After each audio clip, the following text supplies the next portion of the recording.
You're watching the 420 Pace, found at 420pace.ca. Stay tuned. We'll be right back after this toke.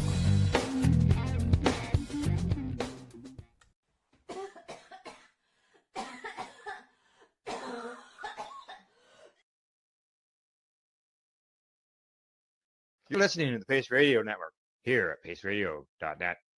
The views expressed by the individuals during this broadcast are their own opinions, and they may not be the same as those of their group or other organizations they may be involved with.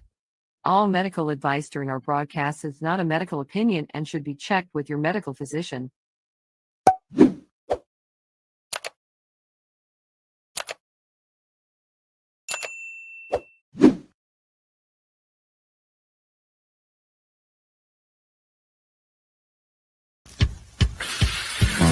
Oh yeah, baby, that's lovely.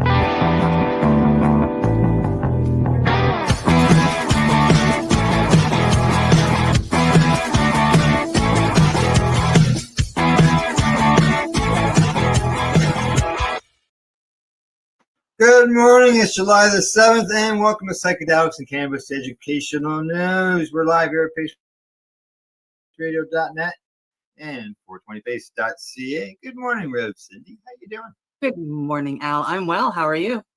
Oh, not too bad. Not too bad. You know, it's a new day, new week, and it's sunny outside. It is.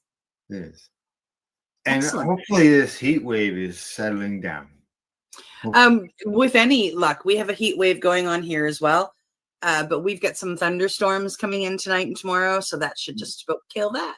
Yeah, we have predicted as well. I can tell you the crunchy lawn could really use it. Yeah. Yeah, for sure. There's no doubt about that. So, and I would suspect, thinking of wildlife, it must be a little warm for them as well. And ponds and stuff drying up makes it hard for them to find some water.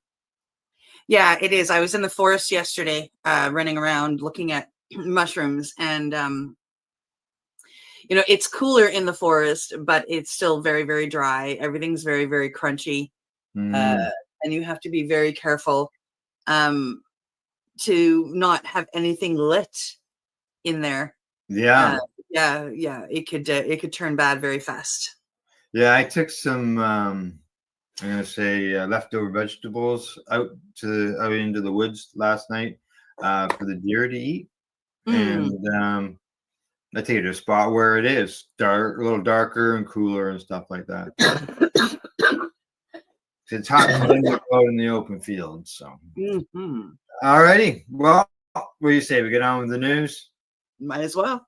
All right. First story is up. Yes, coming to us from International Cannabis Business Conference, data suggests that CBD mitigates age-related cognitive decline. Oh, good stuff. Cognitive decline, in which a person experiences a gradual decrease in their thinking abilities, is a natural and unfortunate part of the human aging process. It impacts people's ability to make decisions by slowing down their mental processing speed and working memory as they get older. Some people experience cognitive decline earlier in life than other people, and or at a more rapid pace compared to others. Now, mitigating age-related cognitive decline is a growing area of scientific research around the globe, including in Canada, where a team of researchers analyzed preclinical data focusing on cognitive decline and CBD. Wow. One of the first studies I read when I got into the industry was about Alzheimer's dementia There you go. and cannabis. And it was an amazing article. It was an amazing study.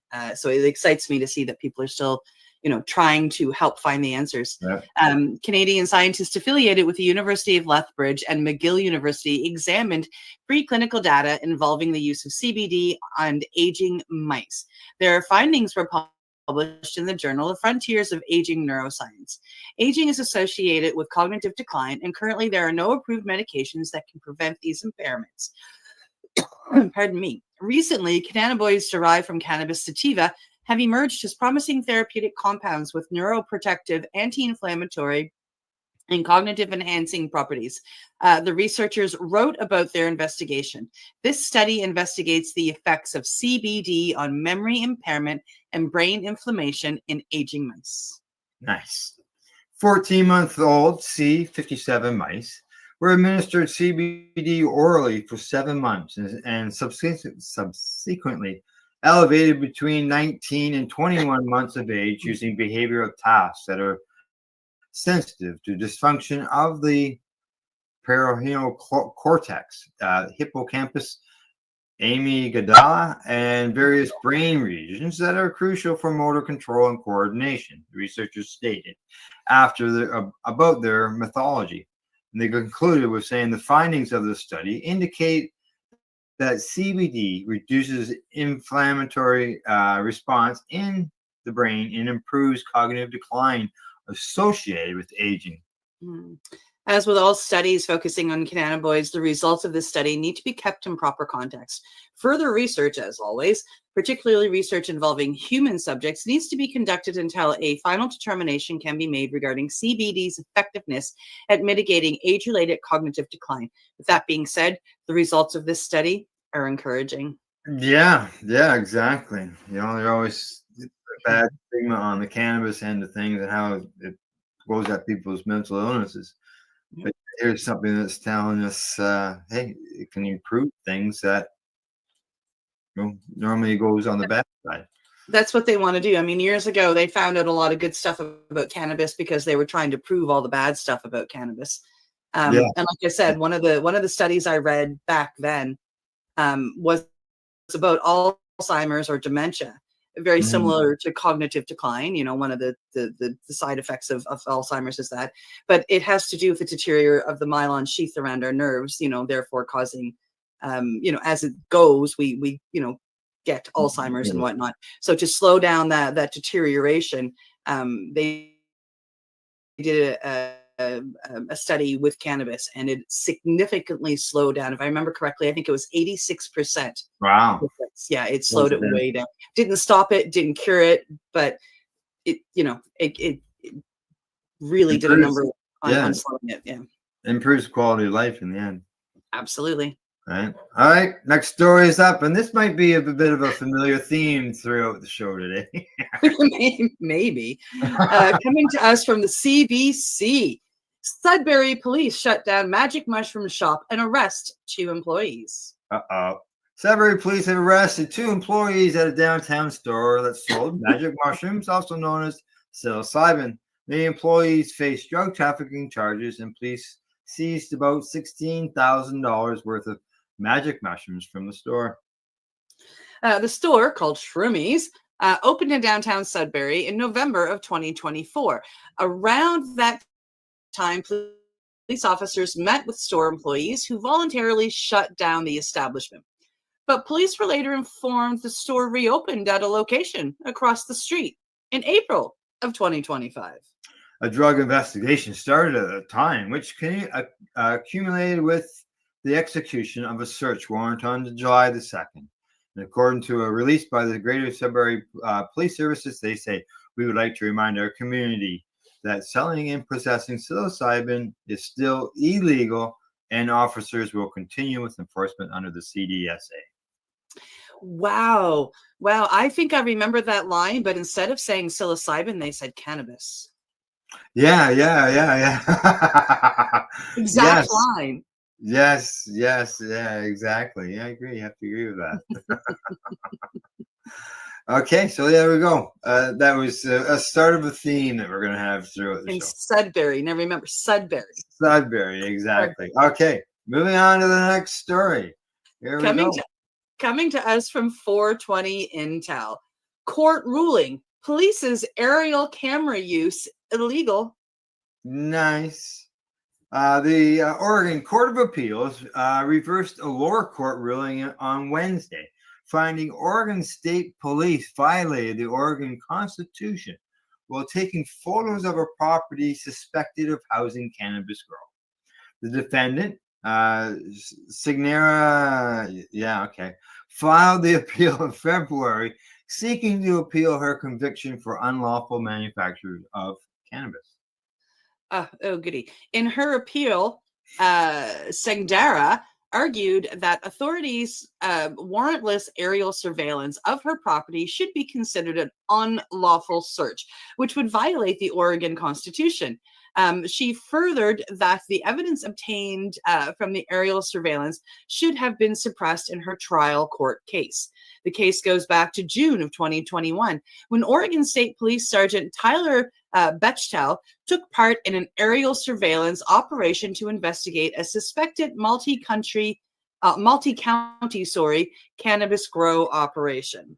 Now, according to court documents, her property was not one of the targeted locations in the investigation.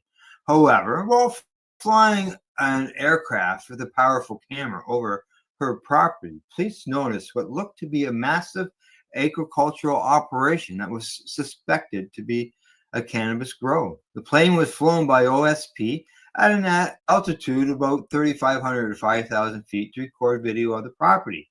Court documents state, noting that OSP then provided the video to the Polk County Sheriff's Office. In addition to flying the plane over the property, court documents say Sergeant Bechtel received permission from a neighbor to take photos from their property of the suspected cannabis plants on this lady's property. Based on the aerial and the on-ground photos, the Polk County Sheriff's Office obtained a search warrant for this lady's property, where they seized some of her belongings and arrested her, according to court documents. Now, during the trial, she moved to suppress the evidence gathered from the surveillance flight and the search warrant. However, the trial court denied the motion. She then took a plea deal in which she pleaded guilty to the manufacturing charge and had the possession charge dropped. However, the appeals court panel, consisting of judges Scott Shore, Stephen Powers, and Ramon Pajan, agreed with her, finding this case of aerial surveillance constitutes an unlawful search of the Oregon Constitution. Yep. Article 1, Section 9 guarantees individuals the right to be secure in their persons, houses, papers, and effects against unreasonable search or seizure. The provision protects citizens from police conduct that is sufficiently intrusive to be classified as a search. The opinion from the appeals court said, absolutely. I mean, if they saw it, that they should have gone through proper channels. They should have asked, they should have had to do other work instead of, at the outset, we note that the defendant does not consent that the flyover was conducted at a lawful altitude. She acknowledges that if the officer could see cannabis plants from that altitude without visual aid, it would not constitute a search, nor would subsequent use of a camera to document what he had already seen constitute a search. However, defendant asserts that the officer was not able to identify cannabis from the plane by the naked eye, and therefore his use of the mounted camera constituted a search because it provided qualitative different information that could not be observed plainly. The state maintains that the camera did not provide materially different information that what the officer had seen with his own eye. The judges explained exactly up there in the they even said it looks like a big agricultural thing, and that's all they knew. Yeah. Now, during the trial, the OSP Sergeant Bechtel testified that he saw hastily built greenhouses, some of the ones he's seen at marijuana grows, on her property, noting before using the camera, he could see green plants and the spacing of plants through translucent plastic in the greenhouse. Although the officer claimed he believed he saw cannabis plants, he carefully expressed that his identification was based on the totality of the circumstances. In other words, he did not claim he plainly saw cannabis, but rather that he saw circumstantial evidence of cannabis. The trial court's factual findings were limited to Bechtel's belief that he saw cannabis based on that circumstantial evidence. The footage does not support the trial court's implicit finding that at various angles Bechtel was able to see into greenhouses through the plastic cover sheeting and identifying cannabis plants inside with his own eyes from altitudes ranging from 3,500 feet and higher. The opinion says in the video, the particular plants in the greenhouses are not visible from any angle until the plane mounted camera zooms in significantly. Mm-hmm. Right. So just be careful because the cops are going to spy on you from the skies. It's crazy. Yeah. We note that our decision here is narrow and confined in the circumstances of the case. Officers can and have made lawful aerial observations of cannabis on private property, and this opinion does not preclude the ability of police to use technology under certain circumstances to aid in their aerial observations. We have repeatedly upheld the police use of technology to record what was openly visible to the observing officers, the appeals court added. We have never upheld as constitutionally permissible an officer's technologically enhanced surveillance to see what was otherwise indiscernible. We decline to do so here. In this case, the officer used technology to obtain information from inside defendant's private structures that was undetectable from his vantage point in public airspace. In doing so, the officer constructively invaded defendant's property in violation of her constitutional rights, the judges said. There you go. Reacting to the appeals court decision, attorney Luke Miller, who represented Ms. Naka in the trial court case, told CBC, the Coin News on Thursday that he says, we are happy with the decision. While the court did not pronounce the use of a high-powered camera attached to a fixed-wing aircraft unconstitutional, I think this case is an example of freedom, liberties butting up against advanced technology. Technology advances, law enforcement tactics change, but fundamental rights remain. As technology advances impacting law enforcement investigations, we will continue to use this tension. It's imperative our rights, including the fundamental right to privacy, and to be left alone and not be subject to unlawful warrantless searches remain intact. Now, spokesman for the Oregon Police, State Police, Jolene Kelly, says that while we do not provide comment on judicial decisions, our agency operates in accordance applicable laws and court directives. Yeah, and they reached out to the Polk County Sheriff's Office. The story will be updated if they receive a response. Meanwhile, a spokesperson for the Oregon Attorney General's Office told Coin 6 they're reviewing the decision, noting it will be a few weeks before they decide whether to appeal. There you go. Yeah. Well, that's interesting. I think that if he had been up there and, side of the building was like not plastic and he was able to like look and say, that's a cannabis plant and then pick up the camera, life would have been different for this lady. Yes. Yeah. It was just, they chanced it and, 5,000 feet up looking through plastic. Yeah. There's no way that they were going to know for sure that that was cannabis. There are other vegetables that get planted in similar, manners and have similar heat descriptions, such as tomatoes. Yeah. A lot of people grow tomatoes. A lot of people do.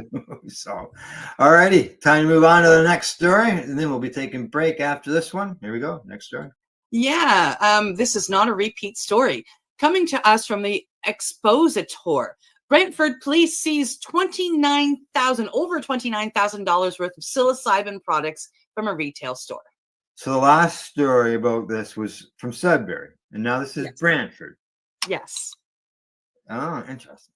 The illegal psilocybin products valued at over $29,000 were seized by Brantford police from a retail outlet in Brantford. The Brantford Police Service Drug and Firearm Enforcement Unit began an investigation on June the 18th after receiving information that Fungi's on Murray Street in Brantford, part of a chain of retail dispensaries of magic mushrooms and other products containing psilocybin, had opened after previously being shut down. Now on July 2nd, go ahead. Yeah, these are the two big ones, Fungi's and Shroomies. Right. Yep. Yeah. Go ahead. On July 2nd, BPS executed a search warrant that resulted in the seizure of 2,596.5 grams of psilocybin with an estimated street value of $29,674, and the arrest of 28-year-old Hamilton of a 28-year-old Hamilton man who now faces charges of possession for the purposes of trafficking. Earlier in May, police investigated after shots were fired overnight at the store. A Fungi spokesperson told the London Free Press in December 2024 that the police had launched more than 120 raids on the stores and warehouses since the chain began operating in 2023. I remember we talked about that, and I thought they were shutting all the stores down as part of that. They did at one point in time. Yeah, exactly. Magic mushrooms and other products containing psilocybin, a naturally occurring psychedelic that can produce a range of effects, including altered perception and intense emotion, and can help you with your depression and many other issues, remains illegal in Canada. Yeah.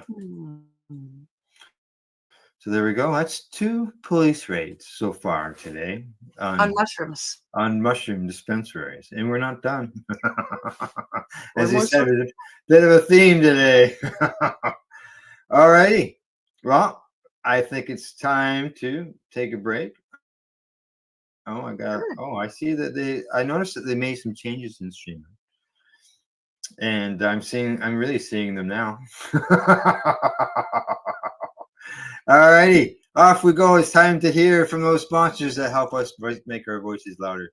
You're watching Psychedelics and Cannabis Educational News. We're live here at paceradio.net and 420pace.ca.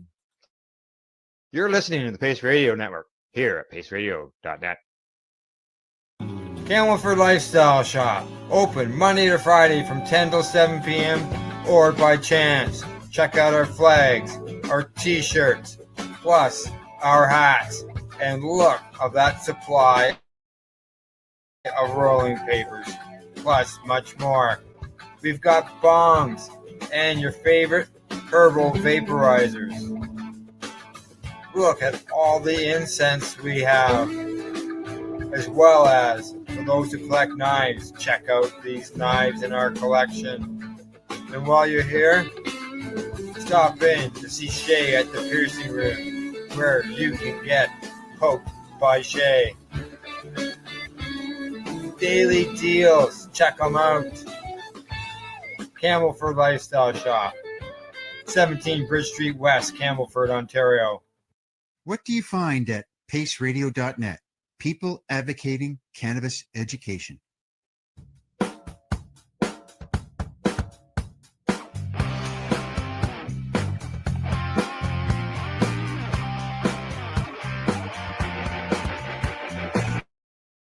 I'm having an awesome day, and I'm gonna make sure it stays that way. I'm having an awesome day, and I'm gonna make sure it stays that way.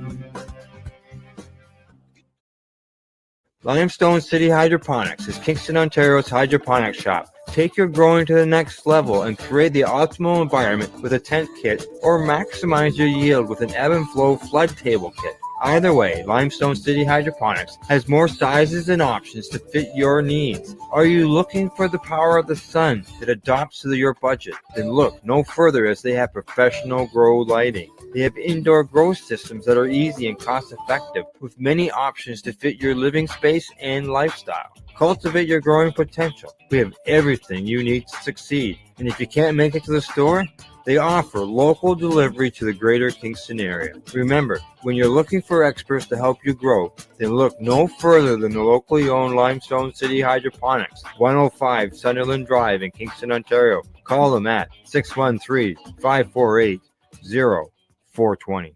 Re-rolled Saturdays. Check it out. Nothing but non-stop cannabis and psychedelic programming. Find it at 420pace.ca. You're listening to the Pace Radio Network here at paceradio.net. All right, welcome back to the news. We got 4 more stories to cover. We're going to continue with that theme, but first, next story is up. Coming to us from International Cannabis Business Conference. Poland study finds that hemp seed oil mitigates eczema symptoms. All right, just keep bringing the studies on. Now, according to international health researchers, atopic dermatitis, often referred to as eczema, affects roughly 20% of the children and 10% of adults worldwide. They say here, full disclosure, I am one of those adults and know firsthand how difficult eczema is to deal with when it flares up. Now, eczema is a chronic, relapsing inflammatory skin condition, and while that may not sound like a serious condition, it can be extreme cases. The skin condition is often associated with sleep disruptions, decreased work productivity, and the development of mental health conditions like depression and anxiety. Yeah. A recent case study led by researchers based in Poland in conjunction with a researcher affiliated with de Montfort University of Leicester in the United Kingdom focused on the use of hemp seed oil as a treatment for eczema. The study's findings were published in the journal Current Issues in Pharmacy and Medical Sciences. Go ahead. No. Epidemiological studies conducted over the past 35 years indicate twofold rise in incidence, likened to environmental factors, among others, growing atmospheric pollution, rising socioeconomic status, and an increased popularity of the so-called Western lifestyle, the researchers wrote. Emollient therapy is the mainstay of proper skincare and treatment for, atopic dermatitis patients. That as far as the researchers wrote about the methodology, they say the subject of the study was transdermal delivery of an emulsion compounded with cholesterol ointment, cannabis sativa L, seed oil, white petroleum jelly, purified water, and ura of the skin of hands of a 23-year-old male patient suffering atopic dermatitis since infancy. The emulsion was applied to the skin once daily before sleep and covered with cotton gloves for the night for the occlusion effect for the period of 3 months. In our observational study, regular 3-month application of the emulsion based on cannabis sativa L oil considerably reduced inflammation, erythema, pruritus, eczematous, and scaling of the skin, soothing excoriations, and the researchers concluded. Go ahead. I'm so glad that you got that paragraph. Recent market analysis by Future Market Insights estimates that the global hemp seed oil market is valued at US $147.8 million in 2025 and is expected to climb to US $855.7 million by 2035, so in 10 years, showcasing a robust compound annual growth of 19.2%, blah, blah, blah. What's important from this is, and I know this personally from my own personal experience, I have psoriasis. And one of the things that kept my psoriasis at bay over the past, I'd say 20 years is the fact that I dose myself in cannabis. Like every bath I take is got cannabis in it somehow. Right. And I'm constantly putting it on my skin for aches and pains. And, I haven't had, knock on wood, any issue with psoriasis since I started doing that. Yeah. I never really completely put it together, but yeah. I have a family member that has eczema, and I know years ago that's what I did is I gave them some cannabis oil and like as far as coconut oil and for them to rub into their skin. Yep. So, all righty. Continuing with the theme, here we go. Sudbury, Brantford, and now where are we going? Coming to us from Barrie 360. No room for illegal shrooms. Barrie cops move in on Dunlap establishment. A Dunlap Street storefront got a visit from the Barrie Police Drug Unit on Friday. A search warrant was executed according to the police at a location which they allege had been selling illegal magic mushrooms. Wow. 3 raids on Friday. I wonder if cops were talking, and I wonder if there was more. Yeah. Yeah.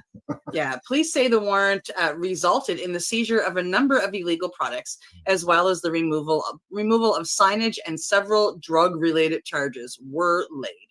Additionally, Barrie police attended another illegal psilocybin location on Dunlap Street yesterday, which was the day before the raid, Thursday, June 3rd. While the locks were changed and signage removed to ensure the eviction process proceeded smoothly, and the illegal businesses was effectively closed, police stated in a news release. Police say they continue to work with the city of Barrie as well as provincial and federal authorities to remove these illegal mushroom or psilocybin storefronts from the community. Now, the chief, Rich Johnson, says, "We recognize that the community is concerned with the implications of these storefronts, and the Barrie Police Service is committed to ensuring that our downtown core remains safe and welcoming place for all members of our community. With the support of the Barrie Police Service Board and the city, we have made it a priority to close down these shops and work towards eradicating them from our community." Wonder what the violence was that, or whatever, that made the store being unsafe. Yeah. When shops appear, police immediately begin the steps required to seize products, make arrests and charges, and prevent these illegal, unregulated, and uninspected products from being sold. The police news release said. Police added that property owners who allow shops selling illegal substances such as psilocybin can also face financial and criminal repercussions. So they're not just they're going to go after landlords. Yeah, and that's what they did with the cannabis thing too. Is they started going after the landlords for allowing them to open up the shop. And they still do here in Nova Scotia. That's how they. That's one of the ways that they got Chris Enns to shut down, is they started attacking his landlord. And Chris will be a martyr, all there is, but he won't put somebody else's life on the line. So he made deals and he stepped down and closed the shop. Right. Which is bad. Yeah, and I think I saw a post from him the other day saying that he was in court helping out somebody beat some He charges. was helping out a mutual friend, Kelly Pye, beat his charges, and he did. Chris is now working towards becoming a lawyer. And really, the only thing that is stopping him from being a lawyer is a silly piece of paper, because that man has done so much studying when defending himself, learning from the likes of Jack Lloyd, and et al., like all of the other cannabis lawyers out there that he's worked with. Yeah. Yep, exactly. All righty, on to the next story of the day. Coming to us from International Cannabis Business Conference, check cannabis legalization to take effect on January 1st, 2026. There we go. In late May 2025, the Chamber of Deputies of the Parliament of the Czech Republic voted to approve a national adult use cannabis legalization measure. The basic provisions of the measure would permit adults 21 years old and older to cultivate up to 3 plants in their private residence and possess up to 100 grams of dried cannabis flower. Only 100 grams and 3 plants, eh? Longtime Czech cannabis advocate Lucas Hurt announced today in a social media post that the measure was also approved by the country's Senate, and the measure will take effect at the start of 2026. And here is his post. Yes, it's official. We just legalized it. History has been made in the heart of Europe. 3 plants per adult and 100 grams of dried cannabis legal from January 1st. The dark side fought hard until the very end, but we stood strong in the Senate and won. The Senate has approved the amendment to the Criminal Code, the Criminal Procedure Code, and related laws. Massive thanks to everyone who helped this happen. I'm not tagging anyone today, but I'd surely forget too many wonderful people. Congratulations. You see, he's got the results there where it says there was 47 for, 0 against, and 62 people were present. Those people didn't want to vote. Yeah, pretty exciting. Yeah. The approved measure also lowers penalties for individuals caught with amounts over the permitted personal legal possession limit. The approved measure in the Czech Republic does not legalize recreational cannabis commerce. Czechia is set to join Malta, Luxembourg, and Germany on the list of European nations that have approved a national adult use cannabis legalization measure. Uruguay, Canada, and South Africa have also approved national recreational cannabis legalization measures. Wow. It is also worth noting that 24 states in the United States have adopted adult use cannabis legalization measures, although non-hemp cannabis remains prohibited at the federal level in the U.S. Additionally, regional adult use cannabis commerce pilot trials are operating in the Netherlands and Switzerland, and court decisions have been rendered in a handful of other nations around the globe that provide adult consumers some level of legal protection, although these policies are not the same as the legal protection afforded by an improved national legalization measure. There you go. Another country adds to the legalization list. Exciting. The more the better. The tide is turning. Right? So, alrighty. Last story of the day. And as always, it's a marijuana moment story. And I see we got like 25 minutes. So we should be able to get it in. Maybe. This is a marijuana Maybe. moment story. I know. Here we go. Coming to us from Marijuana Moment, Trump's VA secretary is particularly proud of psychedelic research aimed at helping veterans with PTSD. Well, here in Canada, we're shutting it all down. Yeah. The head of the U.S. Department of Veteran Affairs says he's particularly proud of the administration's work to promote research into psychedelics therapy, citing studies into substances into MDMA that show promising early results in the treatment for mental health conditions that commonly afflict the veteran community. In a clip from an interview with, that VA Secretary Doug Collins shared on X on Thursday, he said the department does some of the best research work and very specific research work. Just looking at the picture, we have psilocybin, mushrooms, peyote, and I believe that is an iboga tree. Very beautiful. Yeah. Yep. Very, very beautiful. He said that while there are reports about canceled research contracts under the Trump administration, people shouldn't read too far into that because VA-funded studies are often on a rotating basis, and others are being funded through other means or other assets. We're wanting to keep all of ours going, Collins said. One that I'm very particularly proud of is our research into the psychedelic issue. The secretary noted that he recently visited a VA facility in New York City discussing MDMA therapies, which have been phenomenal in working with those with post-traumatic stress disorder and traumatic brain injuries, those other issues that we have. And I know that there's some others going on. There's about 11 or 12 in the VA right now, he says. So that's the things that I see. Research, being able to provide not only help for veterans today, but also encouraging us to find out only things that will help veterans of the future, but also that will be helpful to the general public as well. Yeah. I believe that education is the magic bullet for all of us, Collins said. The more we know, the better off we are. And I want to see that continue to happen in the VA. Collins's visit to the Psychedelics Research Center came about a month after the VA secretary met with a military veteran who's become an advocate for psilocybin access to discuss the therapeutic potential of psychedelic medicine for the veteran community. Collins also briefly raised the issue in a cabinet meeting with President Trump back in April. The secretary also disclosed in April that he had an eye-opening talk with U.S. Department of Health and Human Services Secretary Robert F. Kennedy Jr. about the therapeutic potential for psychedelic medicine. And Collins said he's open to the idea of having the government provide vouchers to cover the cost of psychedelic therapy for veterans who receive services outside of the VA as Congress considers pathways for access. That's nice. That's Yeah. beautiful. But unfortunately, I think relying on Congress might be a bit of a problem, but who knows? Yeah, but it's a good first step, and Yeah. I love his outlook. Like, like, hey, you can't get it in here, we're gonna help you get it out there. I'm Yeah. just yay.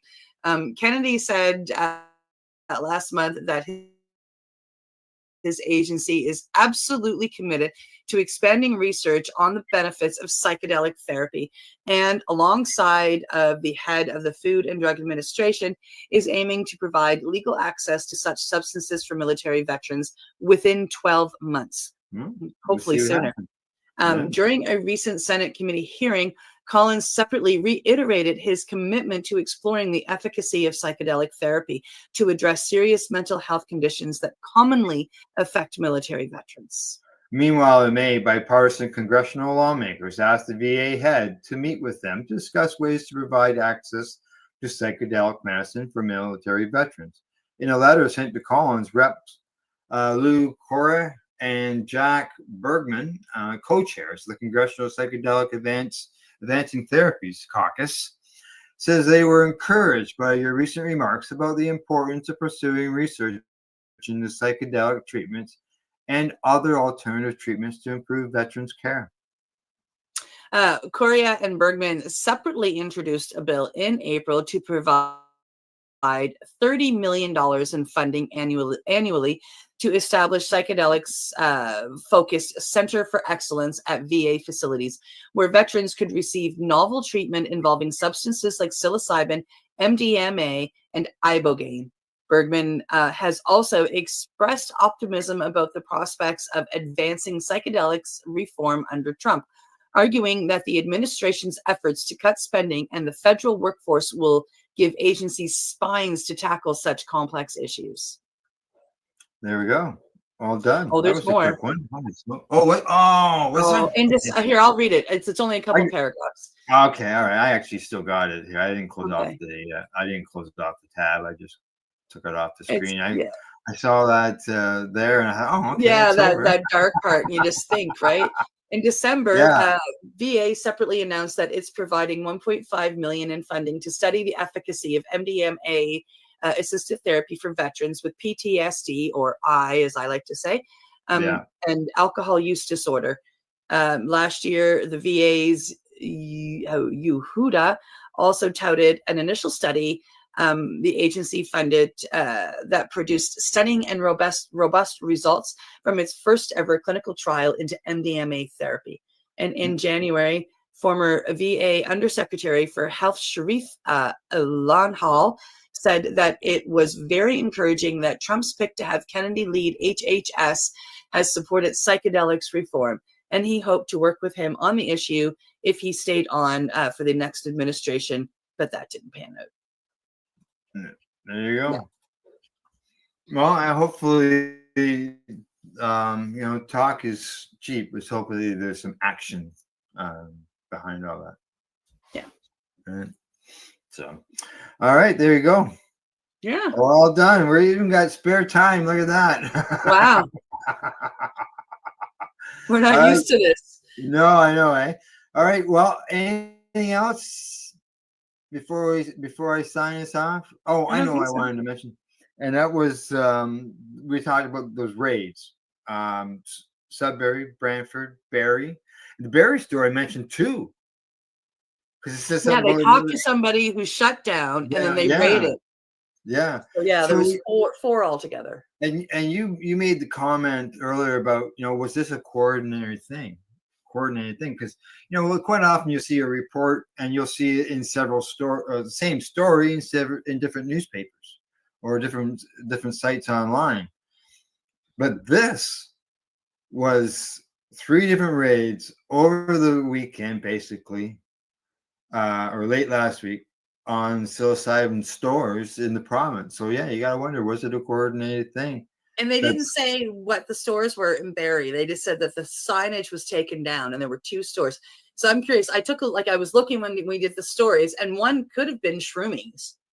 It could have been another chain, right? Yeah. Who knows? But it sort of looks that way, anyways. That was coordinated. but it could be just a coincidence and just something that we picked up on. I don't know, but yeah. Okay, anything else?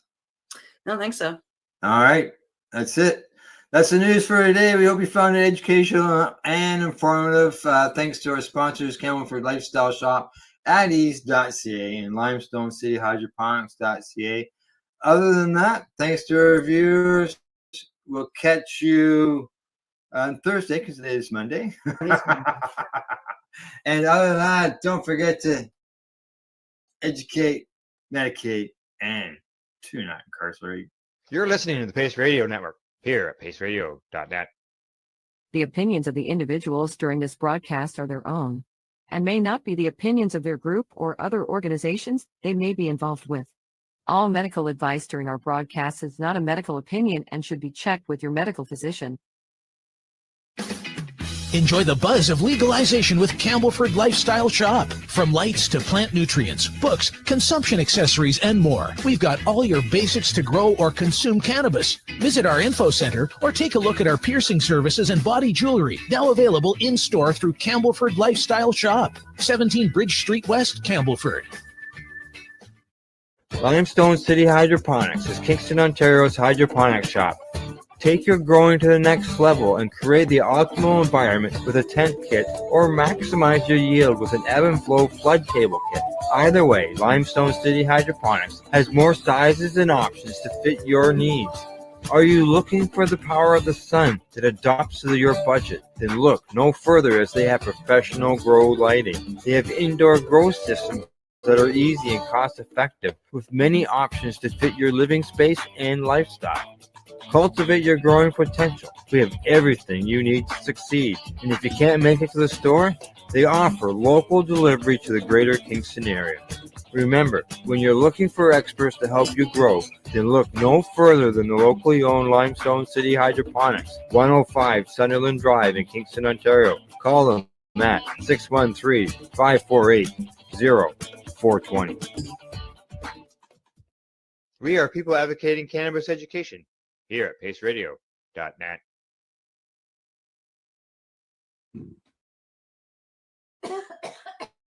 You're watching the 420 Pace Reroll Saturday.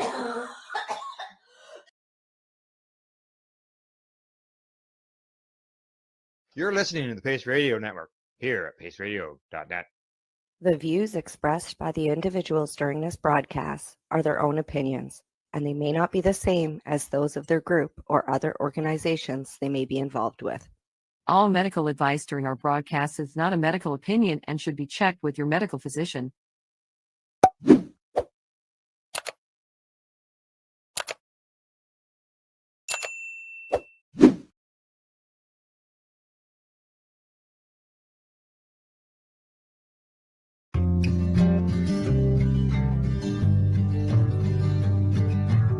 I want to talk about news, don't want the drama. From no pretentious media Madonna. I found me a great ganja mama. Oh, cannabis and coffee with some marijuana. Good morning, everybody, and welcome to Cannabis and Coffee with me, to Marijuana. It's been a while since you see me on my show. It's been a month, actually, since I've done my show. And I was going to take the summer off and just kind of, ease through it because I lost my dad a month ago today. So it's been kind of a rough month. But I had a friend reach out and say, hey, are you doing a show and can we be guests? And I said, on Haley. So this is about her, and she's going to come on and tell you all about what she's been doing and update us, and Cheryl too. Her mom, Cheryl's with her too, but Cheryl's also been going to school and doing a lot of research and stuff that she can also update us on as well. So with further ado, I'm going to bring Cheryl and Haley Rose on. Welcome, ladies. How are you this morning? Good. Yeah, Hi, good morning. Oh, you got the Pikachu behind you. Hang on. Hang on. You got Pikachu? I got one too. I actually have an original one from when the kids were small that's 30 years old, but it's in my buffet.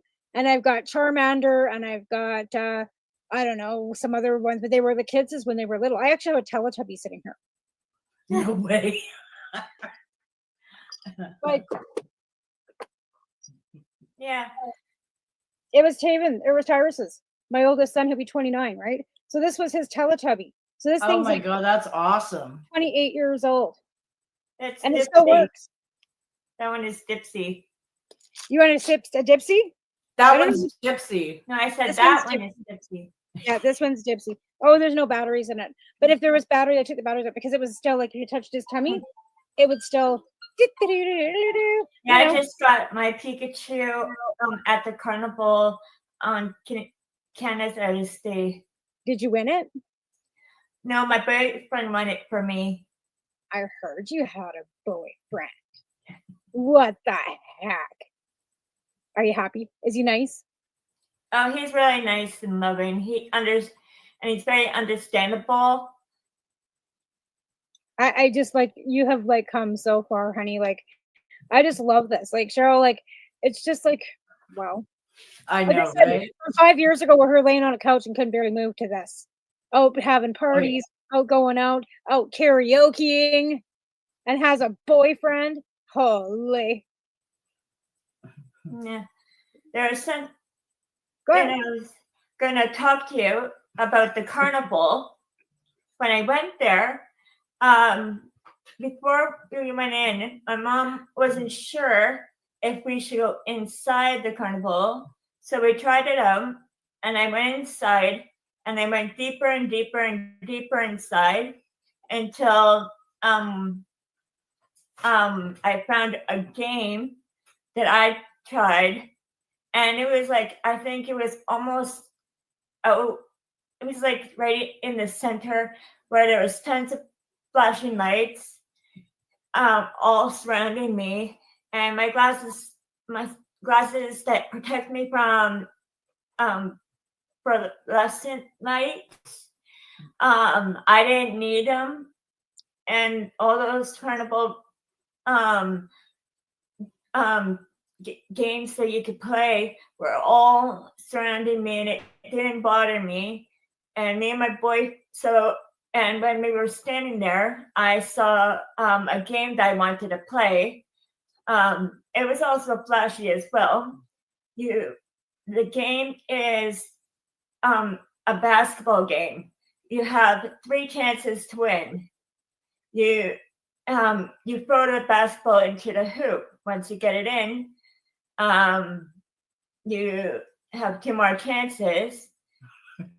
I almost got it in twice, but I missed. Oh. So then it was my boyfriend's turn, and he got it in twice. He only missed once. Oh, so great. So he won it for me, even though he likes Pikachu just as much as me. He won it for me, though. That's very sweet. Yeah. That's very And sweet. when I'm so happy that you have When found he gave it to me, I gave him a kiss for thank you and said thank you to him on the cheek. That's okay. That's normal. That's okay. Yeah. Those are things that you're supposed to do. Plus, I even was standing and we went to a good place in there in the carnival to see the fireworks as well. And I still didn't need the glasses. And also there was this big Ferris wheel that kept on blinking and blinking, and I was staring at the Ferris wheel because some of the fireworks were above the Ferris wheel. And so on this side would be, pretend this is the Ferris wheel, okay? This is us on the ground. And we were watching the fireworks in the carnival. You're watching fireworks. That is amazing. On site with everybody else. And all those people around you and all the noise. yeah. Yeah, and the flashing lights. Stimulations and all that noise and stuff. Well, she did have so she's still having issues with sound. It is better, but she still requires. I know, but still, Cheryl, like it's just the that lights and everything, the stimuli, absolutely unreal. Yeah. the only thing that was the problem in the carnival was the people that were having a band there. That music was too much for me. But all the type of sound. So flashing otherwise, lights, she wouldn't have had the headphones on. and Yeah, I the understand flashing that. lights were blinking like this fast as well. And even in the dark, when the fireworks were, the carnival of the Ferris wheel kept on doing flashing like this all the time, and I was looking in its direction the whole time while I was watching the fireworks too, because some of the fireworks were also where above the Ferris wheel. And I didn't, when we came home, I went to bed. I found out that my mom told me that I didn't have any seizures in my sleep. So the next day, I felt even more proud of myself finding out that not one seizure happened. And even the next day, I didn't have a seizure at all, and for 24 hours as well. And even longer than that, I kept on having no seizures. Amazing. And I thought I was proud when I was at the carnival, but I was even more proud when I found out that I didn't have any seizures Well, the next day. right? Again, these are something that you can't control yourself anyways, honey, but you're doing everything you can possible in your life with your diet and the cannabis and everything else to make it so that you don't have to worry about having seizures for 24 hours. And you can go to carnivals and you can like Tamara, to put it into context, it was 2005 the last time Haley was like at the Peony or any sort of carnival. Oh, I know, it's been a long time. That's 3 years before she got the first pediatric license in Canada for it. So it's like we're seeing in some areas progress that surpasses, Well, and you've done that yourself. You've done that with your own research. You've done that with her. And you've made all these strides and bounds to help her. But it'll help others. Yeah, it's been 19 to 20 years since I've been in one. But before we went in there, so much fun. You have just so much fun. I asked my mom. My mom wasn't sure if I asked my mom if we could go into the carnival. She wasn't sure at first because she wasn't sure because of all those flashing lights for food stands, and mostly it's for the rides and games. We weren't. So I told her that if it does cause a seizure or I feel off, we can leave. I want to try going in there first and look for a game. And as we went in, we went looking for cotton candy. We went because now, so I for over the years I figured out how to calculate a amount based on her carbohydrate, sugar content, and as a special, very special meal, she could have a small amount, right? But you still get it, and right at the carnival, right? I mean, just to be able to have that little bit of quality life. Yeah. Like, so just to be able to go, like. Yeah, so as we got more into the carnival, there was even more flashing lights, and it still didn't cause a seizure, and I still didn't need to wear my glasses for it. And no I just needed medication my while you're there, headphones you have because of the band being so loud of music, even though we were really far away from it, or extremely far away from it as you well. just say the band sucked. You didn't like the music. You It just was danced. bothered me, so I had to It was keep the the type of headphones. music. Sorry, it What was kind of the music type was of music that was being played. That was the Oh, problem, right? What music was being played? So, okay, so it has a lot to do with like types of sounds. So for Haley, white noise is just like horrible for her.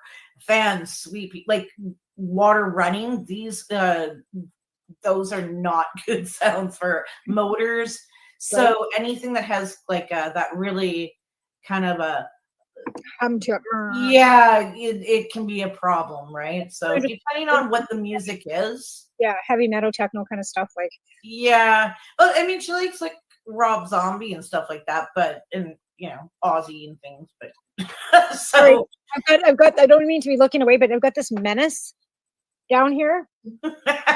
He will not leave me alone, and he just keeps coming up and wanting to lick my leg and lick oh my. my god, Cute little puppy. Lucy's come to say hello. So this is one Yeah. of. Do you want to talk hang about on. these? And so after the carnival was done and we were heading home, we thought that since it didn't cause a seizure, now we're gonna go to it more often. Yeah. That it Yes. didn't cause a seizure or cause a seizure in my sleep or cause a seizure waking up the other day as well. And all. So that means you can go to other festivals and stuff. And I mean, Yeah.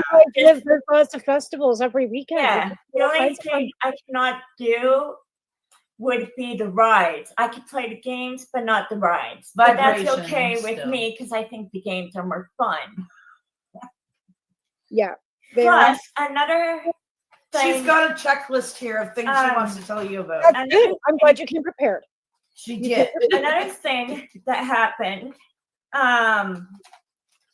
this week and was we had a doctor's not an appointment like going there. I mean like on computer on a phone or something like that. Yeah.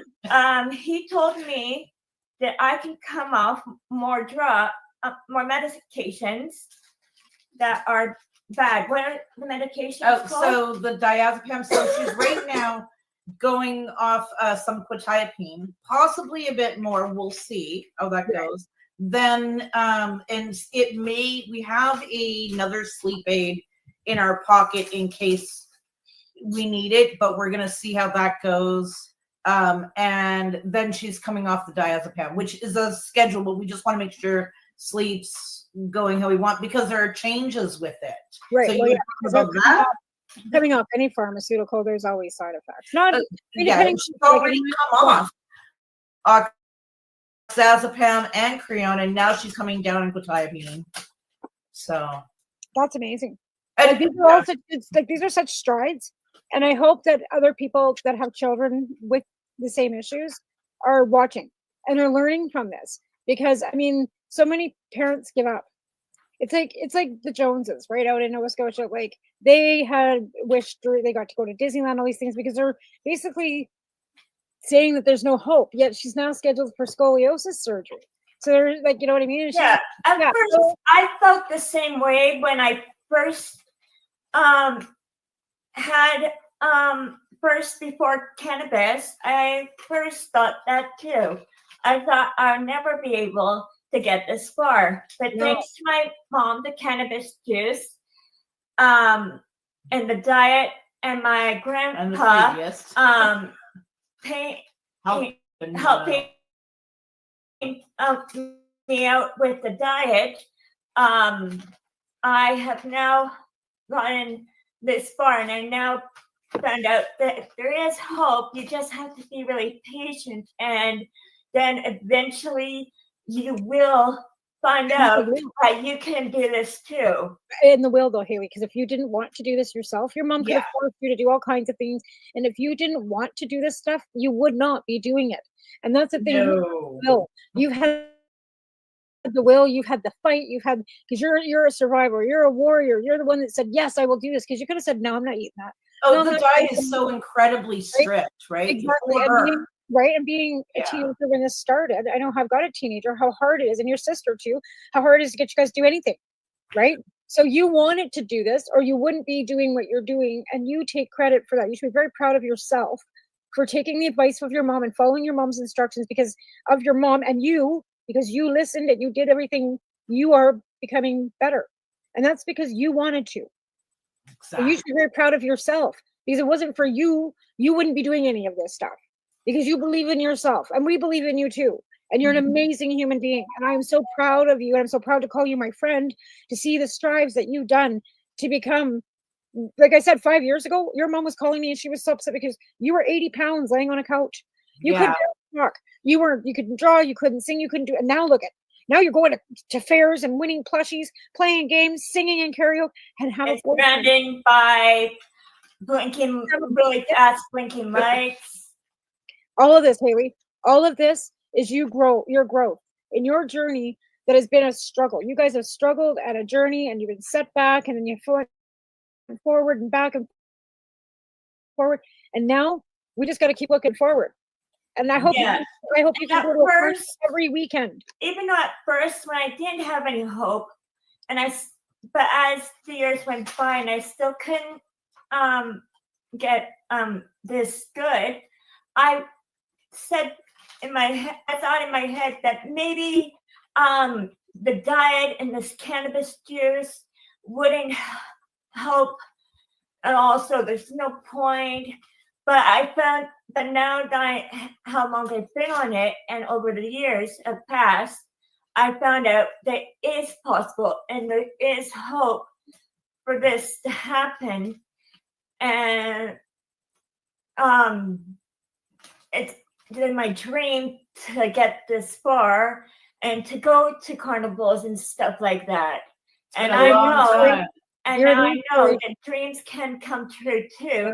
You just have to be patient, and it can happen to everyone else. They just need to know to be patient and be and not give up and their hope and dreams, because they can do this too. It just takes a long time, but it's worth it.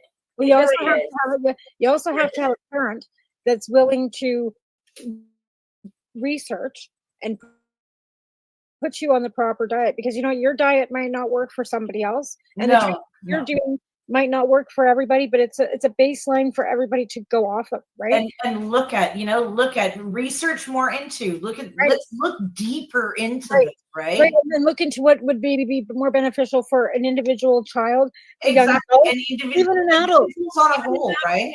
I believe if you're an adult now, like you're 31 years old, you're an adult, you're not a little kid anymore.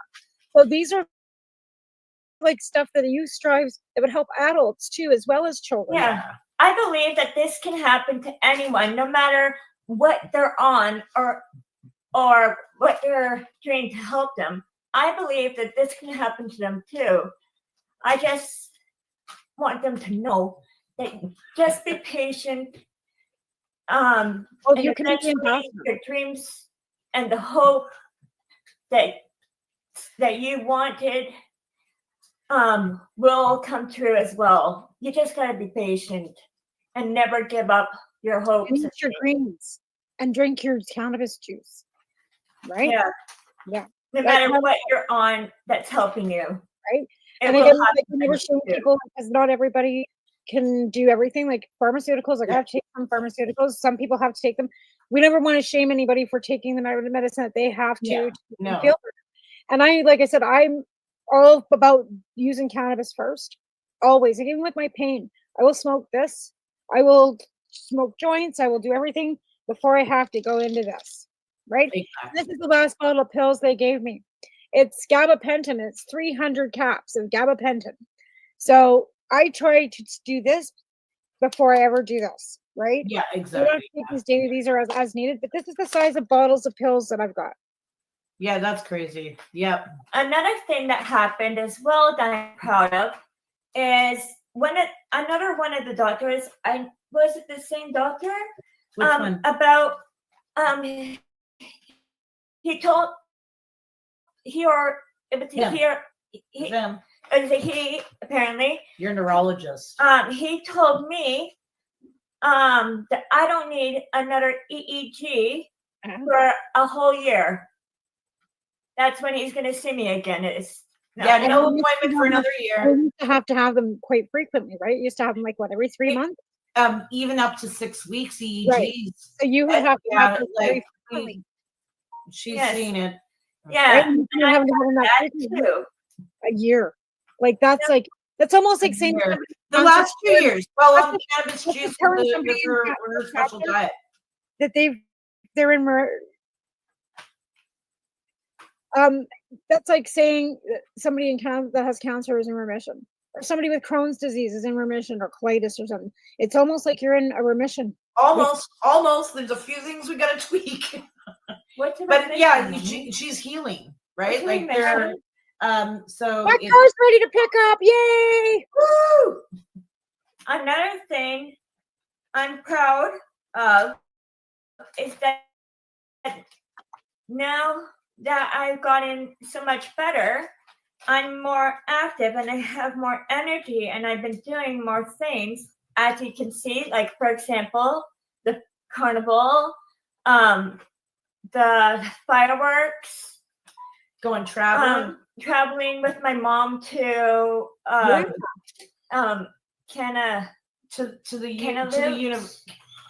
Kamloops. Tell me about going to Kamloops on the campus at the University. I bet you that was fun too. Yeah, I went there twice now. Twice? You left your house on a bus? Twice? Yeah. We did have but we went to the forums and she watched presentations and I know. Yeah. And that was the only time I needed a wheelchair. Is on the bus, right? It was on the bus. And the only time I needed it. But you're not having to use the wheelchair either, are you? Like you're walking, you're not rolling a wheelchair. You don't use the wheelchair. Where's the wheelchair? I don't think I need my brace anymore. I just can walk on my own now. She's not going to go into a seizure, so we don't need to wear the safety harness. Yeah. Right? So no wheelchair. No wheelchair. No wheelchair. No wheelchair. No wheelchair. No safety harness. No. And but the only thing I have to do in a car is have my wheelchair seat and the cushion and a back seat as well, like a car seat. Two little cushions, just two cushions. A back seat for here, a back cushion seat for here, and a cushion seat cushion. And a seat. I could come rolling up in my car, put them cushions in, throw you in my car, and come take you. Oh yeah, yeah, you can do just that. Gotta bring the stuff for the diet, a scale, and a few other things. I think that sounds like a plan. My car's fixed. See, I just got a text. My car's fixed. And even some cars that don't have much motor in the back of their seats, I could keep my feet down on it. And she doesn't need cushions. And I don't need a cushion for that. Plus, electric vehicles. Plus, another thing, if they do have vibration in the back a lot, then that's when I need to keep my feet up. But mostly I'm keeping my feet down. My car sounded like a lawnmower. You wouldn't have been able to be in it, but now you can. And now I can walk on my own. That's so amazing. Dexterity, gait, all that's up, increased. Oh, we have to take a quick break and we have 5 minutes until we have to take a commercial break. So and then we'll take a commercial break, a quick commercial break, and then we got another half an hour. So we got lots of time. So you don't have to pile. You got lots of time to tell us all about this. So don't panic. You still have enough. We got lots of time. We got all the time in the world. I'm just excited to tell everyone this. Other shows are like, because I had to push it, because I'm usually on at noon. So is there anything on this afternoon? He goes, no, there's nothing. It's all open. Woohoo! So we could go all afternoon, but we can't, but because we're on Roku TV now. So nice. We're on Roku now. We've got another app started or something. Yeah. But yeah, we've got lots of time, honey. So you don't have to rush through your list. We got lots of time. Hun. Yeah. No, but I'm what just you're gonna say. Go ahead. really excited to tell everybody this. Jay, is it lots? Do you want to wait till after the break and talk? And let them know that I'm proud of myself, and you should be they can do it too.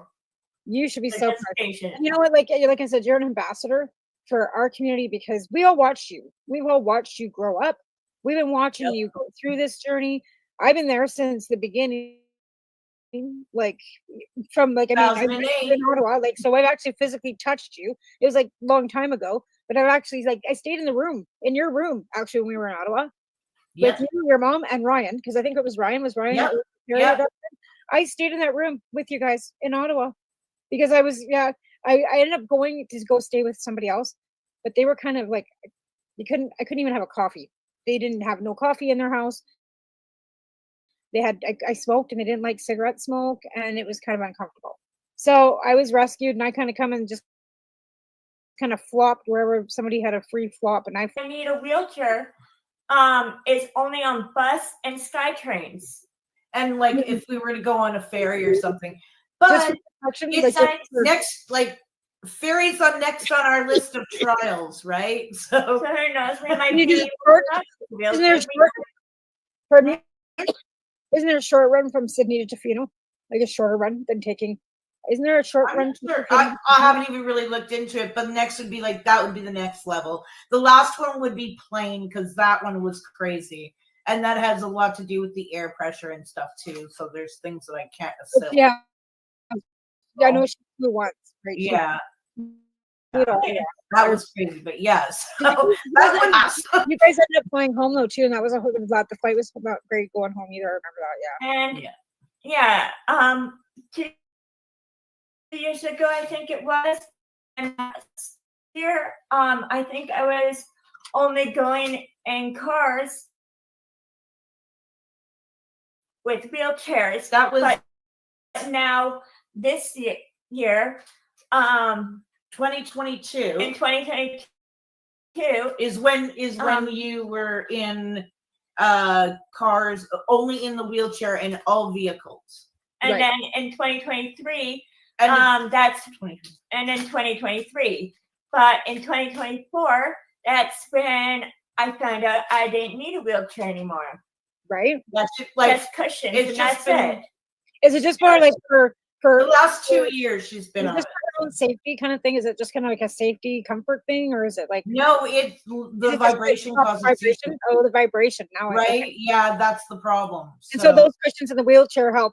So would those her actual wheelchair has Roho cushions under the feet. She's got ones for under the arms. Right. To stop. It's souped right up for anti-vibration. Right. Well, again, because of the fact that because of these triggers like lights and vibrations and sounds and all these things are what were causing the seizures. Now that those have kind of been seizures, they're called. They fall under that heading, but hers are just real severe. Right. So would you say that they've alleviated themselves to a quarter, half portion, 90%? Like, okay, so there is definitely been a change in sound because she could not have running water. Like I had to fill the bath, and then she had ear plugs, and then she would bathe, and then she would get out, and after she was out of the bathroom with headphones on, I could drain the tub. Okay, now we're gonna stop. There's waterproof headphones and gets in the shower. Wait, you said that she was showering. Yeah, okay, we're gonna that stop was there last year. Yeah, so. Yeah, and the water didn't bug me. Yeah. The only time when water would bug me is either one in rain, two, we don't know about pools, but maybe. Yeah, we haven't checked them out this year yet. And three, if you're running water for a long time, but if you're doing it like a quick couple, like 2 seconds, then it's okay. But if you're running it like washing dishes, so sitting by a running creek would not be. There is better on it, but the main difference that we're seeing is in the visual, the optical seizures that we're seeing. Okay, we're gonna have to take a quick break now and thank our sponsors that help us pay for this network so that we can keep doing these shows. like limestone hydroponics and I can't remember right now. My brain's not thinking. Campbellford Lifestyle Shop. And if anybody else is looking to sponsor our network, we'd appreciate that because we've lost a couple sponsors in the last little bit due to them selling businesses. I think it's what it's happened with one of our sponsors. And oh yes, and we also have Easy. It's Steve's Easy. Anyways, it'll come on the commercial, and then you'll know. My brain's just not always on cue because there's like how many, and then I get them wrong, and then I fuck up. So we'll just let them do it. We'll be right back after this commercial break to thank our sponsors. Now I gotta find one. Where the hell are they? He's moved everything on me. Well, the whole thing changed. Okay, we'll do this one. We are people advocating cannabis education here at paceradio.net. Limestone City Hydroponics is Kingston, Ontario's hydroponics shop. Take your growing to the next level and create the optimal environment with a tent kit or maximize your yield with an ebb and flow flood table kit. Either way, Limestone City Hydroponics has more sizes and options to fit your needs. Are you looking for the power of the sun that adapts to your budget? Then look no further as they have professional grow lighting. They have indoor grow systems that are easy and cost effective with many options to fit your living space and lifestyle. Cultivate your growing potential. We have everything you need to succeed. And if you can't make it to the store, they offer local delivery to the greater Kingston area. Remember, when you're looking for experts to help you grow, then look no further than the locally owned Limestone City Hydroponics, 105 Sunderland Drive in Kingston, Ontario. Call them at 613-548-0420. Rerolled Saturdays. Check it out. Nothing but non-stop cannabis and psychedelic programming. Find it at 420pace.ca. Enjoy the buzz of legalization with Campbellford Lifestyle Shop. From lights to plant nutrients, books, consumption accessories, and more, we've got all your basics to grow or consume cannabis. Visit our info center or take a look at our piercing services and body jewelry, now available in-store through Campbellford Lifestyle Shop, 17 Bridge Street West, Campbellford. Are you looking to get your medical cannabis grow license? Limestone City Hydroponics can help patients through the process of obtaining their license to grow medical cannabis. What's that? You don't have a doctor. If you meet the medical criteria, Limestone City Hydroponics has a nurse practitioner who can assess and provide medical cannabis prescriptions. What are you waiting for? Contact Limestone City Hydroponics at limestonecityhydroponics.ca or call them at 613-548-0420. Pace Radio is the people advocating cannabis education radio network.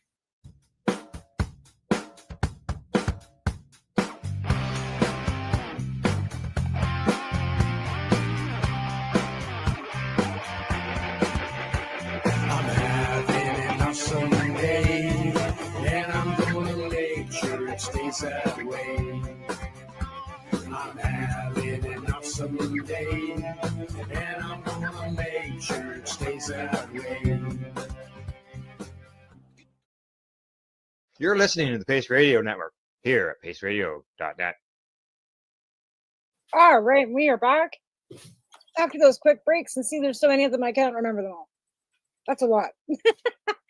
But yeah, Steve's actually got a show on our network with Cindy, and they talk about psychedelic medicines. And also, Pierre was on our show last week from Kingston, from Limestone Hydroponic, and they do a lot of other things. Like they've gotten into houseplants and stuff too, because cannabis growing is not as prevalent as it has been in the past. Patients aren't doing it. The illegal market, there really isn't much of one anymore. And the big guys, I would probably imagine, getting their nutrients from the suppliers themselves. So these small hydroponic stores are, and I mean, even in Nova Scotia, like they're closing the bong stores. Like Denise has worked at, Mackenzie has worked at that one store in Nova Scotia for like 17 years, and they're actually closing it. So there are people that are losing their jobs because people aren't going and buying their papers and their stuff at the bong stores anymore. They're going to the legal market stores because their papers are, like me, I mean, I've used blue zigzags. I've never gone to the bong store to buy papers anyway. That's Like sad. bongs, like, I mean, it's just not a priority. And like, you know, I remember like 10 years ago, we were all like, buying bonds and buying all this blown glass, and everybody was right into all these, like dabs. Nobody's doing that anymore. And it's disappointing that we're not having cups and we're not having cannabis events where we all get together, because nobody is growing anymore. Like, I mean, I'm not even growing anymore. No.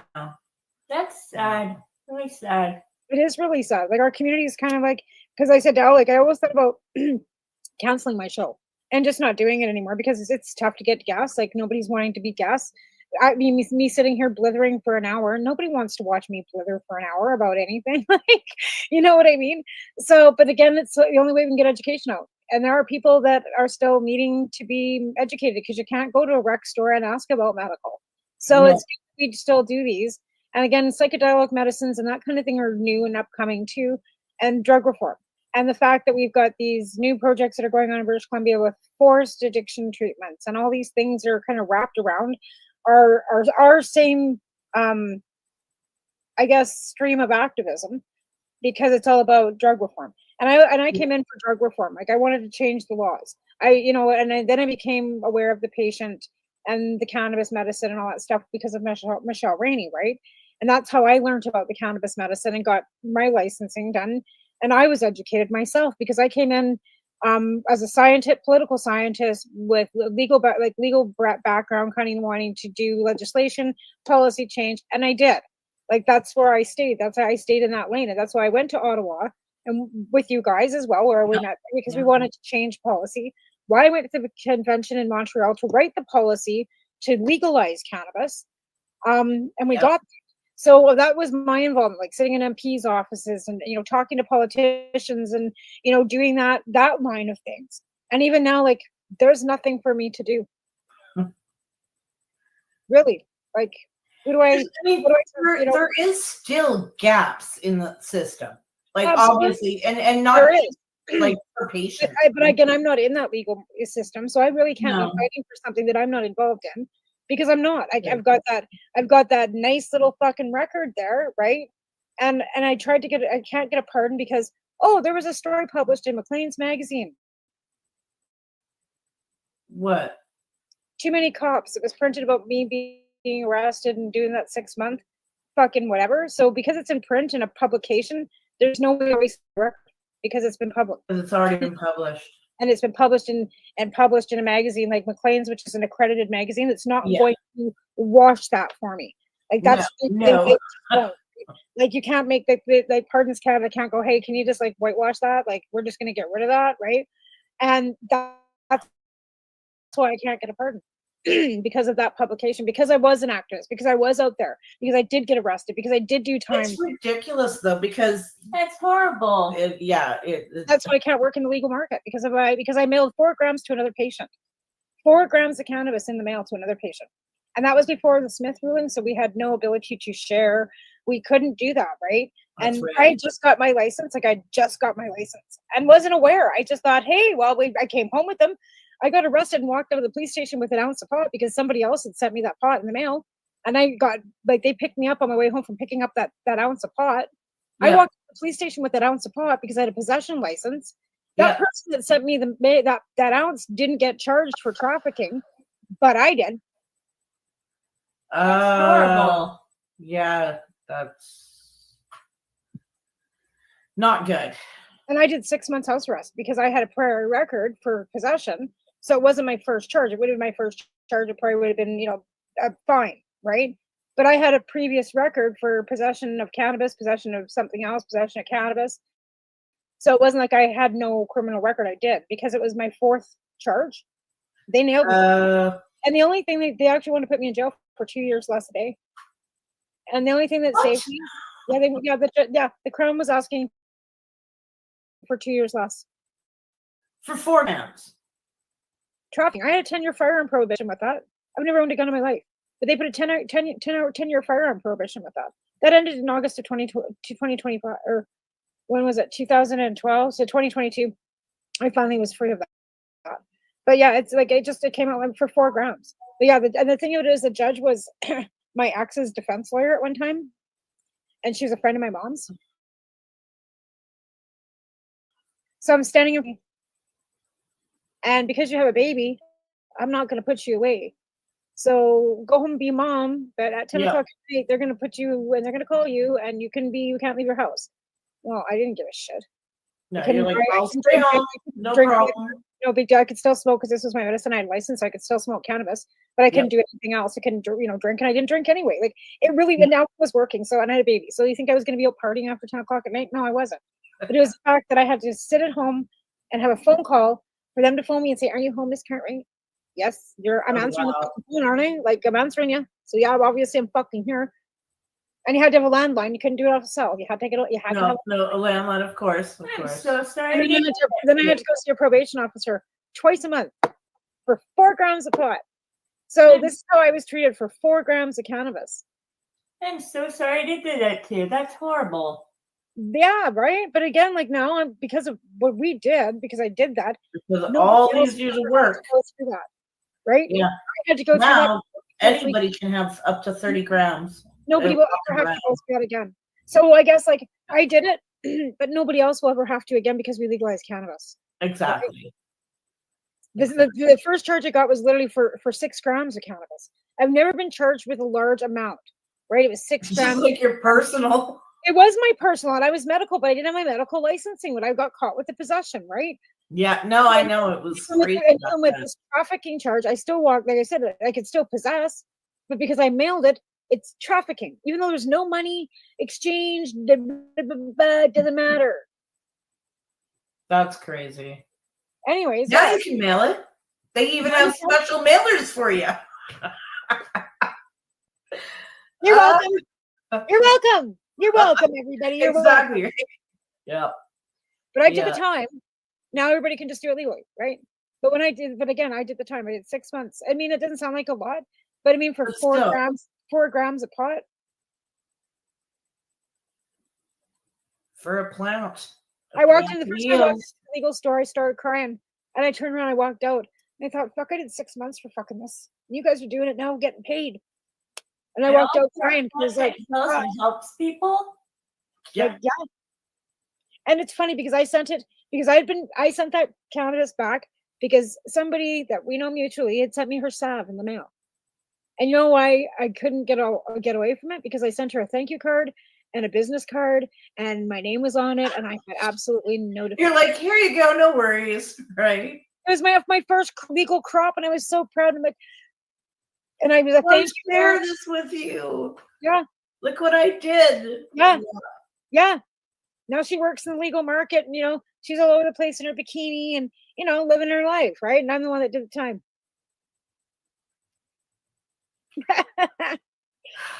And I don't think anybody ever mentions my name. And that's just, that's another hard one, whatever, right? Yeah.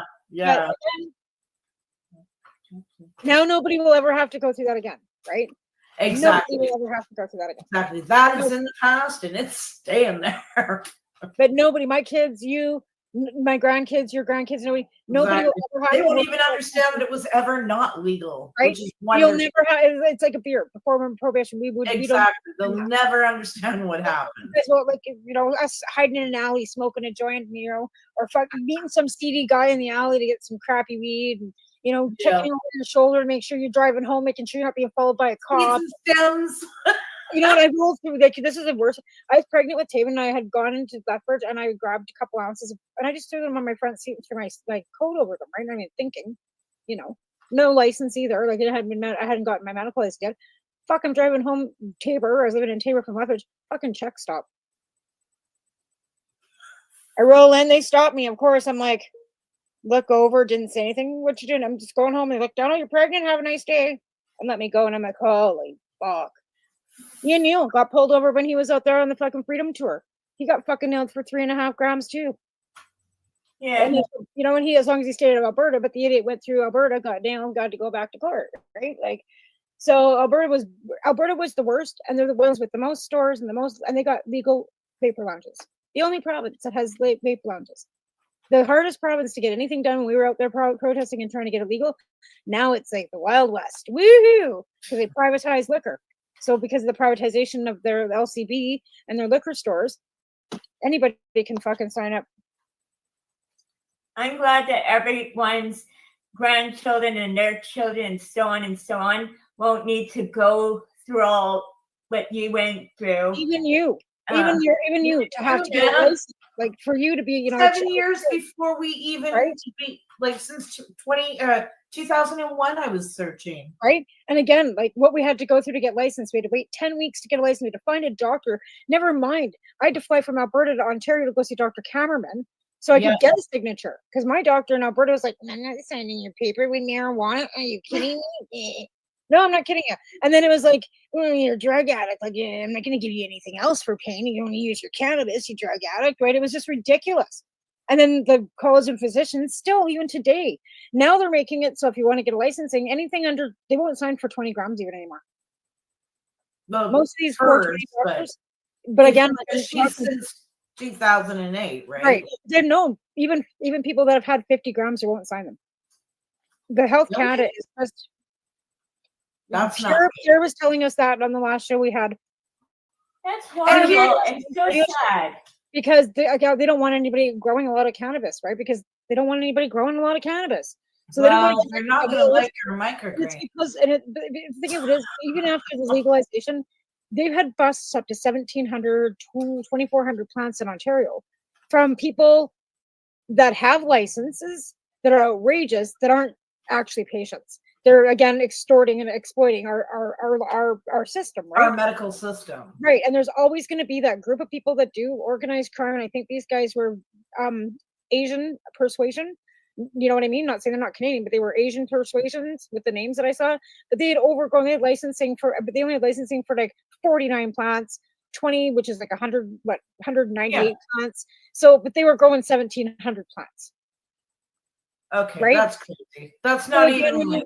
Yeah, exactly. But again, when the police come in and they find, and again, you're not supposed to have more than one, no designation grow, 4 plant, they can't have 4 licensing, and they were just breaking every rule that they could break. Right? Again, one bad apple. And that hurts the patients. That hurts one bad apple. One bad apple fucks it for all of us. Right? Yeah. That's the reason why now and even with the soldiers, when they went through did the kiosks on it was because of the money. Right? How much money were they spending on veterans? And they wanted to revamp veterans' disabilities and how much money they were spending on. So they did this kiosk, and that's when the 3 to 5 gram limits came in, because the government only wanted to pay for up to 5 grams. Right? Meanwhile, some of these veterans patients had grams, like 20 grams, 30 grams, 40 grams a day. Oh, yeah, for sure. They wanted to cut back the soldiers and the veterans, so they didn't have to pay for it. Meanwhile, they've been paying for their lights, for their grows, for their nutrients, all these things. They cut all that stuff out of their benefits, right? And give them one set benefit for medical, and they've got a limit on it, just like everybody else in Canada. Like, to be fair, they were taking advantage of that portion of their disability, right? Like they were like going in getting 5, 6, 7 grand for grow startups. That's not fair. But military benefits were paying for it. So in the hindsight, the government of Canada was paying for these veterans for their PTS, and I'm not disputing they had it. They absolutely should, but then there's got to be fairness. There was one that they found that had gotten up to $10,000 for a startup for a grow that the Canadian government had paid for. So if you're going to do that for a veteran, you should be doing that for every patient. Then we don't have veteran affairs benefits. They do. So veteran affairs benefits would pay for their staff. They just put it in as insurance as a medical need. Give them the receipts, and then they get a reimbursement, right? Because that's how it worked for their medical. Yeah. But instead of giving everybody else it, they take away from the veterans. I think that is so right. Yeah. I think that's again, they were taking advantage of it. Like it didn't cost the government to do that to those people, and I think that's horrible and so sad that he's doing that when everybody it's not now. This was all before. This is what the government we have now. But that could help them, and it's just a plant. It shouldn't be a problem. Right. And it should be freely available to everybody, right? But again, when you treat one community different from another community, it vets those communities and divides us, right? Because then other patients are going, well, they got more than we did. Well, Now, whether everybody should be having access to it. exactly, they should be. Everybody should have had the ability to put their receipts in for their lights and stuff, and somebody should have. Look at how long we fought. There's no not taken away from anybody, No, but give right. to everybody, Right. right? Give to everybody rather than taking away from one, right? And Yeah. it's the same with insurance. Some insurance companies, if you've got a license, you buy from the licensed producer, and you would put those receipts into taxes, you can be tax exempt on a certain portion of your cannabis medicine now. Some insurance companies, I think even Sun Life, will pay for a certain amount of your lead, but you have to have a licensing, and you have to be buying from a licensed producer through the mail. Like, it can't be you going into a rec store and buying it and giving them that receipt. It has to be like set up. And that's something that they didn't do before. So some of them are doing that. And that's a good thing. Like I said, there has been progress, not enough progress. No, but it's somewhere. It's the start. Right? But again, like, nobody will ever have to go to jail for a joint. No, Nobody's ever going to get charged and do trafficking charges for in the end, no one's going to jail for cannabis, right? Unless you're growing 1,700 plants and breaking every fucking rule. Well, then, yeah, okay. So there's another. There is some regulations left on it, like those, and guaranteed they're not going to do 14 years either. They'll probably get a slap on the fucking wrist for it. But again, like I said, there are some, it's not ideal. There still is laws against it. I mean, and I'm not saying that you shouldn't have impaired driving laws. If you're impaired and you're smoking weed, you shouldn't be driving. Like, that's just one of the things. Like, whether I do or not, it's my business. I'm not saying you should. It affects everybody differently, right? Like, if I don't, I'm a road rage. I'll kill somebody. Me, I don't smoke and drive either. I don't smoke in my car. I don't smoke, while I'm driving. No more than I would be drinking a beer driving down the road. I have two more things that I wanted to say to you. You go right ahead. That I'm proud of. The other one is that I'm having less seizures than I was before. How many seizures have I had before and now? Ridiculous. Well, so the ketogenic diet was helping, but what we found, okay, so Haley, show them the new monitor. So she has the sorry. Okay. Oh, the new. Yeah. So and now for your sugar, yeah. So this is awesome. This is the best thing. Here's the thing: it's not covered for her because she's not a true diabetic. However, she does have severe recurrent hypoglycemic events. Right. So when the first year we were at single dosage, we're now at double dose, and the first year we saw about a 60% decrease in severe hypoglycemic events. Now it's more like reminder. It's less than that. It's more like when we have to adjust certain things, like maybe the ketones, like because with hormone fluctuations, we may have to adjust the diet in order to compensate for changes like that. Right? So that's kind of like the fine-tuning part. But this little device, what we suspected, was highly suspected, was that she was possibly having some of her seizures in her sleep were from hypoglycemic seizures. Right. Her sugar, like, how do you constantly be? I mean, we were running up to 75 tests. Well, I mean, her poor fingers too. When you're doing a fucking like ridiculous amounts, okay, like ridiculous amounts. Oh, my dad was a diabetic, so I know exactly what that is. My mom, they had a Libra, right? So mom can track it on her phone. Also, if you got a low night, and I've got another friend, Chelsea. She also is a diabetic, right? And she wears one of those too. She has a pump though, an insulin pump as well. Oh, okay. So what happens with her is because she's a diabetic, when she's got a low, her insulin pump will automatically be notified from her phone. Oh, that's wicked. So that she can immediately start putting the amount of insulin into her body, so she doesn't have to give herself an injection. It automatically gives her a pump. So she's got the tracker on one arm, and then she's got the insulin pump on the other. So they automatically work together. So she watches her highs and lows. Some days she's good, some days it's bad too, because she's just getting used to this. But it seems to be a new technology that's helping for diabetes anyways. Oh, for sure. It absolutely would, man. That's amazing. Yeah. And that really is. with Haley, what because now we've used it we've used it a few times. Which We're one gonna is have that? more continuous stuff. Pardon? What's the name of that one? What's that one called? It's the Libre 2. So But I have to admit the Libre 3 does 15 days. The Libre 2 does 14 days. Yeah. And apparently there's only a $10 difference in the price range. So then you're all at max going to have 1 day missing. But if you're doing it throughout the year, it should be fairly, a little close. This one just has like a day or so. Yeah, and then you just charge it. You just charge it. Yeah. Yeah, before I used to have a lot more seizures.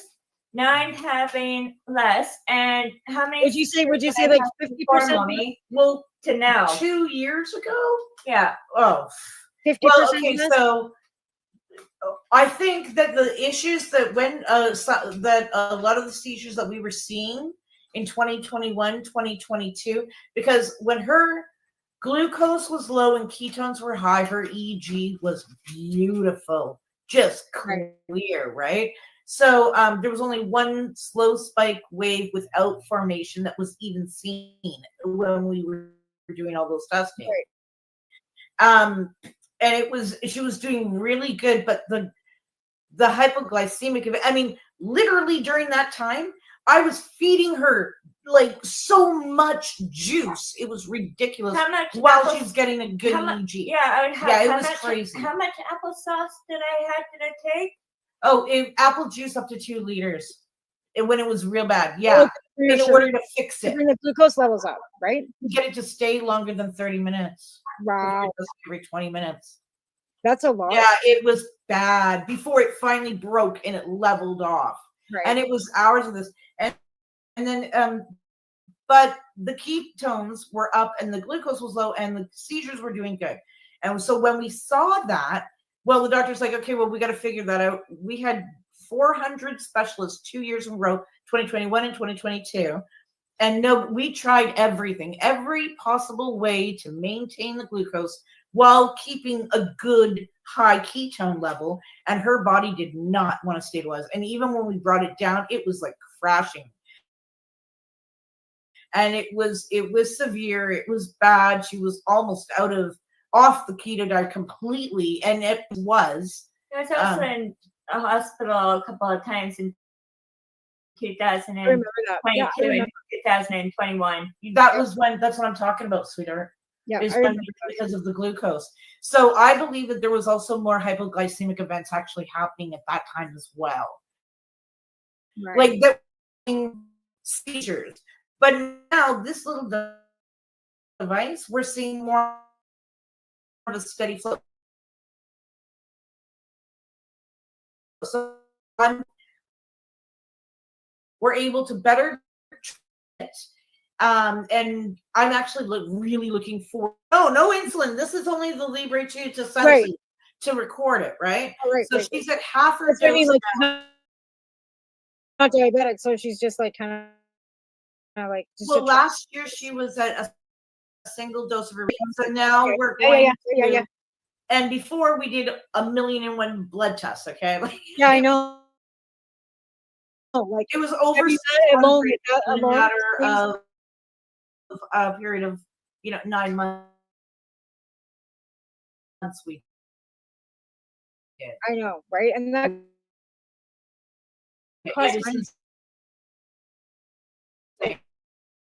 yeah, and now is it less now? Okay, so we've seen more improvement, right? So and her glucose is going to be lower. We're able to fine tune arranging it so we can avoid hypoglycemic events. Right. And once we watch this and we have some data from it, then because this fall, right? This fall is microgreens. This fall will be microgreens. Yeah. Right. This is because there's so much, right? And I can't increase it anymore without it's already causing issues at that amount for her diet, and we're manipulating things in different ways. We tried an extract. I did take some time to try an extract So a cold extract with acidic cannabinoids. There were benefits. So when we're talking about raw cannabis, I would absolutely say don't let, in most cases, right, don't let the fact that it's just an extract of raw acidic cannabinoids prevent you from trying it. For her, in her case, she actually does need that whole plant because I know there were things that got a little better when I additionally added on the extract, right, from a single dose, and then increase of her juice, which we remained stable. Then I added in the extract, and there were things that were positive, absolutely, and that's why I say, hey, don't rule it out. But with the juice for her and that actual whole plant, the functional food aspect of it for her, really, it made a big difference. We actually started having some other issues because it wasn't giving her the overall benefits of it as it, and that we were seeing more benefits as a whole plant, right? And before I used to have day seizures and night seizures, but now I'm only sometimes having night seizures. And not all the time, but sometimes. And now that we can control the hypoglycemic events, we're not seeing the night seizures. Like we're only seeing it if it's hormonal or something like that, right? Like it's not.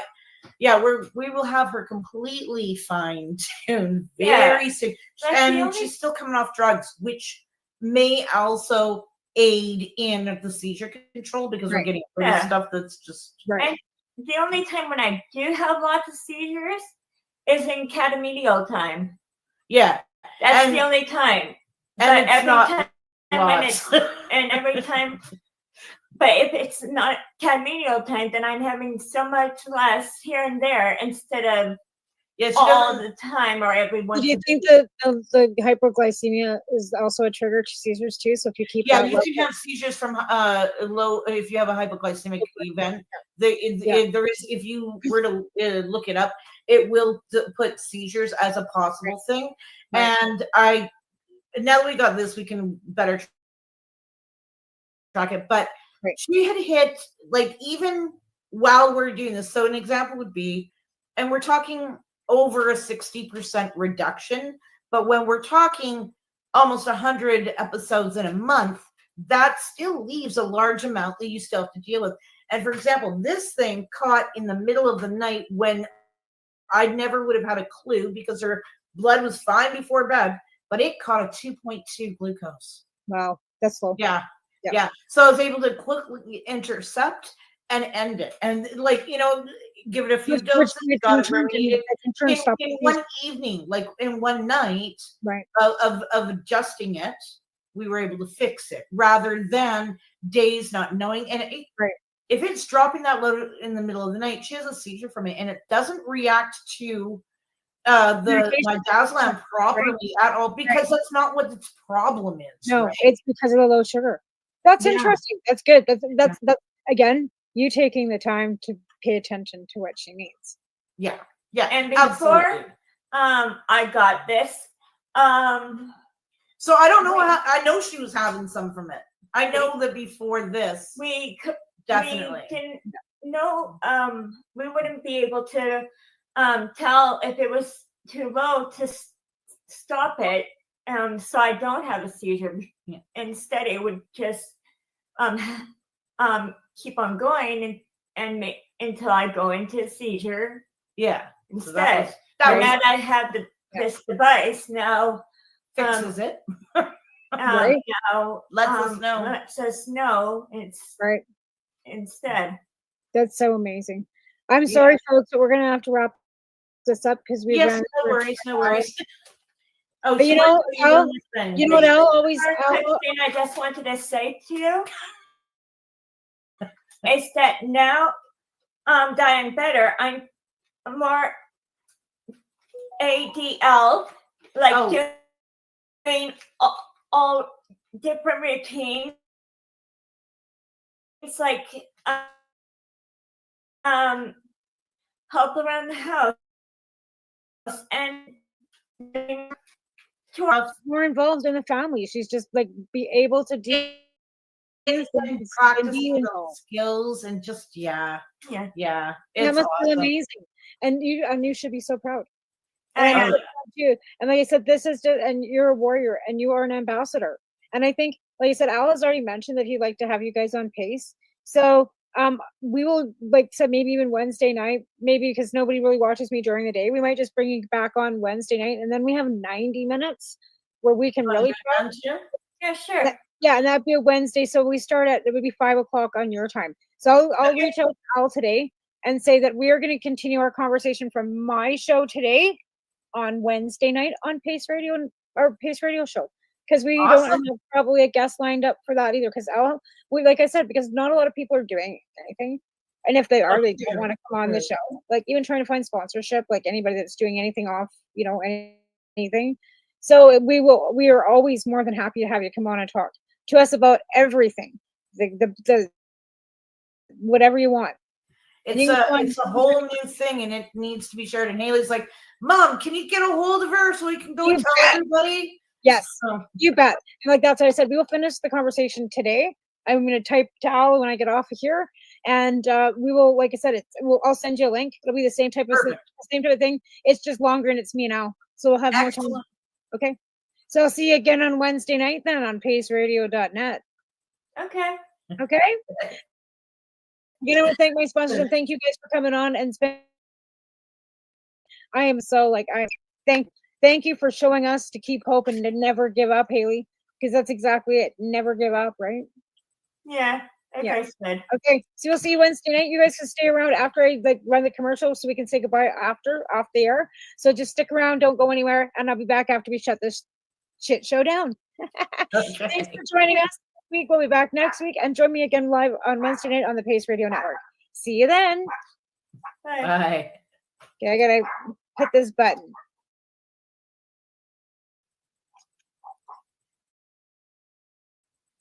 You're listening.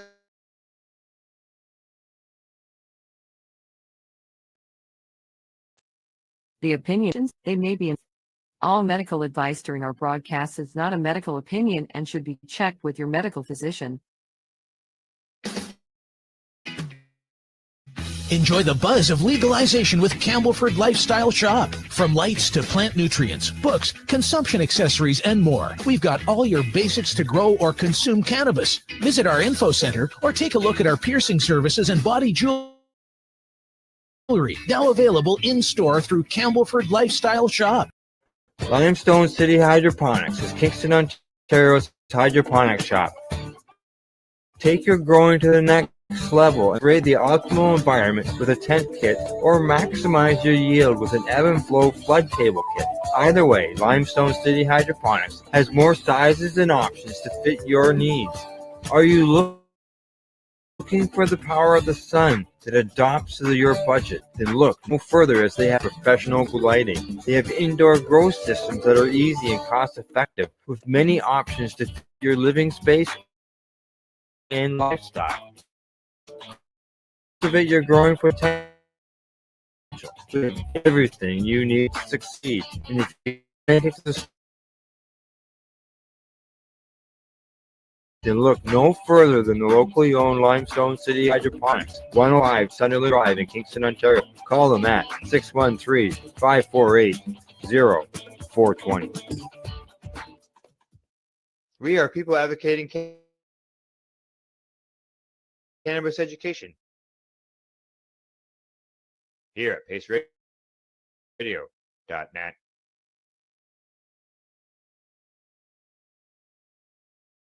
Back after this toke.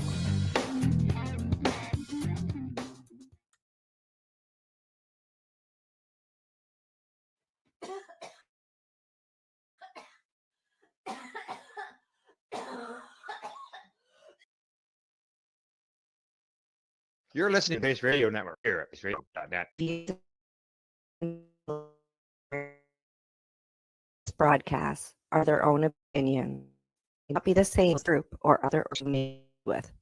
All medical advice during our broadcast is not a medical opinion and should be checked with your medical physician.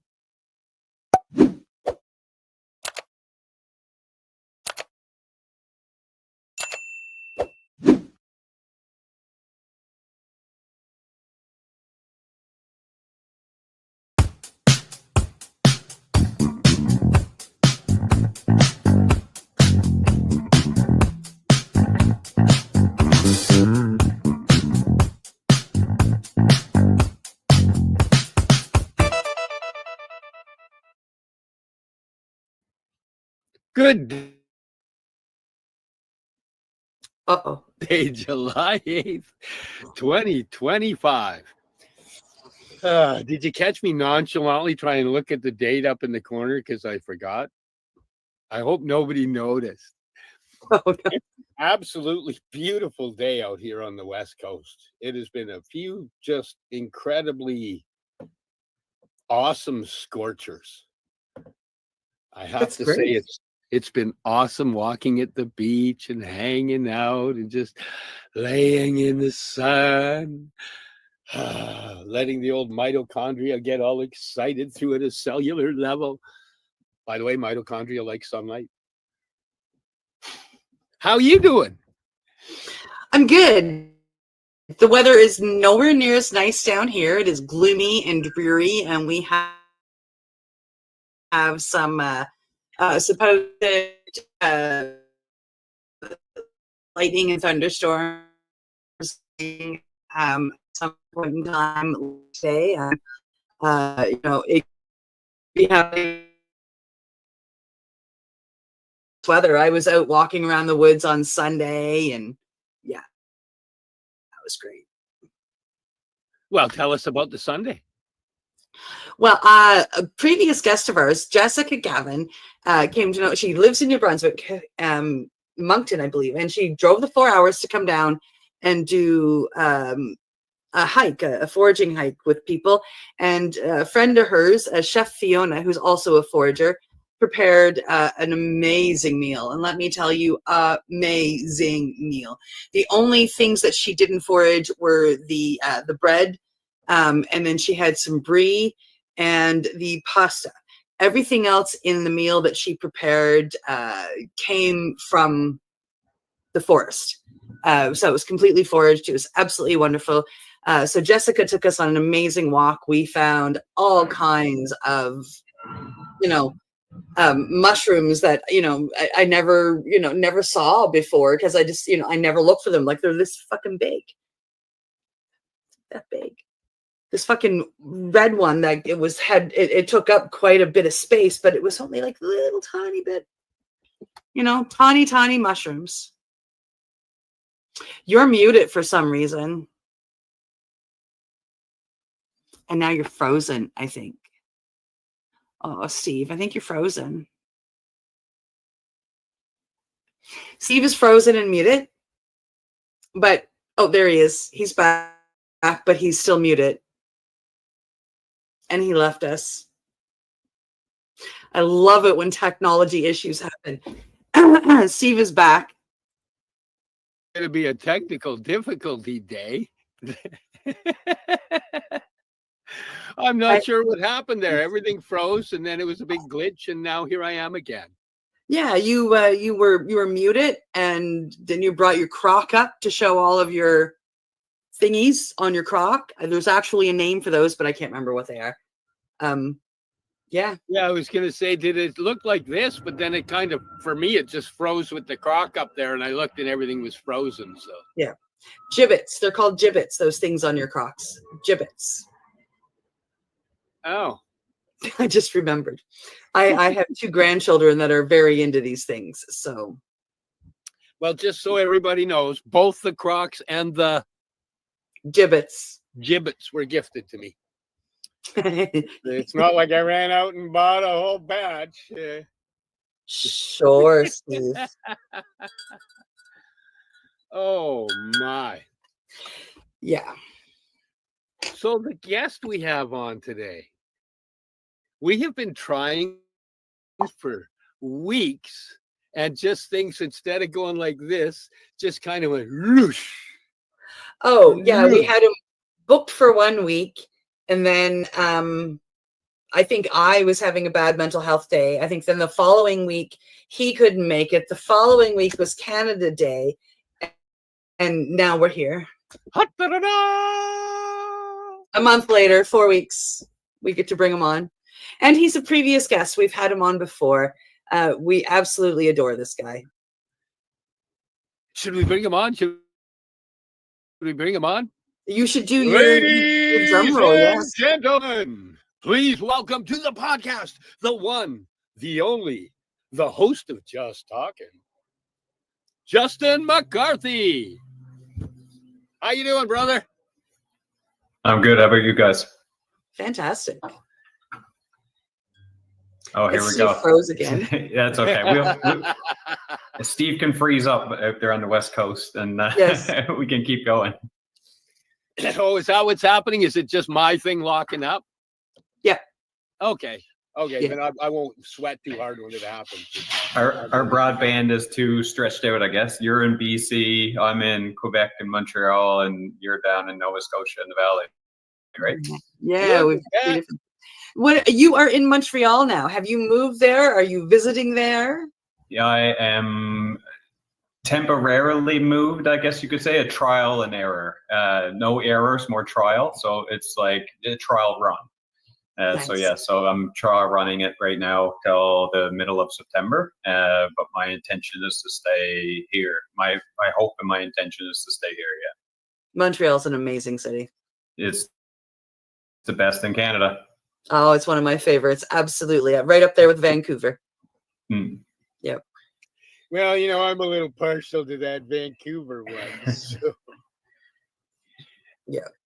After the past few weeks being my perception, and I always recognize and have the awareness that my perception is mine, it's subjective, and my perception and that subjective view of Montreal is that it's such a vibrant city. Food, culture, people, everything that's here, the things that they put off, the amount of free content and entertainment and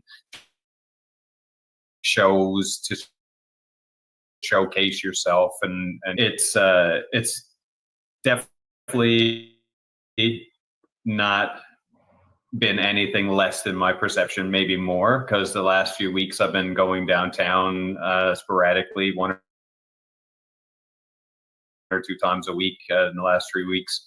And the jazz festival just ended. The circuit digital visual arts for like a week and a half, like 10 days in August. There's countless festivals and events going on all over the city, things to full-blown like Il Sonic on the island for EDM music. It's honestly like, it's so vibrant, you can't not do anything here. Anything and everything for everybody is here, and more, and stuff you didn't even know you wanted to see, you're gonna see. Ladies and gentlemen, welcome to Tourism Montreal. I should be a spokesperson for the Anglophone across this country for this city. Yeah. No, it's like, I gotta say, my first view of Montreal was the festival. It was years ago. I was, and I went to Montreal in the middle of the jazz festival, and that was my first introduction to that city. And I think that's why I love it so much. I did jazz music all through school, played the trombone, was in the middle of it, and then kind of just dropped into Montreal in the middle of the jazz festival, and I fell in love with the city. So I'm a little envious. I think it's absolutely amazing you've gone there. It's an open so that you practice with. Mm-hmm. Yeah, it's very much there and alive. Every energy that you can think of that people are into. It's heavy, it's dense, it's light, it's refreshing, it's everything. So you see everything from a mix of people that are aligned and aware and conscious to the people on the streets as well, but it's a huge like mix. I don't feel like, or I haven't found that corner that's like East Hastings in Vancouver. It's not like that at all. It's like dispersed throughout the city and kind of interwoven and mixed all into like a hodgepodge of everybody.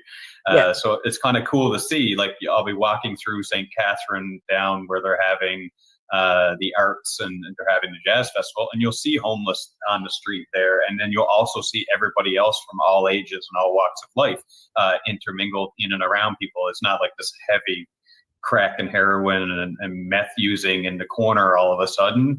It's like it might be there in the alley, but then it's also like the vibrancy of life going on around it.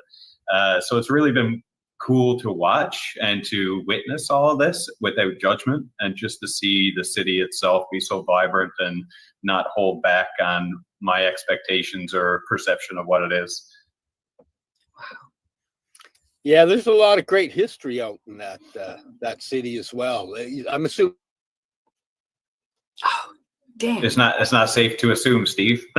Yeah, no, but he's assuming something. I'm assuming he'll be back in a second. Yeah. Oh, what was that, God, Steve? We yeah. missed you. Yeah. Am I back? Yeah. Oh, yes. I'm assuming with the jazz festival that you might have ended up down in the old Montreal area.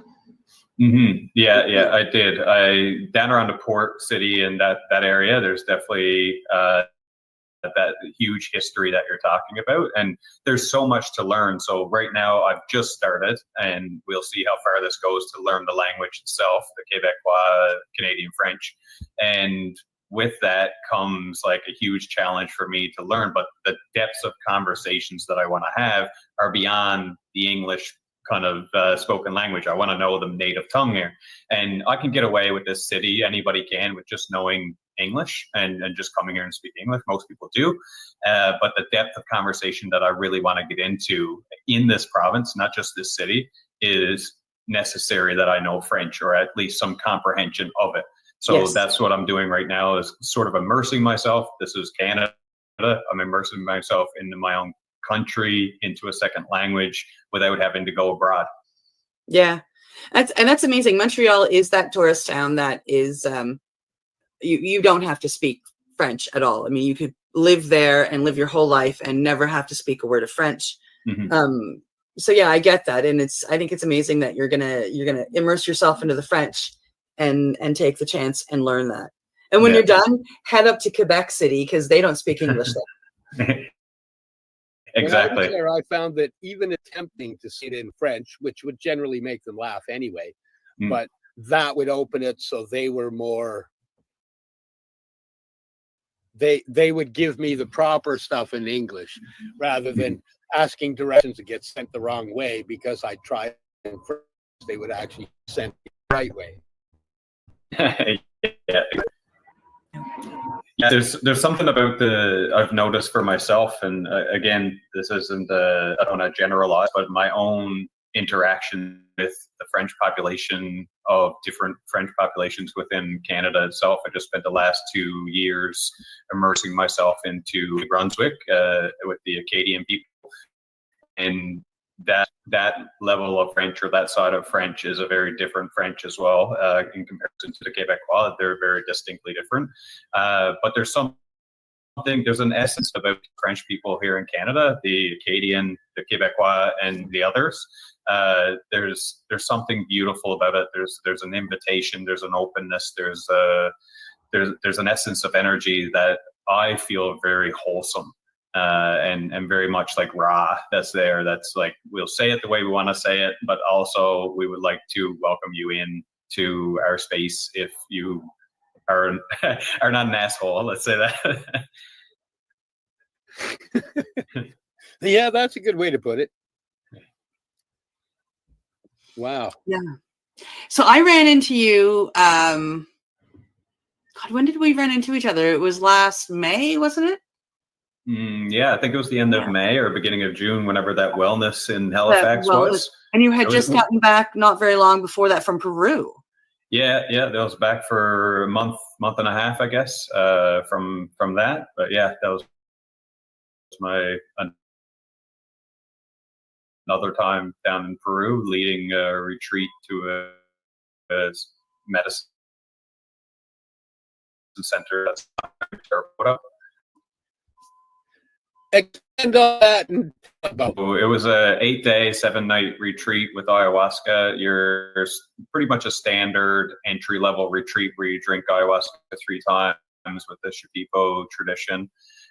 This is the more of an individual but collective immersion into the medicine in a maloka, and so everybody sits on their own mat around collectively together, grabbing your brew 3 times throughout that 8 days, and 3 different ceremonies, 3 different nights, and each time you go up and work with the shaman, with the maestro, and the ayahuasquero will give you your brew and then also sing either Olympias or Icaros to you, depending on what your needs are from your interview with them. And you can work on a lot of your own things that you're going through as you come out. I'm helping guide people there. I set people up to go with me. I also go, I participate. And while we're there, I help with the guiding and coaching before, with the intention setting, set you up to come with me. And then while we're there, I can help you through any things as well. And then also the integration coaching after that is open to the person, all wrapped in with the initial fee of what the retreat is. Wow. Wow. Yeah. I think you froze again, Steve. But we got your audio. We got your audio, so that's good. I don't know what's going on out here today, but it just seems to be a little bit, I noticed it was a little glitchy. I'll send Elon a message for you to see if we can get that Starlink out to you. Yeah, then I won't have to, then I won't ever freeze up. Yeah. So tell me, you talked about the going down there and the what goes on. Tell me something you would consider a miracle that you've experienced through those journeys. It's been so interesting for me. I think these questions are always great questions. I always love the invitation because each year or each time that I go down to do this work, I would say that my answer would change. So my answer is continuing to change with the change that's in myself. So if you would have asked me this 2 years ago, I probably would have been really a huge advocate for plant medicine and talking about how it's the be all end all and perfect and this is what everybody needs to do. Kind of like, let's just dose everybody so we can all wake up kind of mentality. And now I'm at a point where it's very much my own personal journey, and I invite the open door for people to join me so they can go on their own, whether they're just starting with something like ayahuasca or 5-MeO, or if they are advanced and want to go to this center because they specialize in master plant dietas. And this is the Shipibo tradition with the dietas, and they're different depending on who you go with, but this one specifically. So with myself, what would be a profound miracle? I would say that I've come full circle in a sense that I've gone through what I've been able to map out is a bit of a spiral, and I say spiral not like spiraling, but spiral as in like a helix instead of a linear line of awakening. And on the one that I've created, there's 7 stages, and there is a loop that you get stuck in from 2 to 4 and potentially try to bypass from 2 to 6. And I won't get into too much of it, but if people want to reach out and dive further into it, I have a whole, quite simple to break it down, the levels of awakening. And for myself, the full circle is to come out the other end now to start a potential new helical spiral, but with the awareness that none of the other things that I did needs any attachment to them. So I'm sort of like fragmenting of everything. And I would say that's the miracle of becoming lighter with non-attachment or detachment from everything that I've already come through. Interesting, because I definitely was at one of these lower stages where this was a savior type thing, where I thought this was going to be a part of me for the rest of my life. I was going to be what you could classify, I guess, as like somewhat of a plant medicine shaman and hold that space for people. And now I'm at a place where I'm fully reintegrated or reintegrating every day into my life, recognizing that I truly don't know anything. And I love that place of freedom and lack of expectation or pressure on my shoulders to walk through life and just to allow the human experience to be what it is. Wow. Wow, indeed. Awesome and profound words. That was beautiful. I never know if this stuff resonates with people. I just know it's my journey, and that's really like my perception of it, or I try to articulate it as best I can through my expression else, and I really see myself as that. But by seeing myself as that, I've been able to see other people as it too. And so the compassion and empathy that has come through on viewing other people with all of our silliness, and I don't want to say trauma and flaws, because it's human. It's just our makeup, our coping mechanisms from youth. It's our way of being through our journey. So if somebody has just drank ayahuasca or done the God molecule, and all of a sudden they're just like over the moon, blown out, and they're just like, we got to change the world. I'm like, I've been there. Keep going. Keep going. I've been there. I got you. Yeah. Let's change the world. I'm behind you. but it's good though. It's good that there's a stream of more people coming in going, I want to change the world. The funny thing is, in the beginning, you're really loud, but as you heal, you slowly kind of get quieter and more specific with your words and who gets them. And it's kind of but I find that the traumas and whatnot all vary. Yeah. But the journeys are very similar in the aspects of how compassion has to flow. Like, I find that most people will find compassion for somebody else that's hurting, which is in turn teaching you how to be compassionate for yourself who's hurting. Mm-hmm. But we have to learn how to be that way. And it's easier to learn to be that way for somebody else. But once you know the way, now it's just applying it to you as well, which has, for me, been a real hard part of the journey. Yeah, I would totally agree with you. I think the journey in itself is just aging and maturing through that age. So over time, the accumulation of all of this, from the innocence of a child up till 7 to 10 years old, to the construction of the ego and the individual from say 10 till 21, and then recognizing a young adult stage of like your 20s of being kind of invincible or very much avoidant through the construction from the past 20 years, to 30s and 40s and becoming more mature, hopefully, and then on to being a training elder.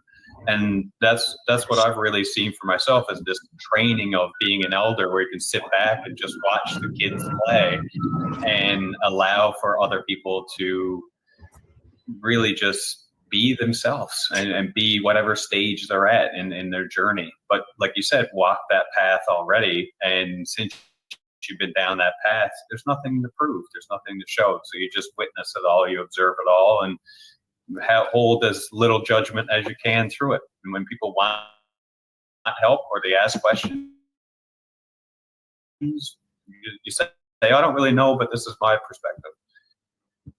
Yeah.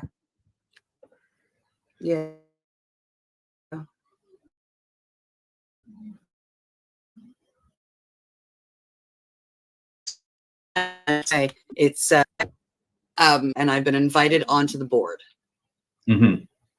of the Nova Scotia Psychedelic Society, actually.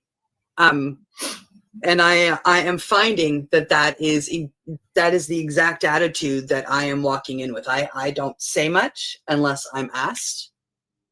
And, otherwise I sit there and just like kind of observe what's going on. And I know that I'm going quite specific with what you're saying, but like, this was kind of my example, like that of it resonating with me, and that I've noticed myself taking those steps. Yeah. And it's interesting to watch my own, so if I was in a situation like that, which I have been, and I'm sure I will be again, and to see my change through experience over time, being in that space around people that feel maybe that some people would be archetypally feeling like they know the answers, feeling like they have to take a role. Some people have to sit back and watch, or be a complementary, whatever that thing back is. And that's what's been really cool about it, is to watch all of that and just allow for the spontaneity of my interactions in those types of situations just to be natural, and then come at them and not overanalyze or over intellectualize about what is and isn't, or what should and should not be, and just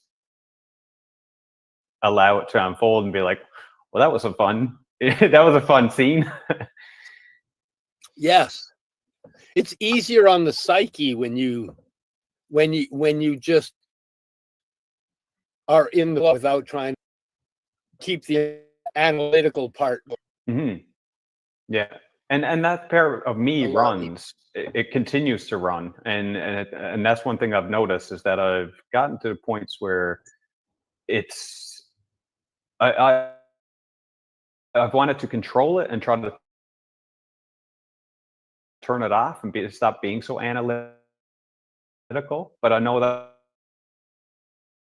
that's the way that my brain naturally works. So I just let it go now without any kind of resistance, and so it just flows. And sometimes it gives me answers that are confirmative in its own distorted bias way, and it sounds really good. And then choose to share sometimes, and sometimes I don't.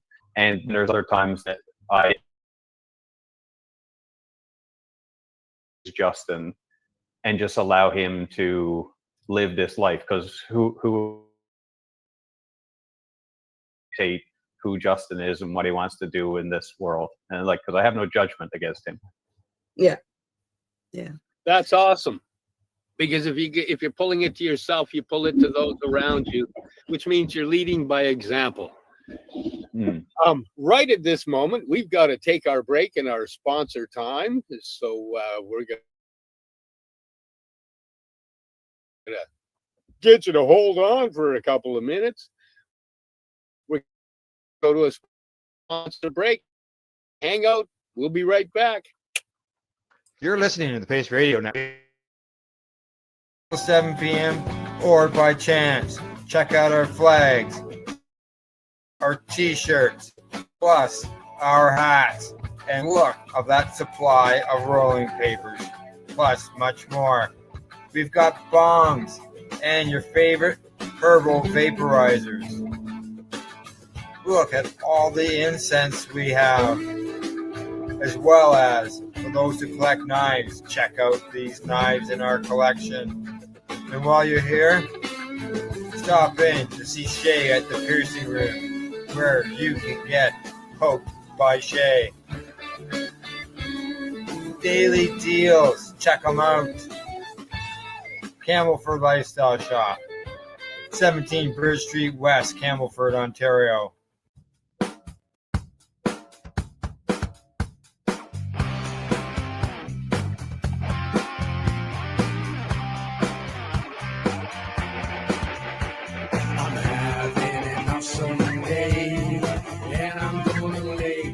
Stays that way. I'm having an awesome day, and I'm gonna make sure it stays that way. Limestone City Hydroponics is Kingston, Ontario's hydroponics shop. Take your growing to the next level and create the optimal environment with a tent kit, or maximize your yield with an ebb and flow flood table kit. Either way, Limestone City Hydroponics has more sizes and options to fit your needs. Are you looking for the power of the sun that adapts to your budget? Then look no further, as they have professional grow lighting. They have indoor grow systems that are easy and cost effective, with many options to fit your living space and lifestyle. Cultivate your growing potential. We have everything you need to succeed. And if you can't make it to the store, they offer local delivery to the greater Kingston area. Remember, when you're looking for experts to help you grow, then look 5 Sunderland Drive in Kingston, Ontario. Call them at 613-548-0420. Rerolled Saturdays. Check it out. Nothing but non-stop cannabis and psychedelic programming. Find it at 420pace.ca. You're listening to the Pace Radio Network here at paceradio.net. Good day, and welcome back to the Mushy Moment podcast for Tuesday, July 8th. We're here with Justin McCarthy. You have a podcast running. I do, yeah. And I love the name. Just so you know, I the way you did that is awesome. Tell us about it. Yeah, so the name is Just Talking. It's definitely been a highlight of things I've been doing since the new year, and finally been able to get it going. And you started this podcast with some technical difficulties, and every time that we have these virtual or digital spaces, there's something to be said about the technical issues that, and that Just Talking podcast is, and there's Justin, the spin, and then on the name Just Talking with the T and the G gone is like a Newfie slang, because being from Newfoundland, we draw on the letters everywhere. So that's what we're doing, is raw conversation similar to this. We're just talking. It really goes off of the curiosity that I have about the guests. So if I find somebody that I'm curious to know more about, typically a stranger, someone that I haven't met before, that comes on, because news stories, like many novel things, is intriguing to me. I want to know about their story, both personally and professionally, how they come to do what they do, or how they got through what they got through, and then be able to have that conversation from anywhere to 60 to 90 minutes with them. There's 24 episodes with a bunch of people lined up over the next couple of weeks. While I'm here in Montreal, I'm setting up more of a professional studio for myself, where I have like a full screen and monitor. Everything is set up, so I just push the power buttons and turn it on. Stable internet, these types of things. And so my intent is for it to grow. And I feel right now it's been really successful. I want it to get to 21 shows, any kind of analytical overview or assessment from me, just allow the feeling and the observation of how it was running through 21 episodes to just do what it needed to do naturally, just ebb and flow, bob and weave, to have issues, to not airing certain episodes, to guest cancellations and everything that you don't expect with before you start it. And then just to see how that works, and you never know until the experiences happen. So I wanted just to experience 21 episodes. And why I say 21 is there's a number out there that's floating around in the podcast space, that if you get to 21 and you're active, then you're amongst the top 1% of all the active podcasts that are out there. Because a lot of people start them and stop them, usually around between 1 and 5. And it's kind of like this novel thing you get into. A lot of people don't even start it. They just have the idea, I want to start a podcast type narrative, and then it never happens. But if it does, a lot of people stop somewhere before 5. If they get to 21 or double digits at least, there's usually a huge halt or stop on people, because it's a commitment. It's a constant commitment to release one. I release one every week, every Monday morning. I have one edited, ready to go on YouTube, Spotify, and anywhere that you can stream. And it's been fun. It's been really fun. I feel like my ability to have a conversation is good, and then to ask questions and be a natural interviewer. So it's been interesting to see that this part of me is something that I would like to continue to grow, and through the experience to get better at. So it's something that I want to continue to do for the foreseeable future, as long as technology and everything allows me to, because it's really interesting to have conversations and raw conversations, and get real, and have that emphasis of real raw emotions, or what people think, even if it's messy or wrong, in the collective learn the most, not just about ourselves, but about like collectively everybody around us. What are we seeing right now, from online dating to the hyper use of narcissism and toxic masculinity, to modalities within spirituality, or grand awakenings through things like plant medicines or Kundalini awakenings, whatever that is for people. The conversations on Just Talking are about that. And so I try to keep it kind of table loosely.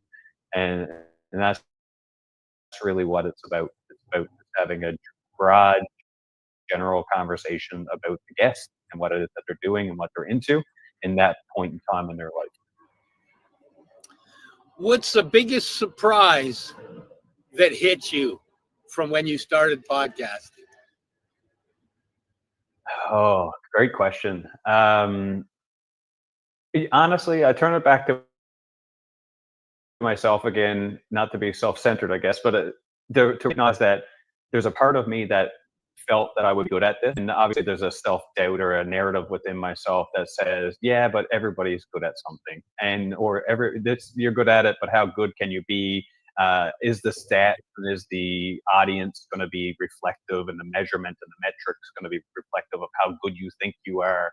And that actually has been one of the things that recognize that, hey, you know what, this is actually something I am good at. This is something that if I wanted to pursue it, I think over time it could grow into something that would be sustainable, or at least something that I continue to do as a commitment long term. And because it's something I enjoy, not just for financial or monetary value, hopefully in the future, but actually because I enjoy doing it and I get to network and meet people.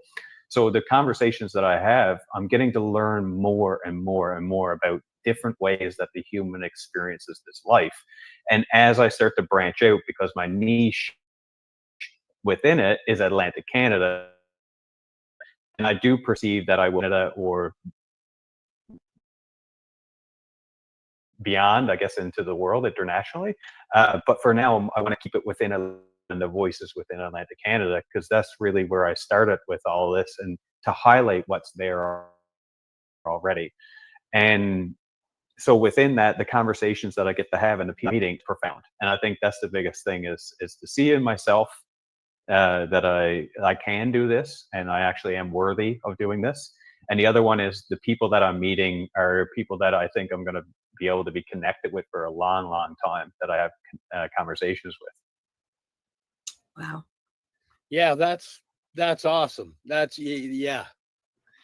I do it because I freaking love it, and I love talking to people. The same thing. I like the learning, hearing other people's stories, learning, and just. And he was half joking when he came to me, hey, when are we going to have a podcast? And I said, apparently in 2 weeks. And that's when we started. No, the concept of, oh, this is something ongoing that you have to do. You know, you've got to find guests. You've got to do things to make it flow. Mm-hmm. And yeah, it was kind of funny. You know, I get asked sometimes, well, you know, do you ever look at the numbers? Do you ever look at the data? Is all. Oh, and we're losing him in their pathway. And some people spit a lot more pearls than others, but it's always there to go back and look at. It's always there to be viewed again. Mm-hmm. Yeah.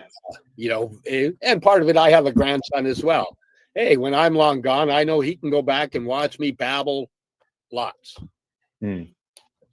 Yep. Yeah.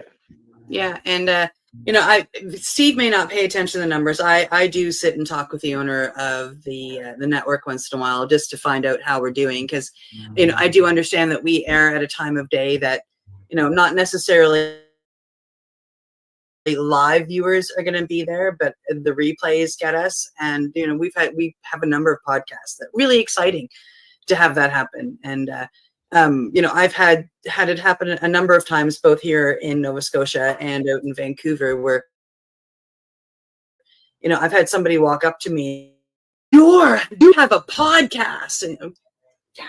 And it's really cool to have that recognition and that excitement of somebody that has watched us, you know, throughout the last few years. And, you know, they, you know, recognize me right off. And that's kind of, it's only happened twice, but it was very profound both times that it happened. Yeah. About healing. Always. Yeah. Yeah, and then you get to hear their take on it, like how they viewed it or how it hit them. And I'm always surprised by that part of it is how they interpreted it through their own lens, and the things that actually resonated with them from that podcast is stuff that I never would have imagined. Like in my synapses summary, point by point, what this podcast is about. Sometimes what's within those lines is actually what resonated the most with people. So that's one of the biggest things about it, is that the thumbnail that you create, the SEO headline or tags, or how I construct the bios and the bodies and the copy for the different social media platforms, none of that actually tells the tale. It's the viewers and the audience that actually tells the tale on what is actually resonating with them, what's hitting home for them. And there's been some that's gotten like 20 views or 20 downloads, and it's been 5 people coming back and saying like how profound that conversation. 400 views. Truly, if it even helps, you're doing it, just so you know. Thank you. I think that, people that are walking honorably in the healing world, that are putting out podcasts, they're leaving the trail of crumbs for people that start looking. And all you got to do is catch a couple crumbs, and off you are, and you see a few episodes, and they lead to life-changing events. Yep. Yeah, it really does. And collectively, if we're all talking about these things, then it creates a new reality within our society. And so the more that this permeates outwards, which it is doing, and of course we see the double side of that coin being spirituality becoming trendy, or all these different retreats and modalities becoming kind of like taboo and interesting in a way that like people are becoming more hurt or more I'll use traumatized, for lack of a better word, through what it is that they're doing, and re-traumatized even. And that is all a part of it. Like that has to happen as well. Everything got to get blown wide open for us to allow to see what is actually worth keeping at the end. So we'll pick up those crumbs like you're talking about that are worthy, and those are the things like the 2,000-year-old teachings of Buddha, and those things last the test of time. So that's all evolution in itself, that whatever will be meaningful will last, and whatever can stand the test of time will, and all the other stuff will just fade out and become impermanent like everything else does. Wow. Hey, this thing, newfoundawakening.com. Oh, you can just do, if you want to, you can just do @newfoundawakening for social media, Facebook and Instagram, because my website ended up coming down. I have another one ready to go. It's in the works, but I don't know how soon or if I'll be putting it up, with a few different irons in the fire, from the podcast to some stuff with Veterans Affairs. We'll see if I take a step back from a lot of the stuff that I'm doing and go in a bit of a different avenue with a pause button pressed, or if I will be continuing down this road. But that's all. So you caught my attention with, you're working with the VA now. Yeah. Doing? What are you doing? Yeah. So I got a big backstory. I got 10 years in the military, 3 years Army, 7 years in the Navy. And through that, I ended up having a back injury when I got out in 2016. I did a vocational rehabilitation at that time, before any of this stuff was happening. And when this stuff was happening, I actually was getting out of what I was doing with the rehab program, which was re-education. And I couldn't handle the stress at that time. And then I had to go through all of this catalyst of spiritual awakening, we could say, different perspective on life. And I blew my life up. So like I had to get rid of all the support. I got rid of my marriage. I got rid of everything and kind of let the dust settle, and then said, okay, I need a new starting point. And that's been the last 5 years. So now I've re-engaged with Veterans Affairs because I've actually been experiencing quite a bit of sciatica because of that back injury this year. And it's gotten to a point where the pain has escalated daily, constantly, to the level that it was originally with the injury, with the lumbar disc injury. So I've reopened this with the hopes of going back into this rehabilitation. And with the rehabilitation potentially comes education. And I'm hoping to go back to further my education and finish my degree and post-secondary education to now get myself to a place where government and society is able to see what I do. That's the hope yourself, I believe. Correct me if you're wrong. With some mental health issues because of the environmental impacts that are within that space. So that's another claim that's been reopened and looking at getting reassessed in a way that I'm very positive about the outcome, to be honest.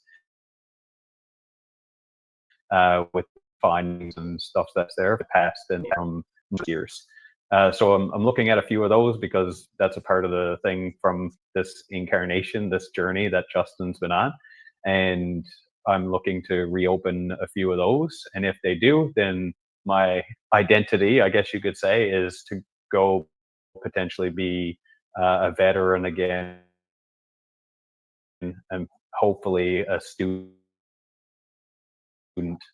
within post-secondary education. Wow. Well, that's exciting.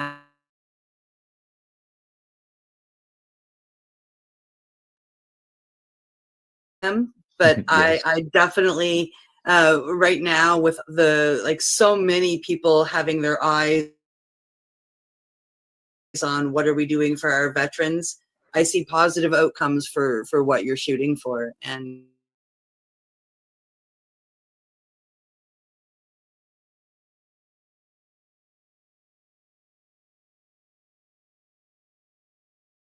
exciting. And to bridge, and you and I have had this conversation before, to bridge that gap between these sacred medicines and it's the healing, it's the eating properly, it's everything together. So we have this, for lack of a better word, a spirit here, and then we have the modern world over here. And to get that bridge, I think, is extremely, the modern world see the spiritual conscious world and see that consciousness and that oneness. And I think it's going to take doing what you're planning on doing to help some of these people see it and walk that bridge over. Yeah, and I've always, and that's a perfect way you put it. The bridge is exactly it, and that's been in my intent ever since first learning and working with Cambo, is to be somewhere in between that white coat clinical psychologist, behavioral psychologist, and then be that woo-woo spiritual shaman. And so be somewhere in the middle on a spectrum, floating back and forth depending on what the person needs. And then going then into more 5-MeO work and Bufo, and then with ayahuasca and these types of psychedelics, then could I be a part of that bridge more effectively if I'm trained in a actual clinical therapist or a psychologist or a psychiatrist even? And we'll see how far this journey and road goes with this way. But that's my intent, is that if that is what's open to me and those doors are open, then I'm going to try to walk through them. They're not easy. And any means, going back to school at 39 years old is easy. But but it's doable, right? So I'm hoping that I have an intent to do it. I'm interested to do it, and there seems to be a purpose behind it. So if those doors open up, I'm going to gladly walk through them and take on those challenges. Because that bridge that you were talking about is exactly what I've been interested in being a part of. So having that credential in the Western medicine model, that shows also that there is potential within putting that body, mind, and spirit back together Yeah. for people, and allowing them to walk across that bridge and to say, Yeah. okay, so I'm here, a human on this planet, living this experience, and I also want more meaning and purpose in my life, because that is a part of what makes the alchemical reactions to the body come to life. That's and if we can put that all in context, and this part of us needs meaning, get that meaning based off of getting to know yourself and what your strong points are and your interests are. And so integrating all of that back into, let's create a template. And from my coaching side of things, I'm very much like solution focused instead of rehashing the problems all the time in traditional analytical or type of, sorry, just rehash this, right? And so actually have a plan, an aim, a trajectory, a destination, and then actually have, say, support through insurance or government backing, funding, or any of those things to be able to support the sustainability of this transition, to build this bridge in between these. Piece of paper on the wall. Working on building that bridge as well. You know, with the quantum physics. What's on? I said I didn't catch everything you said. Oh, so I clicked out again. I said current science is actually working on building that bridge as well. It's connecting what the shamans used to speak their words to the science, and they're now going, oh, they meant this, and it's all coming together. And you know, there's a lot of the science that's now, instead of the science going that doesn't make sense. That woo language doesn't make sense. Now they're figuring out what the English comparisons of the language are, and they're matching the science. You know, there was that one shaman that drew out a bunch of diagrams of visions that he saw, and he would talk about in shamanic way. But when the scientists took those drawings around, they went, oh, that's the double helix. Oh, that's a cell in a splitting. Oh, that's a cell in every picture he was drawing was a scientific structure of happening in science, but described in a historic shamanic aspect of story. So, you know, now they're going, oh, this is the same thing, just different languages, which is a beautiful thing to watch the science now with quantum, like that, with the quantum stuff that they're putting out, quantum physics and quantum entanglement. Oh, it's proving we are all one. Oh, they're proving that energy observed modifies its behavior. So it's all stuff that's been said in different languages. You know, for many of the shamans, I would believe the words would just be observe. You know, those are the ones that rattle off my head like crazy. But what's the definition of observe? Right? Everybody has a different version. But if a shaman says to you, observe, and you're stuck on your definition and you're hyper vigilant thinking you're observing all the time, you're not observing. Observing is observing without any emotional context, so that the energy can modify itself just by being observed. Yeah, exactly. And you hit the nail on the head with those. Is like that observation, understanding that the finger pointing at the moon is not the moon. And so just to observe the moon as it is without having to label it, and to be in that experience itself, just to see that white shining light reflecting that bright light from the sun back to you.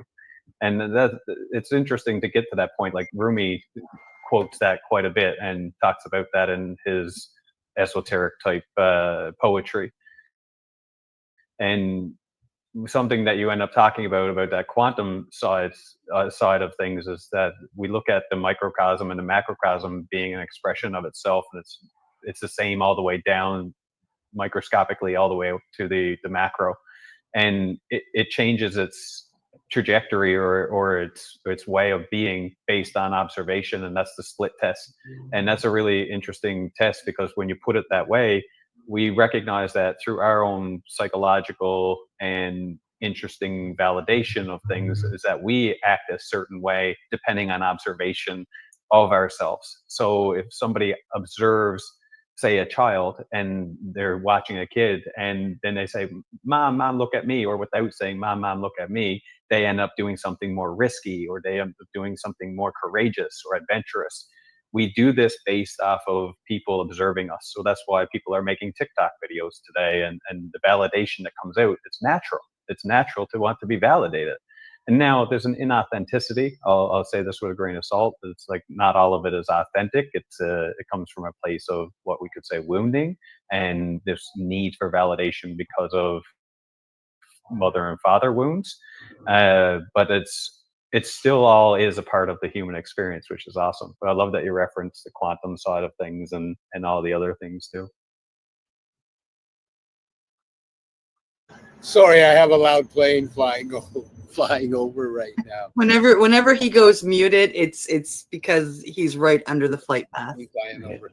Yeah, I did a little AI digging with some stuff, and asked a trail of what are the 10 things people should know if based on these teachings, and I just kept it running and ran it through all the religious teachings, all of the or a whole bunch of the martial arts tenets, all of the top psychologists, all of the top scientists, current and past.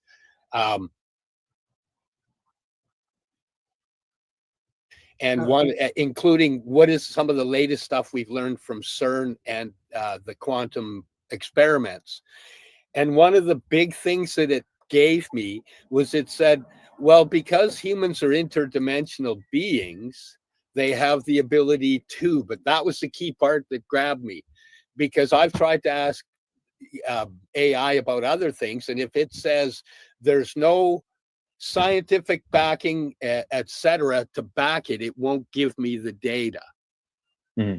But in this moment of going through days of travel, it said, oh, we're interdimensional beings. So when I asked about how to experience it, it went breath, meditation, and all the medicines.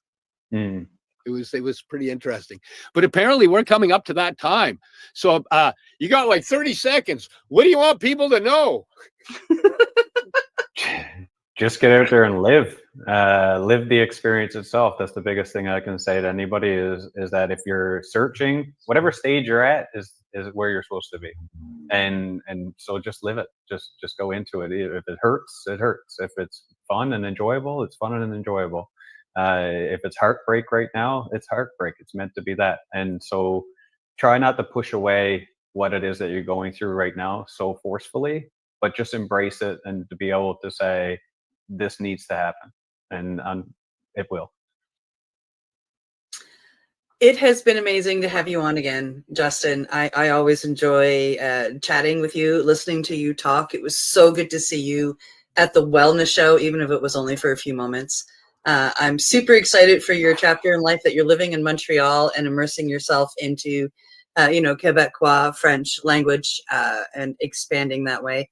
And I wish you nothing but the best. And I can't wait to have you back on again and have you speak French and have me understand nothing. But I can't wait for you to show us what you've learned.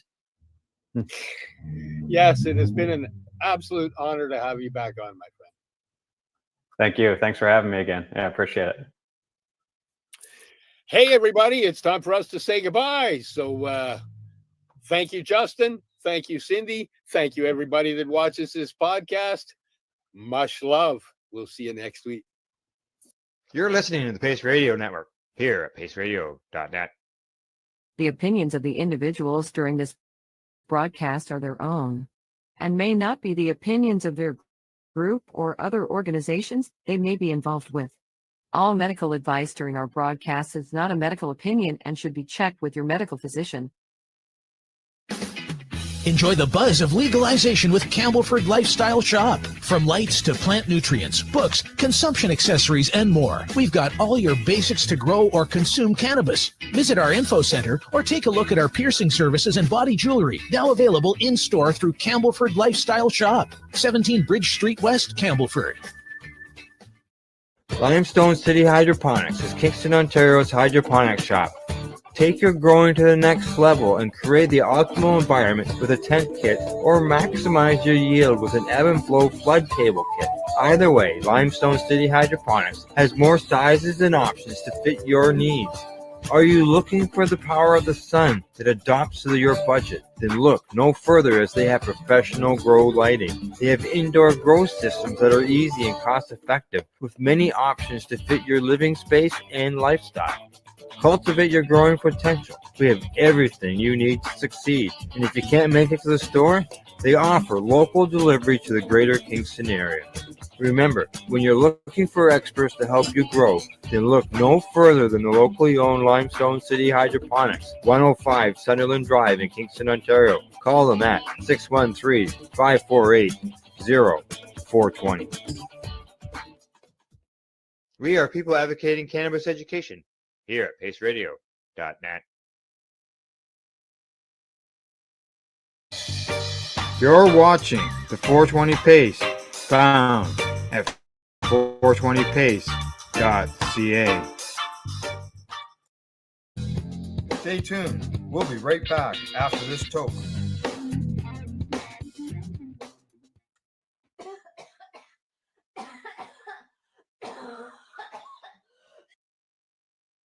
You're listening to the Pace Radio Network here at paceradio.net. The views expressed by the individuals during this broadcast are their own opinions, and they may not be the same as those of their group or other organizations they may be involved with. All medical advice during our broadcast is not a medical opinion and should be checked with your medical physician.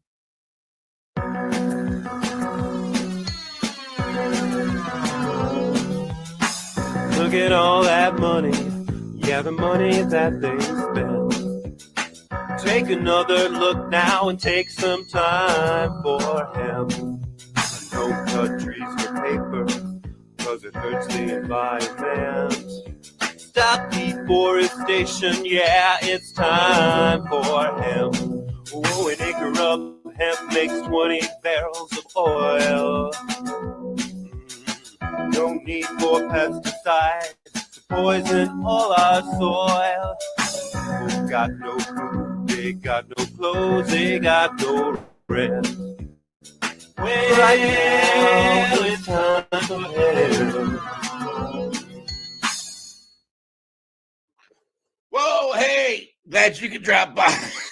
Oh, mercy. As you can tell, it's time for hemp. All around the world with the global broadcasting network known as the Time for Hemp Network. Find us at timeforhemp.news. We're also found on Tumblr, SoundCloud, iHeartRadio, iTunes, Spotify, anywhere there's sound to be found on the internet. We're around making sound. And you are listening to the Time for Hemp Global broadcast here on the big network. And it would be nice if you could hit the subscribe button if you haven't already. Hit the like button if you like the show.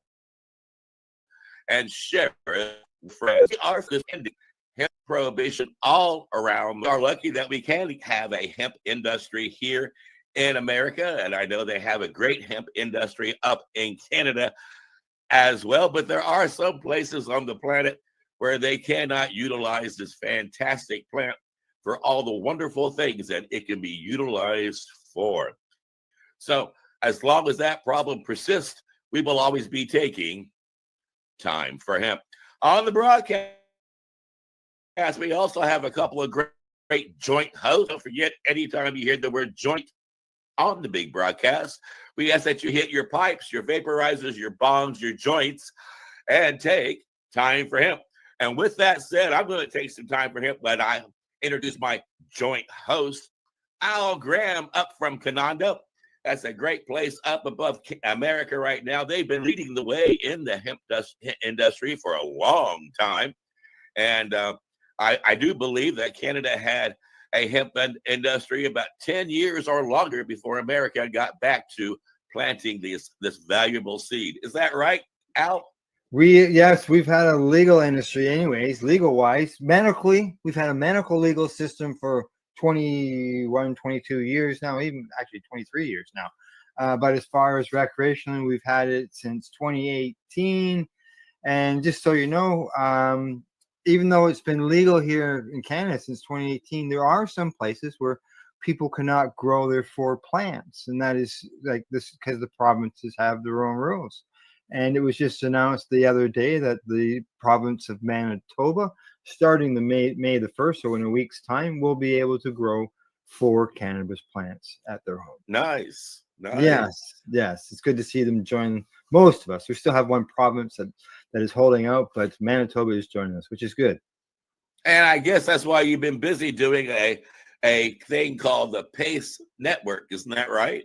Yes. With the Pace Radio Network, we're going around talking about cannabis advocacy. We have the news. We talk to patients. We talk to businesses, other advocates, find out what they're doing in order to help, further legalization here in Canada and elsewhere. And elsewhere, and that's very important because there's many people in many countries that don't have cannabis legalization, and just because a country like Canada has it or your state has it doesn't mean that we're done yet. There's more work to be done. And why don't you let people know how to find that fantastic network? Oh, paceradio.net. PACE stands for People Advocating Cannabis Education. Awesome. And we have another joint host on the big broadcast, don't we, Al? Yes, we do. Al Byrne. He is a U.S. veteran. He's been fighting for access for medical cannabis for patients for, I'm going to say decades. He's been involved in it, working to change laws, as well as, helping patients with access to cannabis through doctors or whatever. But it's very important for people to stand up and make their voices heard. And Al Byrne has been doing that for many years, and as well, he's written himself a great book. And I'm going to let him tell us all about that. Hey, Al. Thank you, guys. Thanks, Al. I actively got involved in cannabis where I spoke out. I was still on active duty. I spoke out about the idiocy of having cannabis made a illegal substance in 1983. So that was a while back. That's a while back. That's right. Yeah, 40 years for sure. Yeah, and I've been doing it ever since, pretty much daily, like today.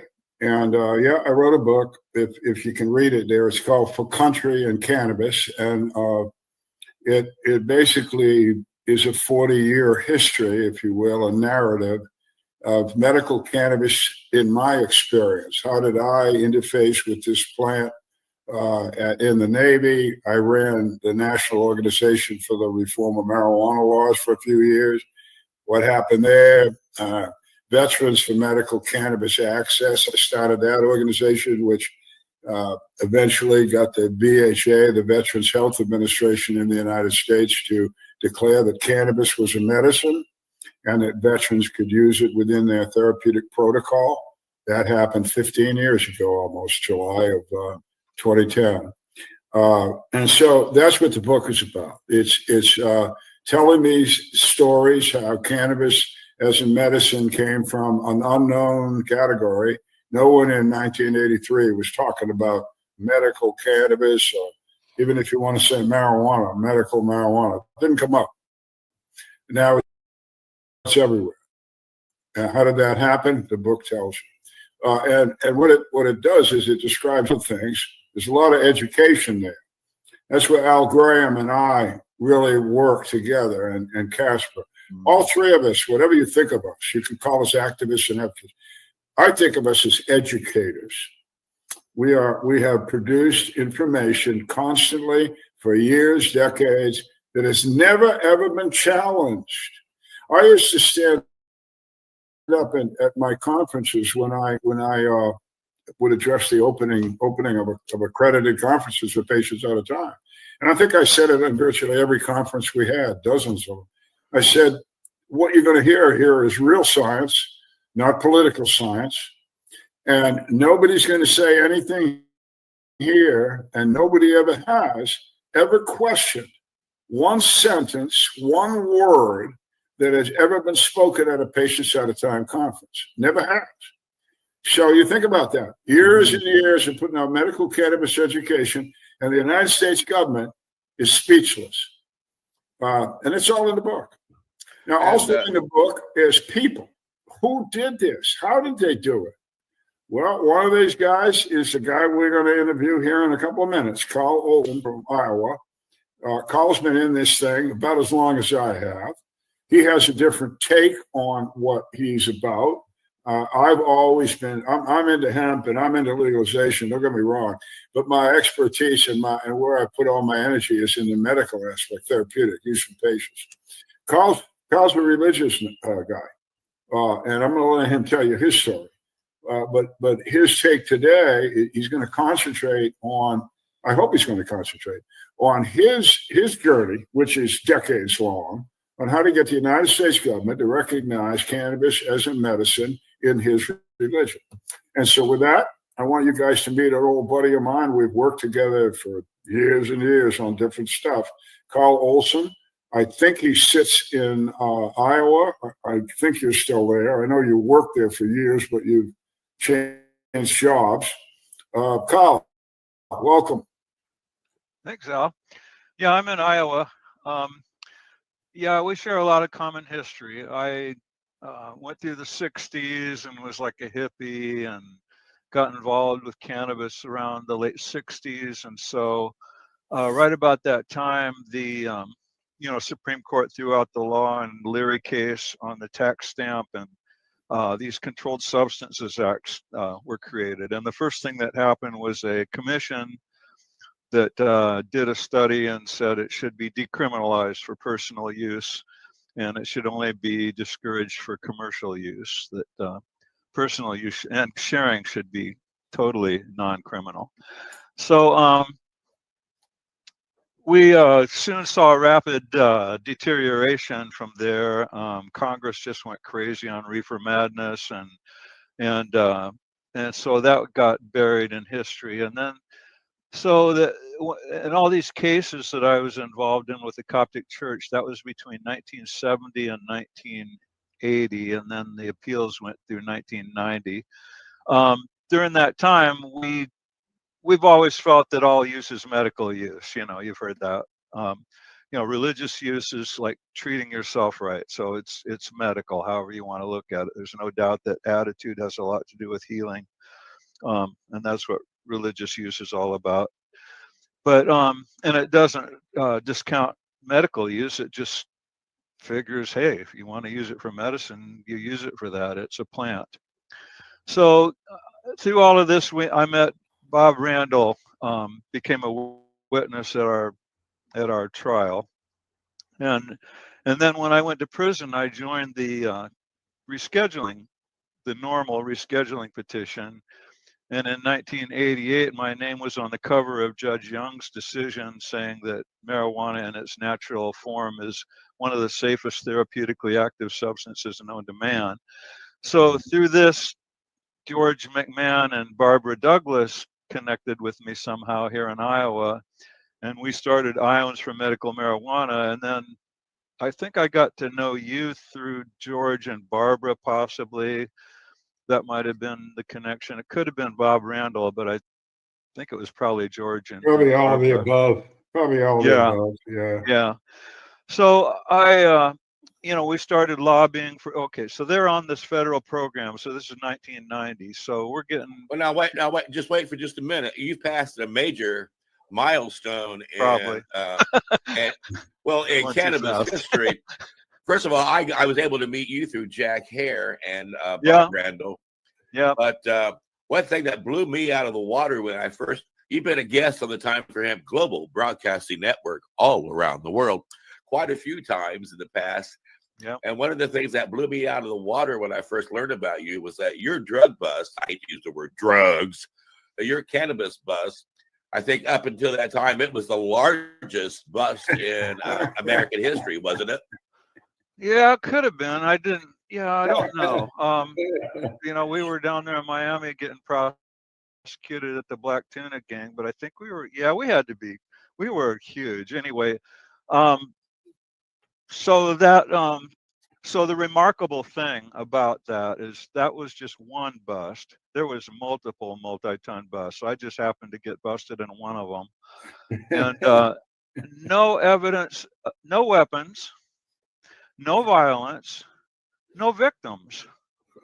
With that amount of marijuana, like if there's going to be a harm from marijuana and it's not associated with the largest bust in history, if that's true, that doesn't make sense. There's something wrong. Well, then you go and they say stuff isn't so bad. You know, it should be legal for personal use. And it's like, well, hey, it's no coincidence that this herb is not associated with violence.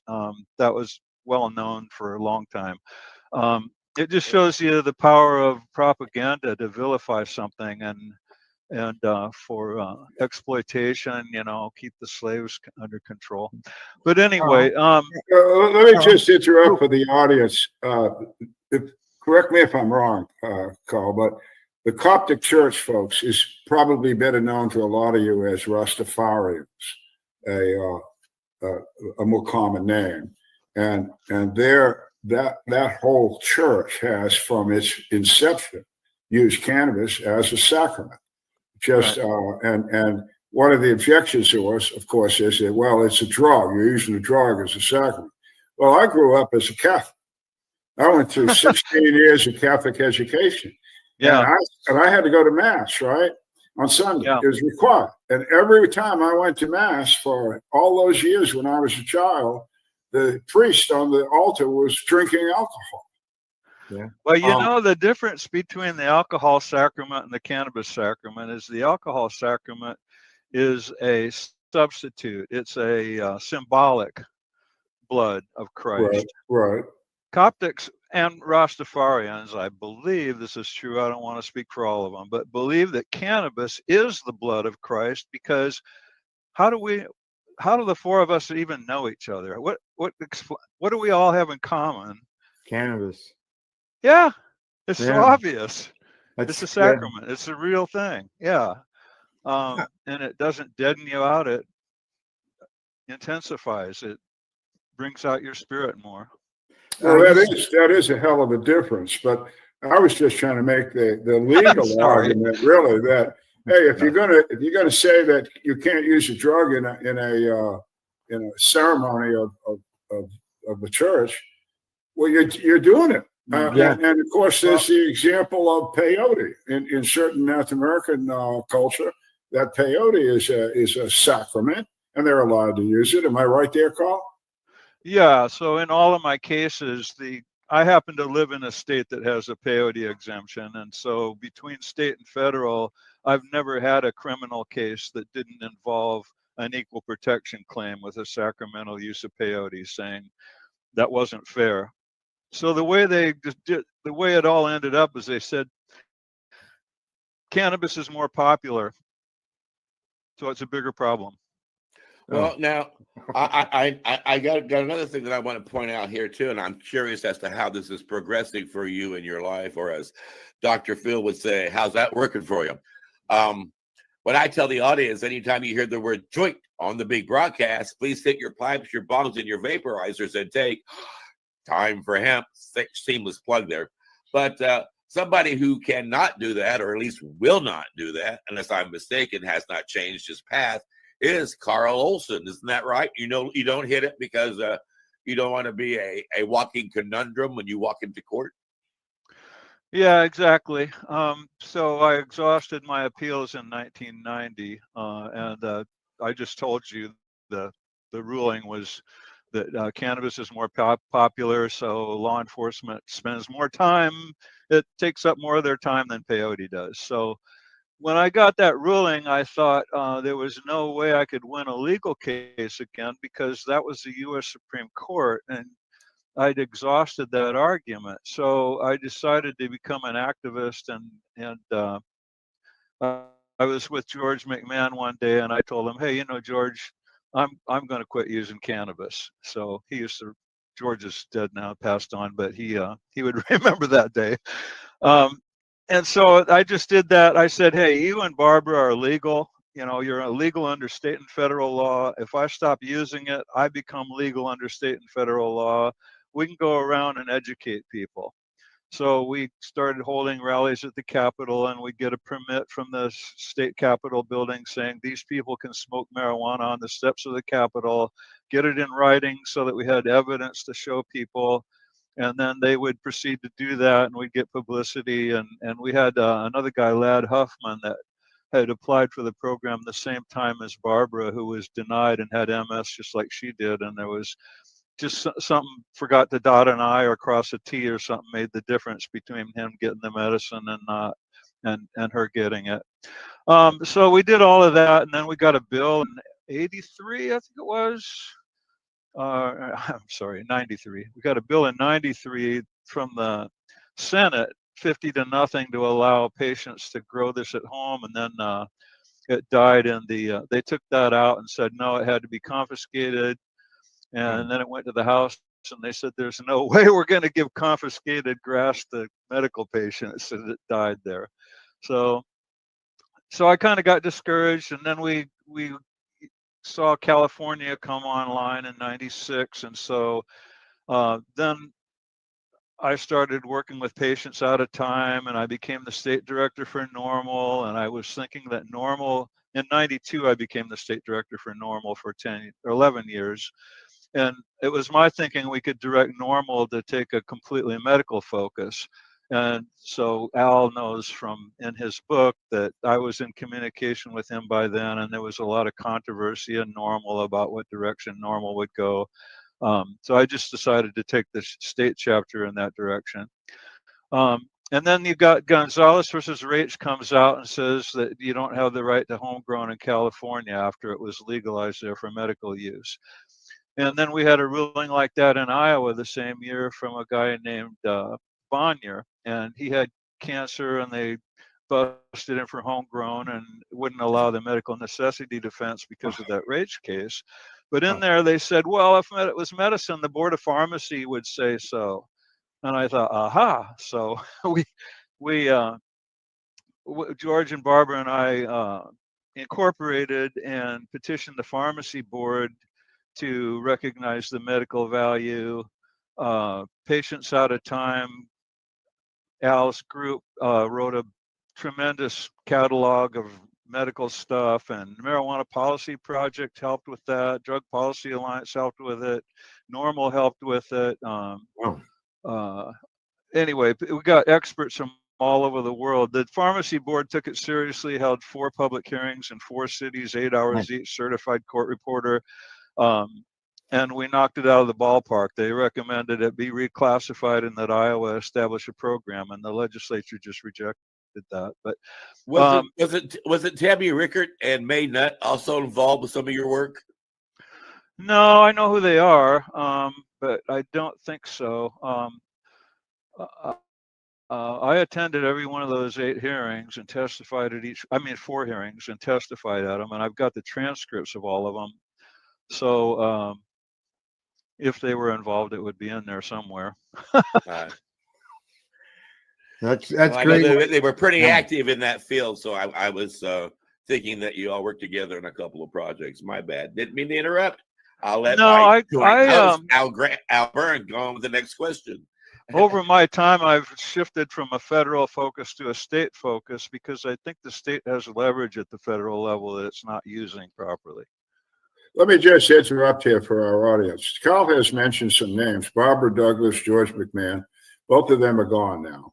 But they were involved. They were among the first patients that received medical cannabis from the federal government for free, for life. And this is, again, at a time when the federal government said this stuff is not medicine, but they're giving it to patients as medicine. These 2 individuals were concerned. Barbara Douglas was an MS patient, and George had a very rare disease that I can't even pronounce. Nail patella syndrome. Nail patella syndrome, which is a terrible disease. You don't live very long. And anyway. Yeah, kind of like Irv's thing with the bone spurs or whatever. Yeah, same kind of thing. And so these were terrible diseases. They were absolutely helped by the medical cannabis that they were given by the government, even though it was awful stuff. The quality was terrible. The way it was handled, grown, packaged, it's just a mess. But it still helped them. And patients at a time, again, my organization in 2001, we'll get back to where Carl is right now in the 90s, but 2001, we took these patients, including these two guys, and you can look it up online. It's called the Missoula study. It's really a study of chronic cannabis use by the federal patients. So there were 5 federal patients at the time, and I put them all, they all eventually got on my board of directors to have the world know that we're going to stand up. These were stand-up people. These were ordinary U.S. citizens who were getting cannabis from the United States government and calling out that government at the same time for not giving it to everybody. These people were definitely heroes and heroines who will remain so in my mind forever. May not was on my board of directors, but she was not involved at this time with Carl. So now Carl's got this stuff, and this is where he went different. I stayed federal. Carl went state. So what happened when you started to use the states as a leverage against the feds? Well, I had a lot more fun. I got to know a lot more local people. Yeah, I mean, getting to know legislators and stuff at your local level. How do you do that with Congress people? You know, especially, and like you only have so many in your state. So no, I like this much better. So where I stopped with the pharmacy board thing was 2010, and so at that time Obama was issuing these memos, 2009, 2011, 2013, that they wanted the states to conglomerate these marijuana businesses. That before 2010 we had states with homegrown medical use, but we didn't have these large organizations running cannabis until around 2010, and the Obama administration encouraged that. And of course, I should say encouraged it. They just gave in. I mean, it was going on, and the Obama administration said to hell with it and caved in on it. So it wasn't them doing it. It was just them acknowledging reality. But then, so at that point, Iowa didn't dive in until 2014, and we dove in with a possession-only law that said you could go into Colorado and get products there and bring them back into Iowa, and that persisted till about 2017 when they set up a growing licenses and distribution and manufacture in the state of Iowa. So my religious claim completely fizzled out on the peyote exemption, but now there's an equal protection claim based on my sacrament cannabis. You've got the sacred use on my side, and you've got the profane on the other side, because every one of these organizations is a federal criminal organization, and all you have to do is look at their income taxes. They can't take cost of goods sold deductions. They have to pay an effective tax rate of 70% because of IRS code section 280E. And so that is like the state's version of medical use. Okay, we're going to give you this stuff because you need it for everything, but we're going to turn it over to the mafia to run it, and you have to voluntarily violate federal drug law to participate in it. Yeah. That's how can they say that is a greater public value than religious freedom? So, but Iowa's one of these states where you can't sue the government on an implied cause of action for violating your constitutional rights. But last year, they enacted a Religious Freedom Restoration Act that says, yes, you can sue the government for violating your constitutional rights. And I have a case I've just filed that Al was talking about before the show. So that comes in. Okay, so that's 2017, and then in 2018, the federal government comes along and legalizes hemp with pure THC. Okay, so now we've got pure THC in a beverage being sold in the grocery store. I can just walk up the street and go get me a can of THC and bring it home and slurp it down. we've changed our medical program now so the products can have 100% THC potency, and that's the highest. 85% of the sales are that product in a vape device. So we've got people, and another thing is because cannabis has no accepted medical use in the United States as an unsafe for use under supervision, medical supervision, we don't supervise it. Simple. It's not medically supervised. You just go get the stuff at the dispensary, take it home, and use it however. 100% THC in a vape pen.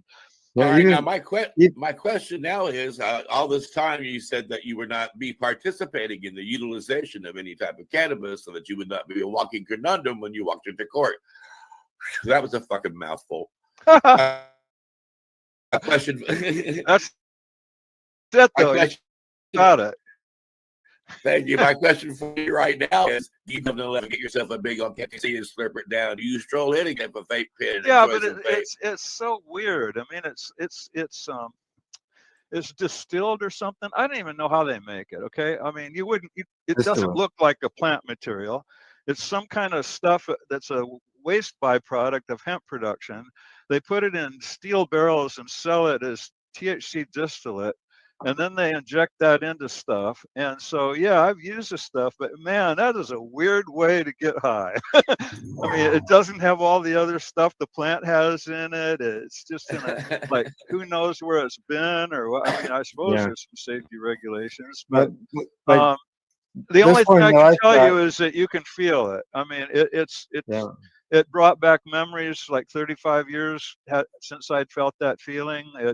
It was bizarre to, so no, that I'm not going to let them hold me hostage, make me go buy that crap instead of having my sacrament. Good. And so does your church offer sacrament? I didn't mean to interrupt, Al. I'm sorry. Does your church offer free sacraments to anybody who strolls in and says, I want to worship here? No, our articles of incorporation say that the only thing you can do is get a state and federal exemption, and once you have that, you're in. Until then, you can't practice. All right. So what are you doing now legally? You filed a motion where to do what? Well, I've been arguing with the legislature about and the department about getting an exemption for our cannabis program, and I showed them the peyote exemption and said, if a church can have an exemption, so can a state medical program. And the doctors on the board just loved it. They voted unanimous in favor. And plus, we have a police officer on there that's like the head of the State Police Association or something like that, and he voted for it. And so we got the legislature to enact that into law in 2020, and the department filed that with the DEA in 2021, and the DEA hasn't responded to it. So what I've been doing is working to get a legal committee saying, hey, if you're going to recognize that medical cannabis should have a board of medical professionals overseeing the program, didn't it dawn on you that this is a complex legal issue and you might want to have a task force of legal professionals look at this as well? And then I told them I have the answer to this whole thing. We can get federal authorization the same way the church got it for peyote. And they said, that sounds like the only reason we don't have one is we're not working on it. We're not telling the federal government we want it. And the standard for 21 USC 822D is where that peyote exemption comes from. And it says if it's consistent with public health and safety, it doesn't say it has to be a religious cause. It's any good cause. And that's where you can't have the government favoring religious activity over secular activity because it violates the Establishment Clause. So now you've got both halves of the thing. You've got the Establishment Clause that protects the secular use, the medical use, and you've got the Free Exercise Clause that protects the religious use, and the two things balance, and you don't leave one hanging without the other. Nice. Wow. Yeah. Well, so I've got a case I filed with the DEA in 2022 for a religious exemption under the Religious Freedom Restoration Act, and I filed with the state this year in district court, and that page that Al just brought up, that's all the court filings in my court case. So I'm arguing that all of the secular activity that they're authorizing, the THC and the medical program and in the grocery store, evaporates their compelling interest in prohibiting religious use, that they've completely undercut themselves and abandoned the whole thing. They don't even know why marijuana was made illegal. It's because it has THC in it. So they've completely undercut their argument, and they don't really see it because they don't know what cannabis plants are and THC is. Like, they don't know that THC is the thing in the marijuana. Well, now this is all groovy too. Now this focuses on people who want to utilize cannabis as a sacrament for their religion. Does this also in some way or another compensate people like Catholics and Baptists who just smoke cannabis religiously? Well, I can't litigate for a group. So that's another flaw in all of my old cases. I kept saying the church. I wanted an exemption for the church. Unless you're a licensed attorney, you can't represent anyone else in court. So you can only represent yourself. So that's something I've learned.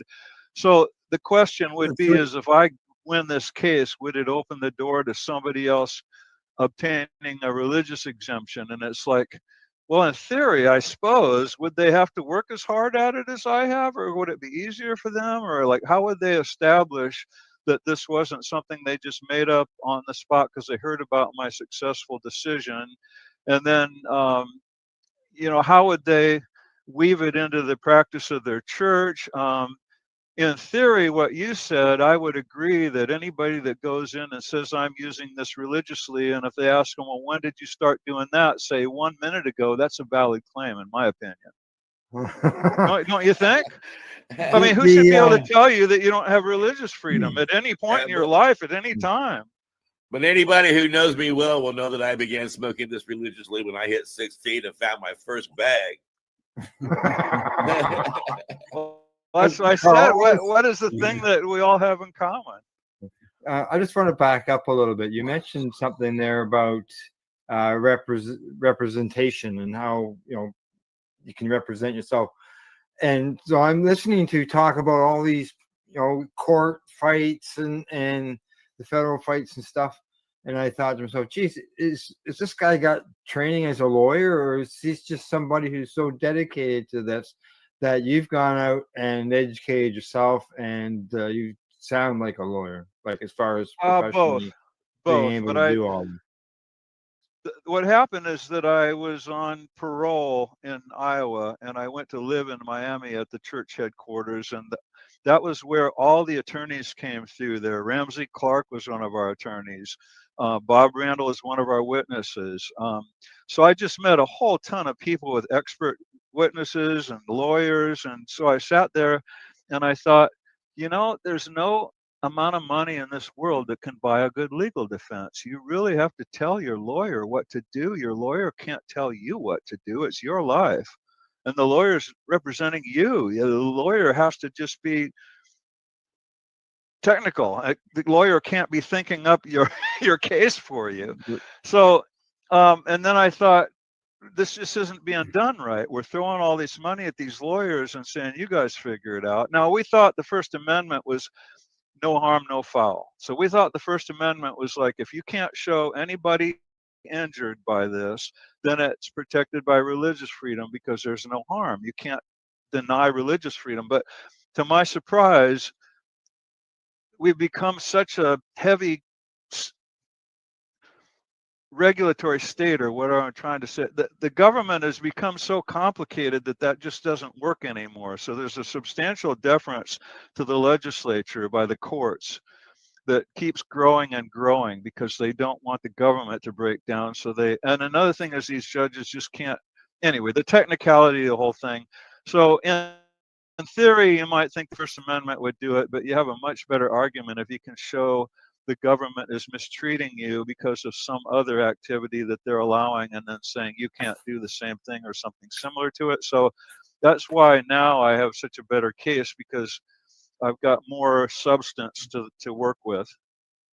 So do you have to show that, what do they call that? You have standing?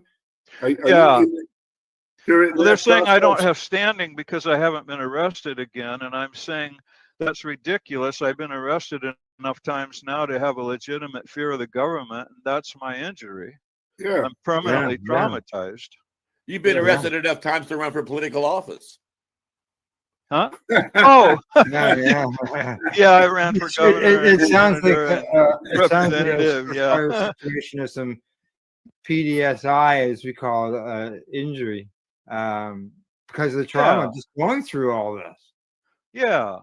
I shouldn't have to get arrested again to prove that theoretically I could be arrested again. That's like obvious. Like if it weren't for the law, I would be sitting here smoking a pipe or whatever. And not only that, I wouldn't be who sitting here thinks by up myself either. It makes you wonder who thinks up this shit. I mean, because anybody who would sit down and tell you that and have those words come out of their mouth and really take their own self seriously is beyond comprehension.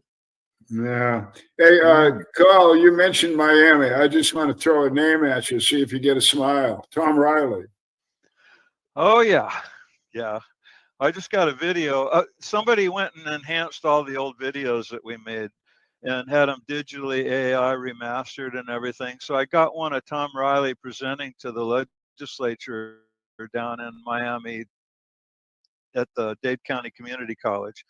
Oh, wow. And he's in there with a whole bunch of people with, the brothers and sisters are there, and he's got the video thing with the church service in Jamaica with all the people singing, thousands of people in a temple, and he's telling them that he wants a religious exemption from the Florida statutes. And I thought, damn, where did I get my direction from? So, but the thing is that they were under they'd already been indicted by every government that you can think of, and they're making a last stand Hail Mary there. And then one of the guys says, well, when do you want us to legalize polygamy and sacrificial murder? No. And Riley goes, have some manners. And I just thought, yeah, he's sitting there burning them out and everything. And the next day he's in federal prison for 20 years. I mean, like that.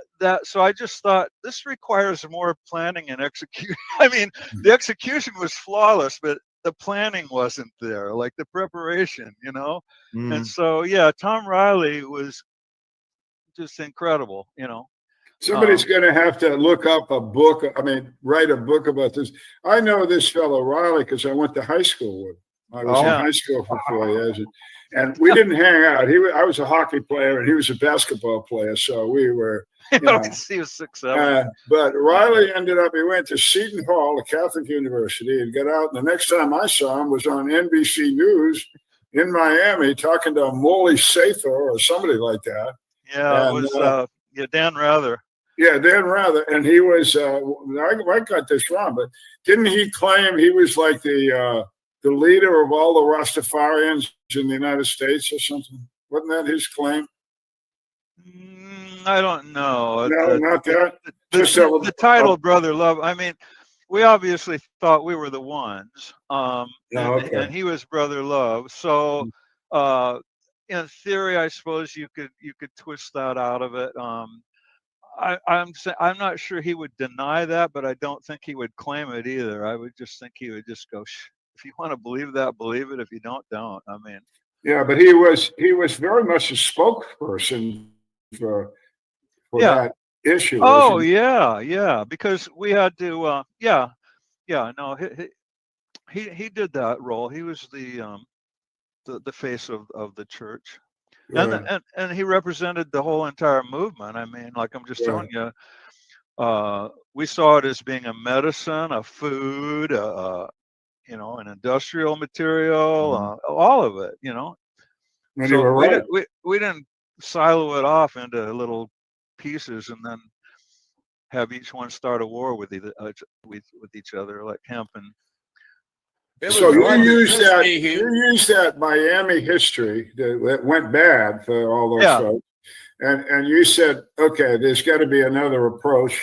And I know you are self-educated. You got more knowledge Well, for 4 years or 5 years, I sat there and listened to all these lawyers come through, and then I would listen to the legal arguments they were making, and then I would go to the Dade County Law Library and the University of Miami Law Library and read up a bunch of stuff. Yeah. And then I got the church to purchase me subscriptions to these Southwest Law Reporter, or Southeast it would have been for that area, and the Federal Reports and the U.S. I had a big giant room down at Star Island in Miami with all kinds of law books like that.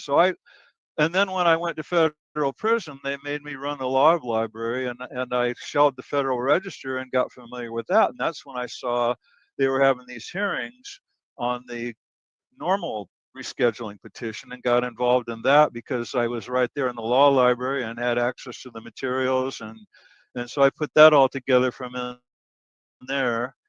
And then when I got out of prison, I went to community college and got a paralegal degree.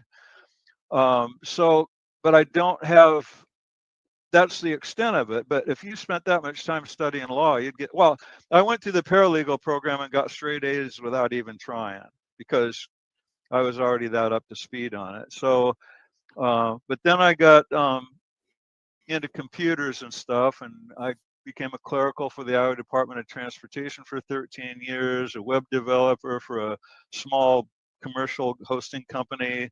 And then I got employed by Drake University for 17 years to work in their marketing department and then in their IT department. And then I just got a job last year for a 6-month contract at the University of Virginia School of Nursing. How's that for coincidence? So I worked there for 6 months just last year. My first introduction to cannabis as a religious sacrament came from Roger Christie. Has his work had any impact on your path? No, he called me once from Colorado and told me he was going to start that thing and wanted me to help him with it. And I said, I'm already taken. I'm going to dance with the one that brought me. Because he was doing this in Hawaii back when Jack Hare was stomping around talking about his book. So Roger's I didn't hear from Roger till after I got out of prison, and he told me he was going to start THC ministry. So as far as I know, he came afterward. You know, as far as I know, what Roger Christie did, and I'm sure he's not the only one, but they looked at this thing that we did and thought, I can do better. I can do that better. So that I just, you know, and who's to say? I mean, like, Godspeed, good luck, best wishes. Any part of your path that you've walked that you regret? No, because everything that goes wrong ends up being a lesson. So, no. That's true. That's true. Yeah. Oh, Graham, you've been rather quiet. I'm sure you've got a couple of questions. All the good it did for me. So. Yeah, the other thing with that is every time that somebody like Carl takes on an argument with the feds, even if he loses, as he did, because it's too popular. I mean, Jesus, the Fed loses. Every one of these cases, even if they win, you know, in the sense that the case is not given to the person that's got the problem, that we've stumbled through another step. But look at what you got with this one, though. You got the First Amendment, you've got the religious clause in the Iowa Constitution, then you've got a Federal Religious Freedom Restoration Act, which is, to your point here, and now you've got a State Religious Freedom Restoration Act. So what happens? People lose these cases. Congress, the legislature, gets pissed off about it, and then they enact a new law to change the playing field. Exactly. So what you just said is exactly right. It all ends up going somewhere. It's information. It affects how people act. So everything has value. Yep, even a loss, if you want to think of it that way. But a loss there is, if you understand, yeah. Yeah. Now, You understand the loss, yeah. Now, when it comes to probably on my throat, the religious use of cannabis, there's lots of people who, you know, just consume cannabis, whether it's recreationally, medicinally, and of course, people do religiously. So, what do you do as far as presenting your case to a court to talk to them about how you do this and I'm assuming they'd be looking for certain kinds of information, just not you just Yeah. saying Unfortunately, I have overload. So I'm not a good example for anybody else because nobody's going to have the amount of evidence that I have. But so Clifton Middleton, who is one of the main figures in the church, wrote a book, just fabulous, Ganja Warrior Priest, on Amazon. Alan Myerson, who lived with Keith Gordon just about all the time with him in Jamaica, has done a series of podcasts in South Africa, an hour each, 10 episodes that just explains in detail what was happening down there. Tons and tons of video. Like I just said, we're having all this stuff digitally remastered right now with AI enhancement. So if you want to see how it was, because if you want to see how it is now, it's like you're seeing it right there. Or no, wait a minute, there's nothing there. Yeah. It's gone. Gone. Yeah, the government said that's an illegal religion, and if you practice it, don't tell anybody, because No, and I'm assuming they're saying that just because your sacrament under law is illegal. absolutely, yeah, absolutely, yeah. No, the lesson of my church is that it's a civil rights movement, and this is a basic human right, a natural birthright. Yeah, it's That's like the our mission. generation. Our generation has spent a lifetime hiding our little habit, stepping behind a tree, hiding behind a shrub. When we were kids, we used to hide it. When we were kids, we used to hide it from our parents. Now that when we became adults, we hid it from our kids. And now that we're grandparents, we hid it. Yep. Yeah, now we smoke it with our drink. Yeah. We hid it until we got so much that we couldn't hide it. 20 tons is difficult to hide. 20 tons. We tried our best, but Let's just shift a little bit. Carl, I know you're doing some work with mushrooms. Could you tell us update on that? Yeah. So we have a red state. We have like 2/3 of our House and Senator Republicans. Our governor's Republican. They've been in, just getting more and more control every year. So you would not expect. Well, anyway, certain things happen. I think when a party gets that comfortable, I think that they don't spend so much time worrying about where they're at. They start looking around at stuff. They just figure, well, we got to use our power for something. So we have a guy that's on the in the House who's a 25-year veteran of one of the things, and he's into PTSD, or traumatic, brain just, all the things, that injuries that come with the military. Yeah, we call post-traumatic stress injury. Yeah, traumatic brain something, or anyway, there's other ones too. But he went to a conference in Colorado, and they talked about psilocybin, and he came back converted. That some guy you would never expect to be involved in drug policy reform, he came back totally converted. And that there's another representative in this House that I've known for 15 or 20 years. He's an advocate. He introduces bills to legalize cannabis, and he's introduced bills to legalize psilocybin.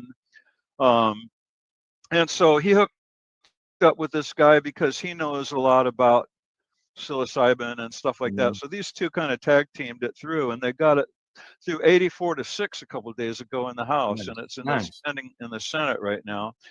And so he talked about all the conventional treatments for these disorders, saying they're mind-altering chemicals and you're on them for life. And he said this stuff can cure people in one setting. One treatment can actually cure them, or at least improve.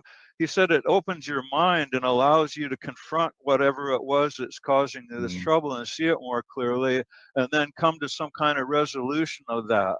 And from my experience when I was a kid of using hallucinogens, that sounds familiar to me. That describes kind of the feelings that I got when I was on some of the stuff like LSD and mescaline and different things, and certainly not on stimulants or depressants or alcohol or opiates or anything like that, or even cocaine. I don't think ever gave me any kind of insight into anything. But So anyway, it was just marvelous. I made a video of it. It's on YouTube, and you can hear the speech the guy gave on the floor of the House. So anyway, in the bill, it says that you have to agree to violate federal drug law. And so it's not left to the imagination like it is in the Medical Cannabis Act, okay? And also there's an amendment going through to eliminate the monopoly. Now any company can own every single medical marijuana business in Iowa. Before it was Oh. limited to 3 dispensaries. Now it's going to be one company can own all 10 dispensaries and all methods of manufacture. So the psilocybin bill says that the person who holds those licenses can also hold a production for psilocybin license. So now they're going to see what I mean when the Obama administration said that they should consolidate these businesses into well-run units. That's exactly what's going on here in Iowa. We have Kemin Industries, and they have Med Farm, and they're in Colorado. They have one of the federal bulk manufacturing licenses, Schedule 1 bulk manufacturing licenses. They're in Iowa, running under Bud and Mary's, which was the name of the people who started Kemin Industries, Bud and Mary Nelson. And so the psilocybin bill is tied to the medical bill at the umbilical cord.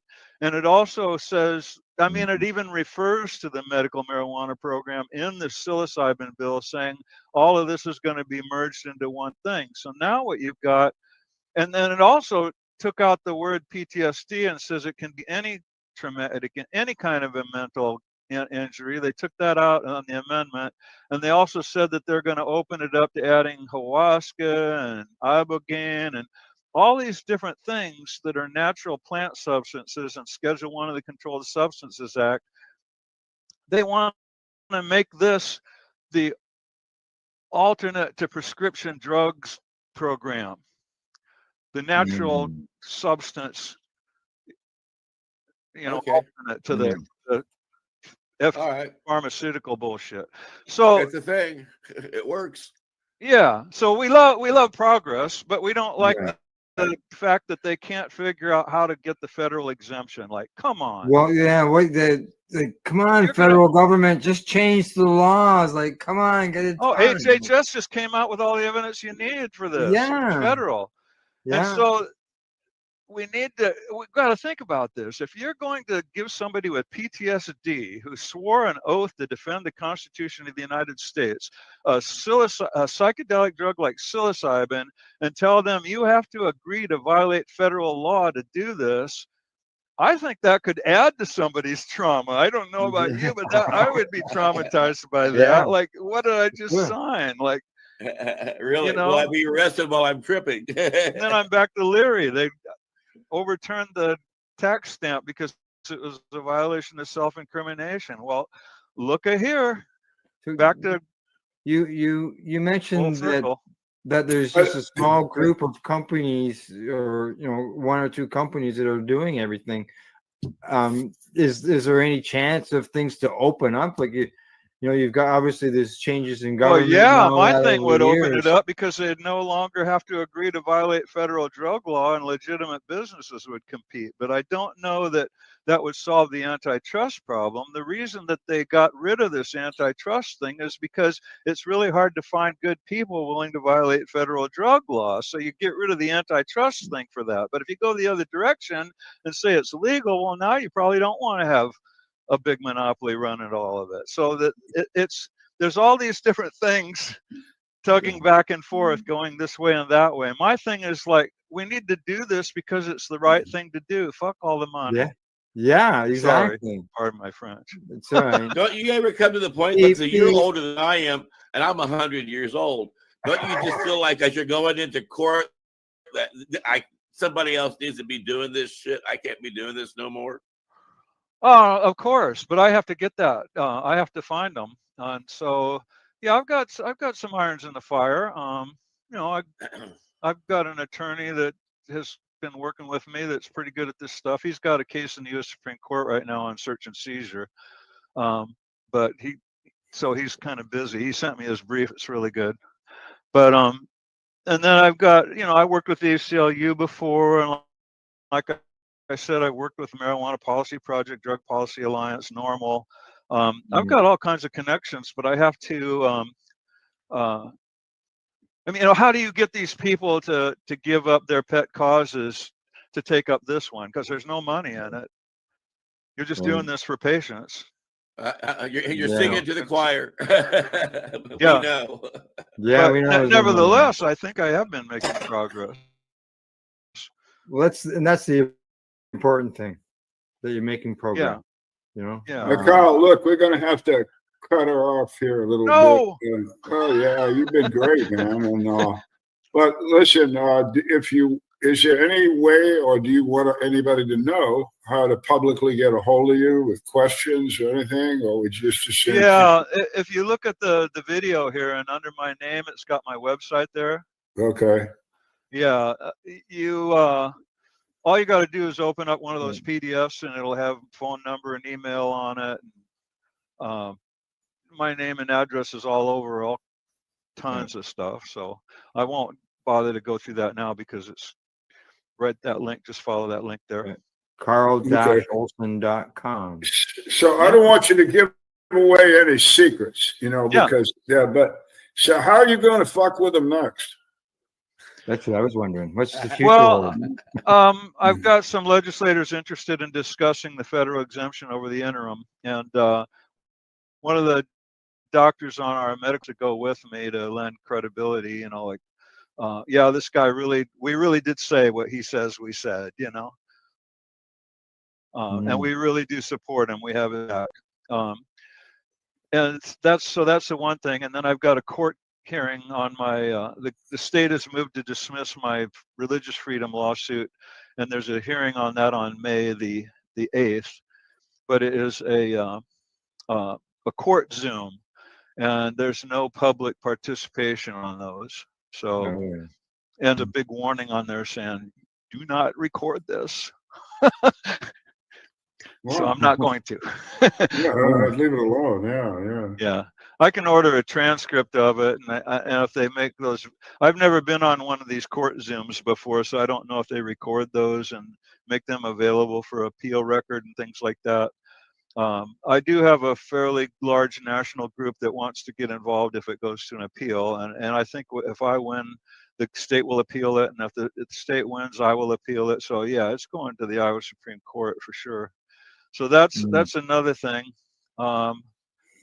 And then I keep reading computer technology, so I'm studying up on that, and I'll update my resume eventually here and get it back out on all the job sites and see if I can. So you've been practicing law. Cannabis people. Law. Hire this guy. Yeah, I know people that are into hemp cultivation here in Iowa. So I'm keeping my eye on that, and we're good friends. We talk all the time. So, there might be some way I could migrate into that eventually. And they're not breaking any laws. Yeah. That's big. Yeah. Well, the whole thing with the federal government, we all agree, and I would just say that, the federal law, the prohibition says it's prohibited because there is no known medical use in the United States of America. That's the reason it's not big. Yeah, but the HHS just came out with a different formula, and it's not that one. And the Office of Legal Counsel officially affirmed that the DEA has to accept it. And the DEA is being stubborn, but Shane Pennington is suing the hell out of them. So we'll see. And also, I just saw yesterday that Trump is getting rid of all the higher ups at the DEA, so there won't be that institutional mind block garbage. There'll be some fresh set of eyes on this. That was really encouraging to me, and I recognize some of the names that he's going to get rid of, and that they're key people that you'll see their names on all this bullshit for the last 10 or 15 years, and that could be good or bad. I mean, Trump is hard to predict, but I'm just saying, God, I'm ready for a change.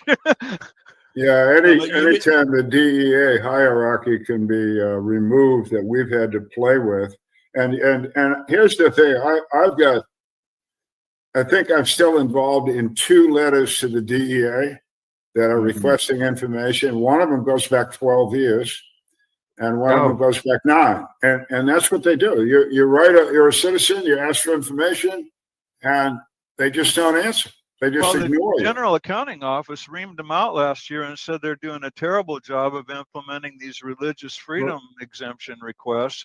And mine's one of them. I'm in the GAO report telling the DEA they're doing a terrible job. So hopefully they'll dust off that GAO report with this new set of DEA officials and take a serious look at that. I would hope so. We all want the DEA to get out of the scheduling business for medicine. They don't belong there. Oh, I mean, just think about that. They messed up deciding that now. Yeah, well, I mean, look who's deciding that. The DEA. What's the DEA? Yeah, Excuse me, but they're either law enforcement or they're lawyers. I'll take HHS right now, but that's easy to say since they just came out on our side. But anyway. Yeah. But I mean, they're making medical decisions. All these people that you've talked about in Iowa, that you've tried to convince over the years that it's medicine, how many of them have been healthcare professionals? 1%, 2%? So you've got a bunch of guys that know nothing about medicine. Well, yeah, the thing is that if I go in and talk to a healthcare professional, the one thing I know for sure is they're going to know about administrative law and red tape. So I've got an immediate connection there. I know how to talk to that person. I know how to get my point across. It doesn't take very long for me to get acknowledgement that I know what I'm talking about because they're the only audience that would understand what I'm saying. And when I tell them we need a legal task force for the same reason, they also get that because they know they don't have that and they know I'm right. And they know I can't carry the whole legal load, so I need somebody to help me. And they know that they're there and helping me on the medical side. To make sure that stays safe and respectable, how that's being done by the mafia. But anyway. Well, Carl, thank you for coming. You've given us a lot of insight. I hope the audience has learned a lot about you, the government, the state of Iowa, and some of the stuff that the illogical decisions that we are all having to live with. And you're right up there. You always have been. You're right out in front. You said, my name is Carl Olson, and I'm here to tell you that you're wrong. And everybody that has ever known you appreciates that and respects you. And that includes me. So personally, really appreciate you coming by. Yeah, thank you. I really enjoyed reading your book. It shares so much history. It's just, like I said, going back to when was that when we got together, like 90 or something, or 88, somewhere back in there. Something like that. Everything in your book, like half of your book is stuff I heard from you before. Yeah, it's all true. See, people, it's all true. Yeah. As much as I know. Yeah.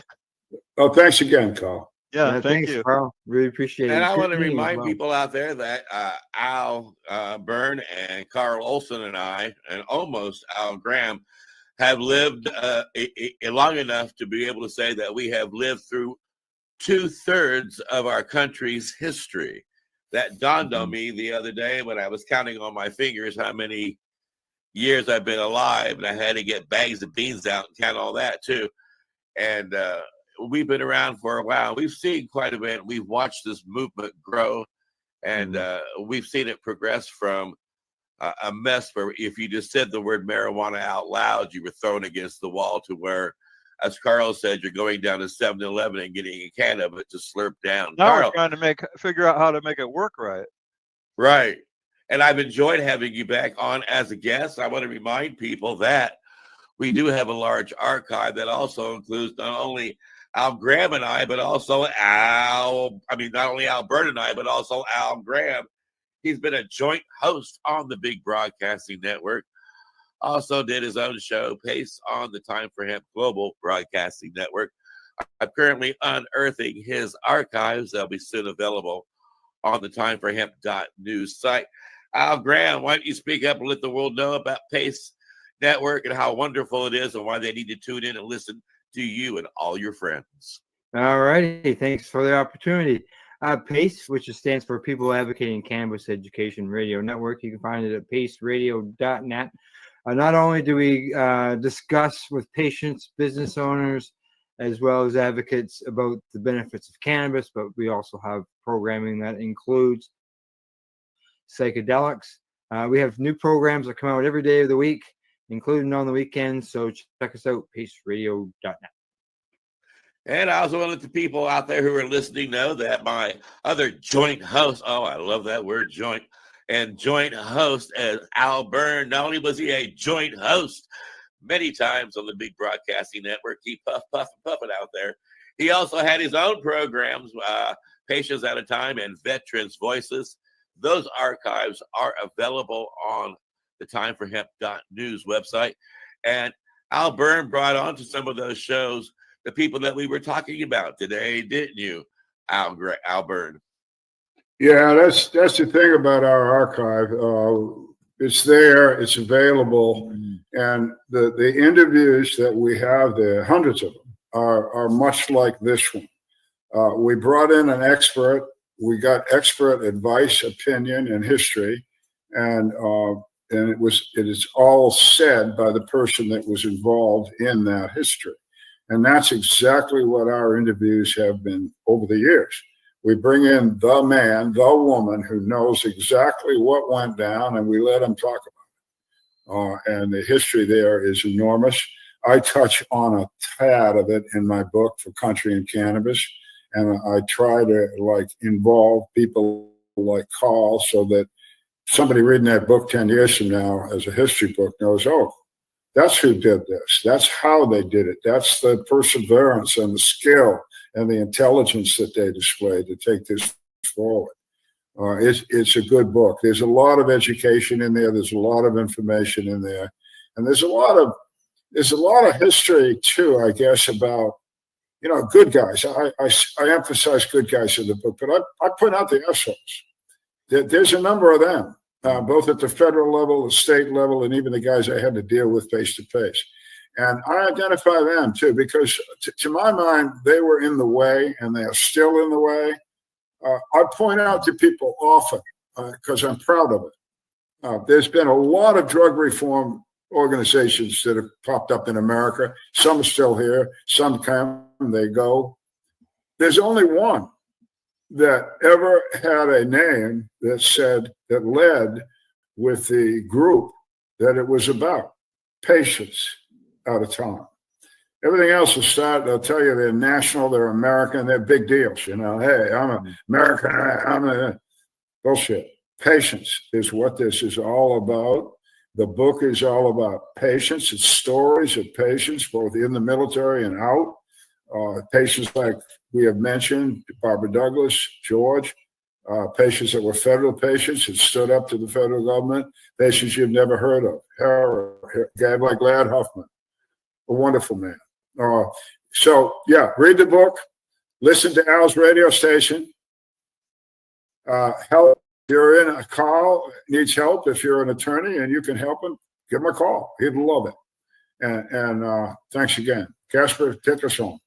And also, Carl Olson, as I was digging through my archives over the weekend, I discovered that I remember that you did about 50 shows on the Big Broadcasting Network, all legalese, all rather interesting.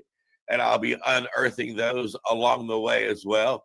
And when I do mean the Global Broadcasting Network, I am not kidding. There was a time when we were producing about 20 different shows a week on the internet, and those archives are full of lots of information and knowledge that is important for you to share with all your friends. Please hit the like and subscribe button below. That is how we get found. As Carl also said, no one's underwriting this. We do this because we love cannabis and we love our country, and we love telling the whole world how important it is to take time for hemp.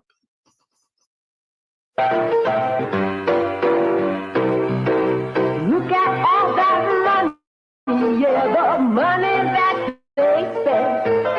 Take another look and spend some time for him. Don't cut trees for paper, cause it hurts the environment. Stop deforestation, yes, it's time for him. Whoa, an acre of hemp makes 20 bales of oil. for pesticides to poison all our souls. People got no food, they got no clothes, they got no rest. Well, time for help! Yeah. Time for Hemp is a Pace Radio Network content provider. You're listening to the Pace Radio Network here at paceradio.net. The opinions of the individuals during this broadcast are their own and may not be the opinions of their group or other organizations they may be involved with. All medical advice during our broadcast is not a medical opinion and should be checked with your medical physician.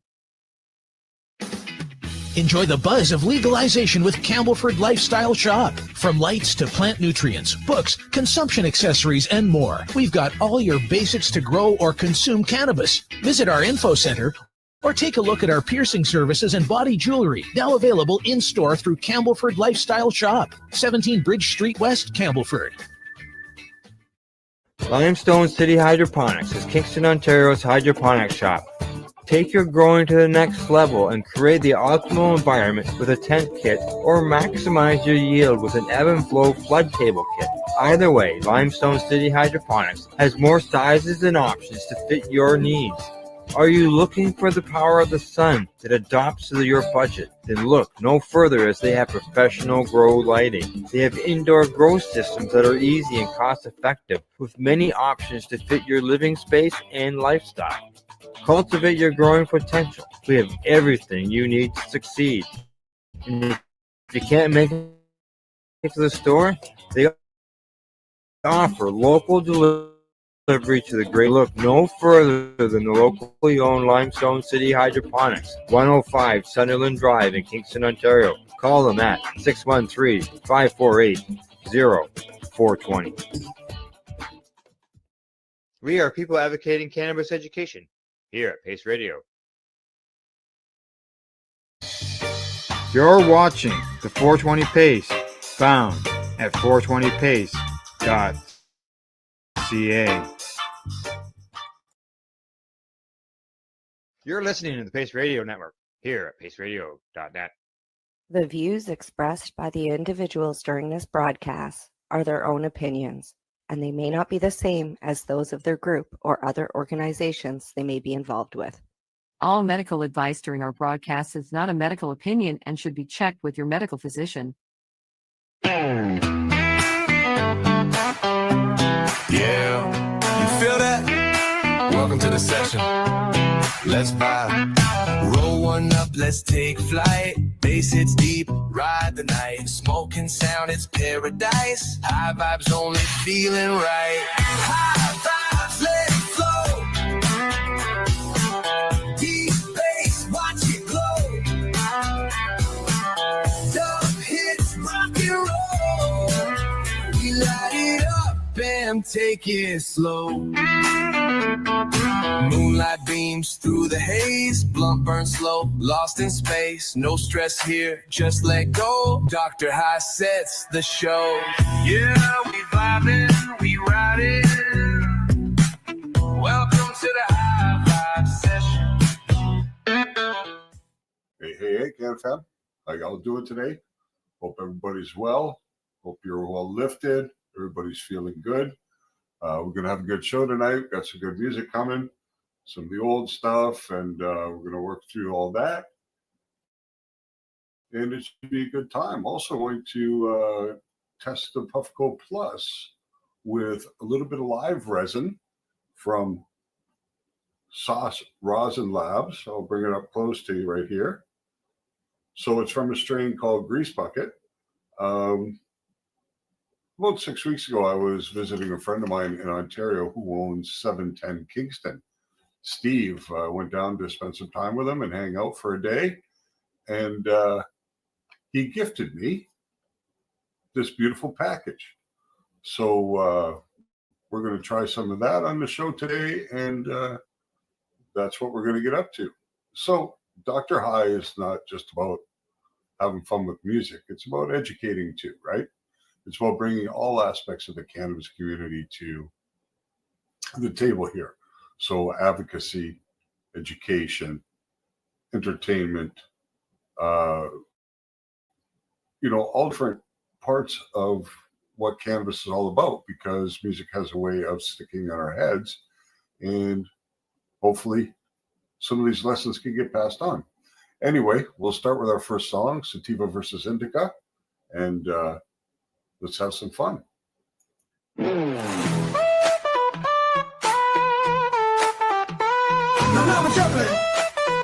night, we settle the age-old fight. In the left corner, the king of hill, Indica. In the right, the high-flying hustler. Let's put out, let's go. Let's put out, let's go. I'm Indica, baby, I'll slow you down. Put your ass on the couch, melt tune the sound. I'm the king of chill, the master of ease. One hit of me and you'll be counting Z's. Heavy limbs, body locked. I'm top notch, stress relief, deep sleep. I'm the strain that makes your problems retreat. Can you keep up? Can you hold that flame? Sativa steps in, now let's play the game. Who's got the crown? Let's find out now. Roll it up, light it up, tell me what you need. Fast and loose or locked and deep. Sativa got you flying in to keep it slow. Let the strain wars rage and let the people know. The battle continues. Who runs the game? I'm Sativa, son, I bring the light. Wake you up, make your brain take flight. Energized, I'm the go-getter's friend. Call me motivation, now get up again. Creativity, I got that, man. Write a song, paint a world, start a brand. I don't knock you out, I put you in gear. Hit me twice and you'll see it all clear. You talk too much, man, take a seat. That fast-paced life ain't for me. Round two. Who you riding with? Roll it up, light it up, tell me what you need. Fast and loose or locked and deep. Sativa got you flying in to keep it slow. Let the flame wars rage and let the people know. The battle continues. Who runs the game? One for the couch. One for the sky. Who's the king? Let's hear you cry.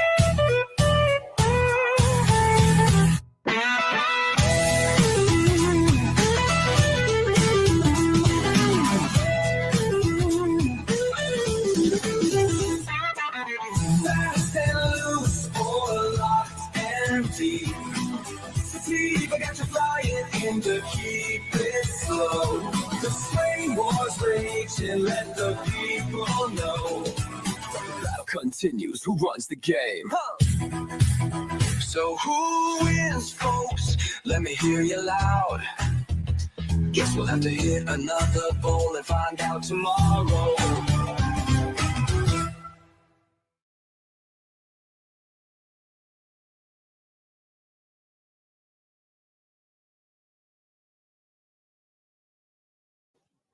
And that was Sativa versus Indica. I'm curious, what's your preference? I know a lot of people prefer Indicas, and I talked to quite a few because, as you may know, I work at the Medicine Box, which is a First Nations dispensary. So I have the opportunity to come into contact with people all day long who use cannabis, both recreationally and medicinally. And it's incredible how many people actually don't find pleasure in sativa the same way they do in the indicas. I don't know. I guess it's a different feeling of a high, but also sometimes the terpenes that are prevalent in the sativas, mainly limonene, can tend to give some people a bit of anxiety. So a lot of personal preference goes on. Cannabis is a strange plant. It's very individualized. Everybody's experience is a little bit different. The only thing it seems to have in common is everybody feels a whole lot better when they're using it in their lives. So that's why we advocate for the plant, and that's what we believe here at Dr. High. Okay, so speaking of high, I'd imagine we've all met somebody along the way who you'll smoke a joint with, and they'll be telling you, I'm not high. I didn't feel that. I'm not high. But you can tell damn well they're high. You can see it in their eyes. You can see it in the heaviness. But they'll swear up and down, "Oh, that weed was shit. I'm not high." But they are. This is a song about just that kind of guy. It's called "Bro, I'm Not High." Let's find out. Yo, bro, you high? It's just my eyes ain't red, it's just the allergies. Dobby is, I'm not high, bro, trust me, please. I ate some chips, got real deep in thought. Now I forgot what we were talking about. How I ain't slow, I ain't dumb one, I just zoned out looking at the sun. Not the smoke, it's the air outside. You laughing, bro? I swear I'm fine. Bro, you high? Nah, man, I'm just real tired. Bro, you high? Nah, mine's expired. Bro, you high? I think it's the snacks, man, I swear. Bro, you high? Okay, maybe just a little bit there.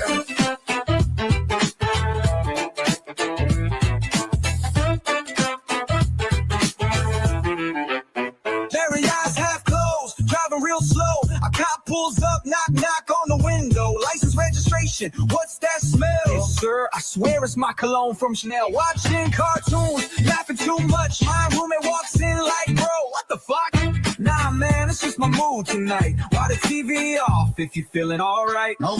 Bro, you high? Nah, man, I just love deep thoughts. Bro, you high? Well, I've been blinking too much, that's why I'm lost. Bro, you high? Thing, man, I just ate and got real wise. Bro, you high?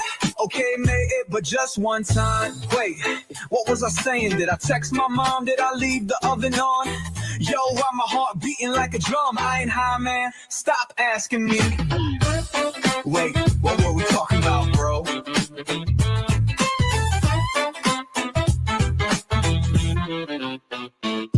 Bro, you high? Nah, man, I think I'm good. Bro, you high? Maybe just a little misunderstood. Bro, you high? Okay, man, but that's alright. Bro, you high? You already know, man. Pass that light.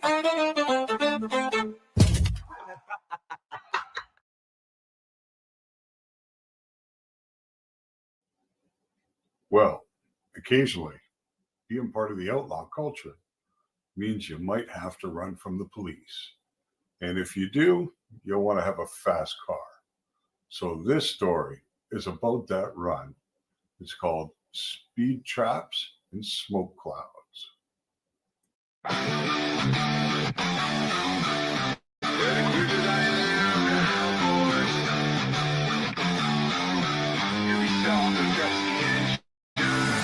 Tires grip the asphalt, rubber burns and the motor growling loud like a beast that learned. Got a trunk full of green, ain't slowing down. Sheriff on my tail, but I ain't turning around. Two state lines, I done crossed them all. Rolling so fast, man, the wheels might fall. Sheriff say pull over, I just laugh. Let the smoke pour out as I hit the gas. Speed trap, smoke clouds, highways mine.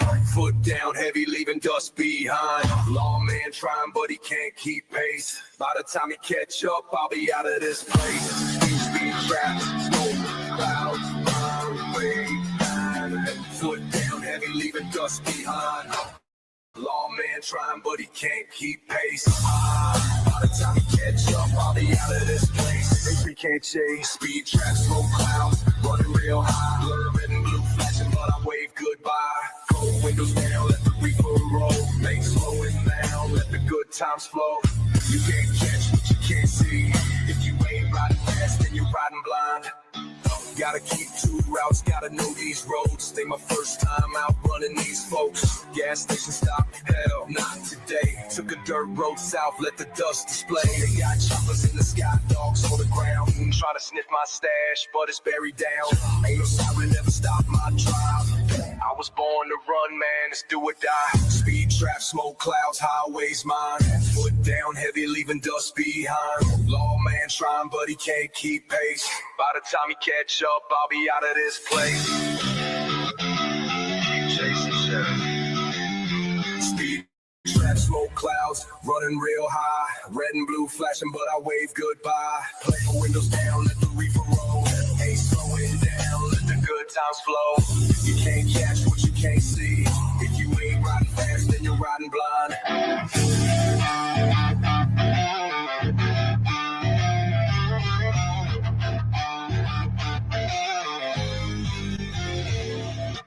Back road twist, gotta lose this heat.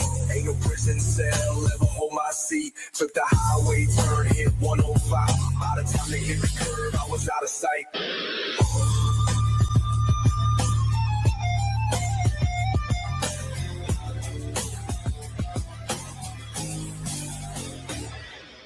Speed trap, smoke clouds, highways mine. And foot down heavy, leaving dust speeding mine. Lawman trying, but he can't keep pace. By the time he catch up, I'll be out of this place. Speed traps, smoke clouds, highways mine. Foot down heavy, leaving dust behind. Lawman trying, but he can't keep pace. Speed traps, smoke clouds, running real high. Blue, red, and blue flash gushing, but I wave goodbye. Windows down, let the reefer roll. They ain't slowing down, let the good times flow. You can't catch what you can't see. If you ain't riding fast, then you're riding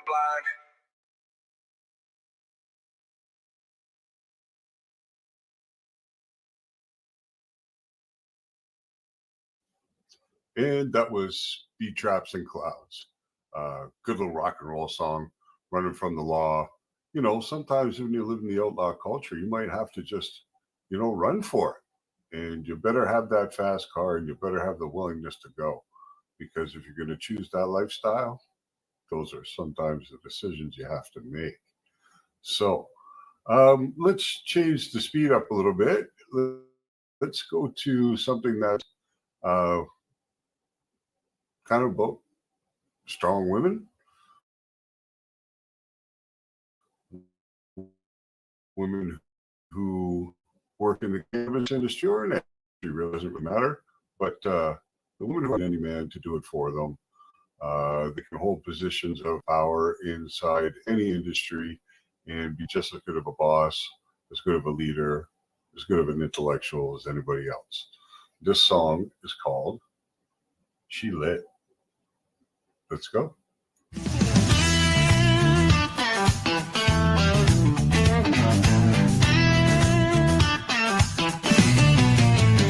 She don't wait, she don't hesitate. Rolls it up, takes a hit, levitates. Ain't no chains gonna slow her down. She got fire in her soul and a queen's crown. Dancing barefoot in a field of green. Smoke in the air, living wild and free. She's the spark, she's the high, she's the whole damn vibe. Ain't nobody gonna dim her shine. She don't ask, she just takes. A little more fire, a little more space. She don't care what they say. She got smoke in her lungs and a dream to chase. She high, she fly, she lit, she free. Ain't nobody gonna tell her how to be. She rolls, she glows, she do what she please. This world ain't ready for a woman like she. She high, she fly, she lit, she free. Burning bright like a wildfire breeze. She laughs, she loves, she lives with ease. This world ain't ready for a woman like she.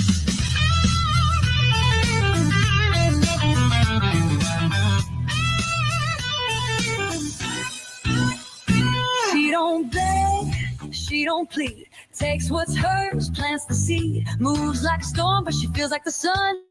Ain't no stopping when she's begun. Talks real smooth, but her mind's so sharp. A little bit of sugar, a little bit of spark. She's got the look, she's got the sway. And if she leaves, you'll beg her to stay. She don't ask, she just takes. A little more fire, a little more space. She don't care what they say. She got smoke in her lungs and a dream to chase. She high, she fly, she lit, she free. Ain't nobody gonna tell her how to be. She rolls, she glows, she do what she please. This world ain't ready for a woman like she. She high, she fly, she lit, she free. Burning bright like a wildfire breeze. She laughs, she loves, she lives with ease. This world ain't ready for a woman like she.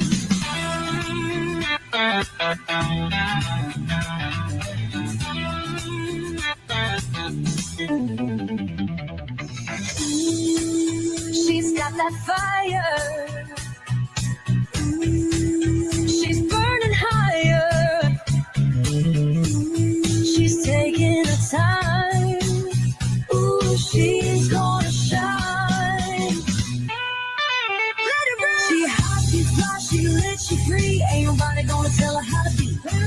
She rolls, she glows, she do what she please. This world ain't ready for a woman like she. She hot, she fly, she lives, she free, burning bright like a wildfire breeze. She laughs, she loves, she lives with ease. This world ain't ready for a woman like she.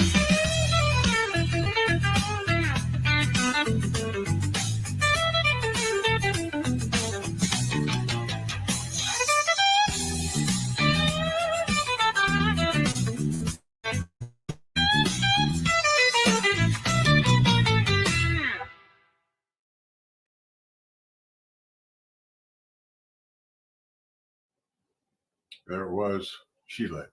Now I think it's time for me to get lit with you guys.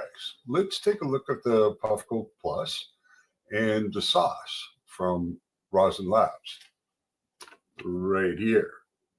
So, according to the label, this lineage is GMO and banana punch number 3.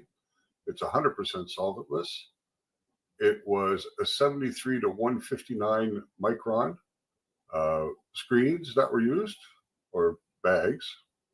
This is a live rosin.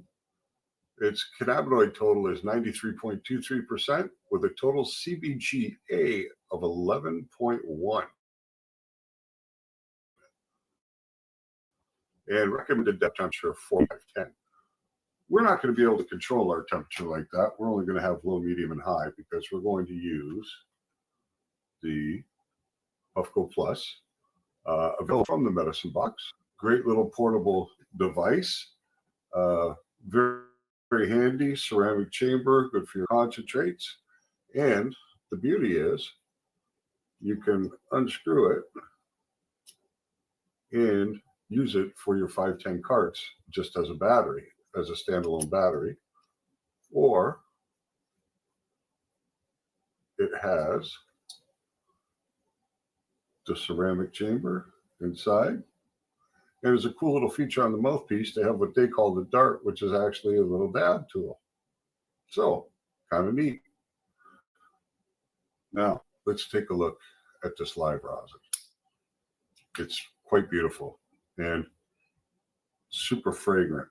I don't know how well you guys can see that, but look at the color. It's phenomenal.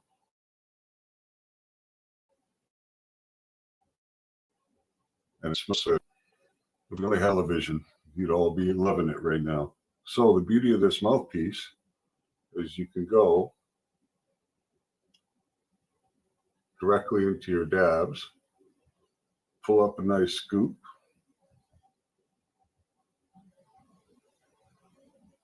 and simply screw it in to the chamber.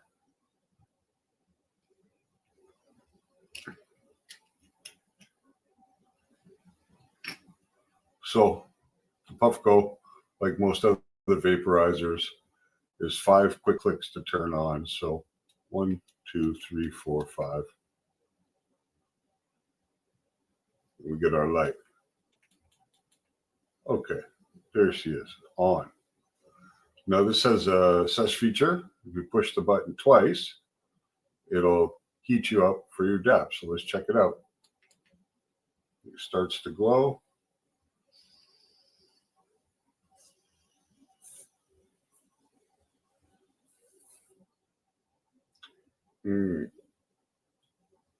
What an incredible taste. Now, if you want to change your heating temperature, because I'd like a little hotter than that, a little more vapor, it's 4 clicks.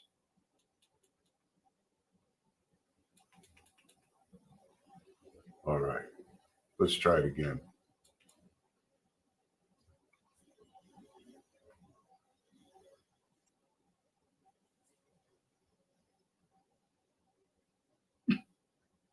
Oh, yeah. What a taste.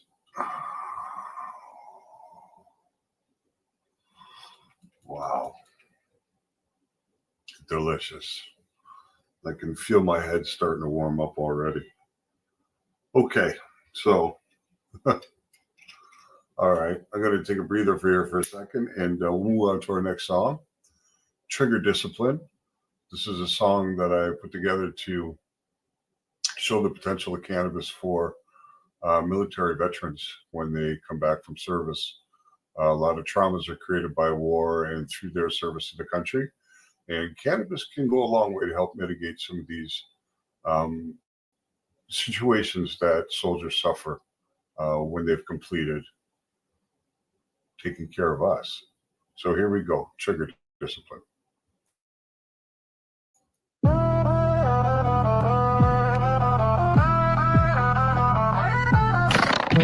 Train to breathe slow, move fast. Trigger finger, never asked.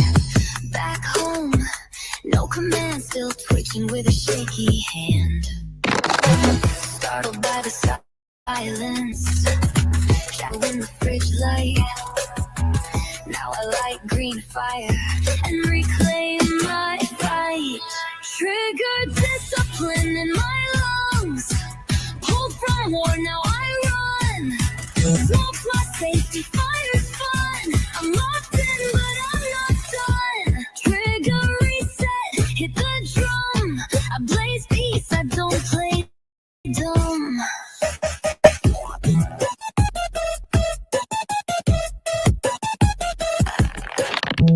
Red eyes in the mirror, but I see me. Scars don't lie.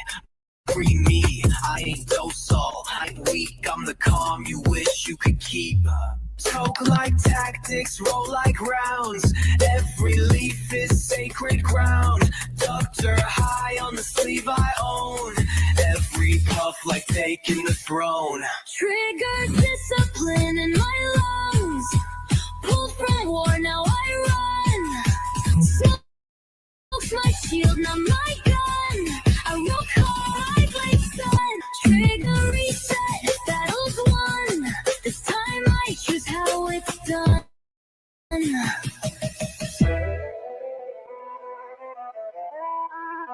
Click, breathe, light it, hold. I'm not broken, I'm bold. Every flame a front line, every toke is mine. They train me to fight, now I fight to feel. Trigger locked and it's real. Trigger discipline, yeah, I'm lit. Target piece, I don't miss. No man's just cannabis. I survive, now I persist. Trigger reset, this is it. I don't pull back, I commit.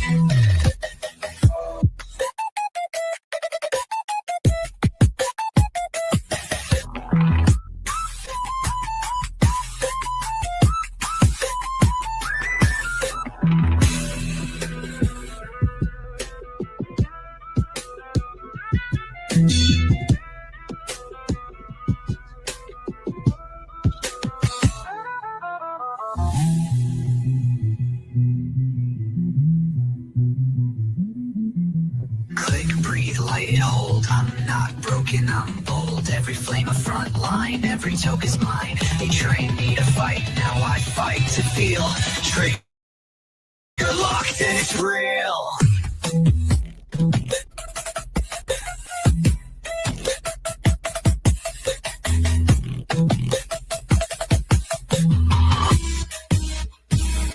Trigger discipline, yeah, I'm lit. Target piece, I don't miss. No commands, just cannabis. I survive, now I persist. Trigger reset, this is it. I don't pull back, I commit.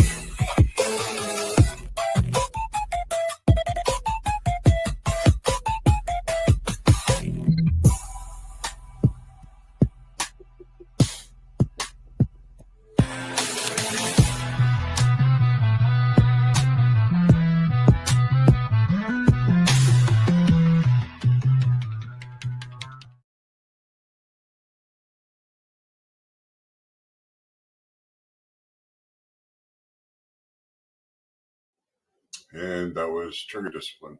You know, I can't say it enough. Veterans are a community that could be so well served through the inclusion of medical cannabis into their day in and day out lives once they're home from their service. That I think we really have to support this cause, and we have to work hard to educate that there's so much potential there that it should be explored, right? Especially by the VA in the U.S., the Veterans Administration. Here in Canada, they're really good about it. Veterans can access medical cannabis at no cost, and they're well looked after. But the United States needs to catch up with this. So does the rest of them, because these guys, they put their lives on the line to protect freedoms, and least we can do is let them have access to cannabis, right, to solve the harms that have been done through their generosity. Anyway, sticking with the trap theme, this has nothing to do with what we were just talking about, but that song before was a dubstep trap fusion. Next song is the same, X's and Extracts. It's a breakup song from the girl's point of view. She's vicious, man. She takes it all. Let's see what happens. I left the host. I took the hash. He said I'd never leave. Now he's rolling solo. Still looking for his torch like it's Marco Polo. Told him, baby, I'm sweet. Then I took the stash. Left a note and the grinder full of broken ash. Got my rosin in a jar. Got my rig in the back. Got his ego in my inbox. Begging I come back. You can keep the lies in the Xbox game, but I'm taking the flame and the family strain. I'm not bitter, baby, I'm just lit. You lost me in your best concentrate kit. Love burned out, but I kept the wax. Now you're just another name in X's and Extracts. X's and Extracts. Left him cold, took the dab mat, banger rigging gold. Said he'd teach me terps, now I school the sesh. Rolling big clouds with zero stress.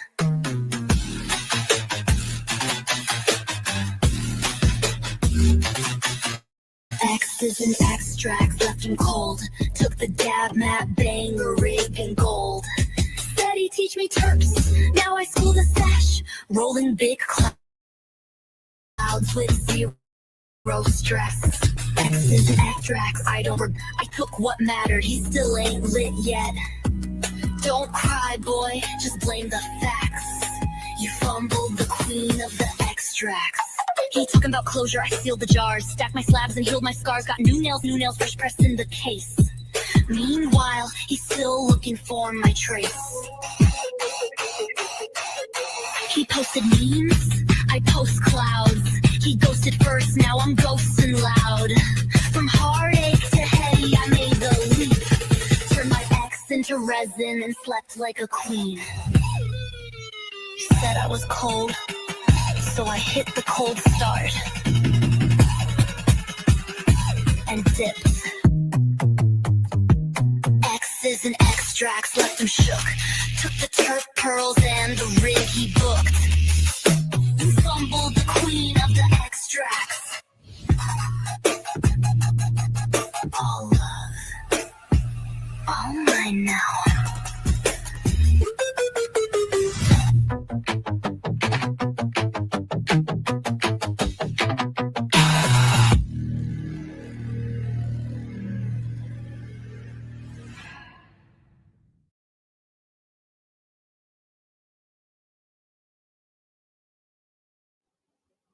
So when I was in the process of creating this show, High Vibes with Dr. High, I went through a few names. I wasn't sure what it was going to be.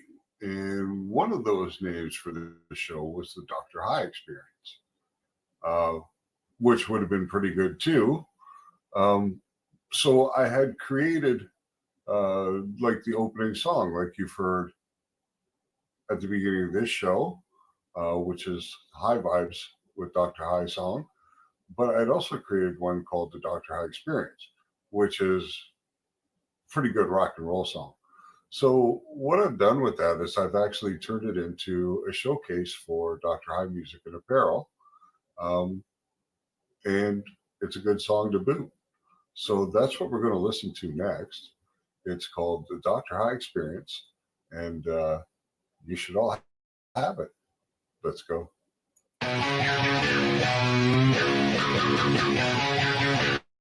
Welcome to the next dimension. Prepare for the Dr. High experience.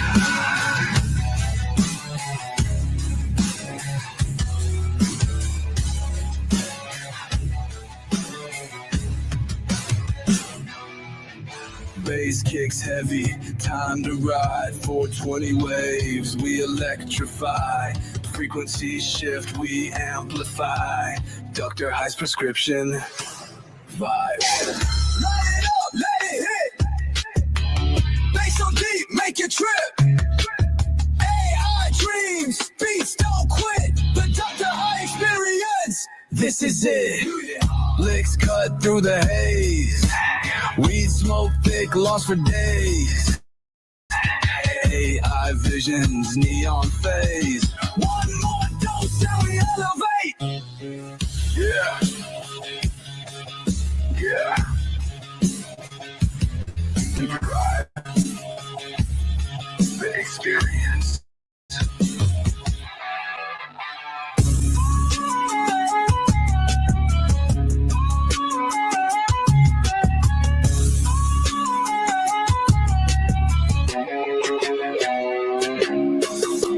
Bass kicks, heavy and rock, it's time to ride. 420 waves, we electrify. Frequency shift, we amplify. Dr. High's prescription vibe. Turn it up, let it hit. Bass so deep, make you trip. AI dreams, beats don't quit. The Dr. High experience, this is it. No licks cut through the haze. Weed smoke thick, lost for days.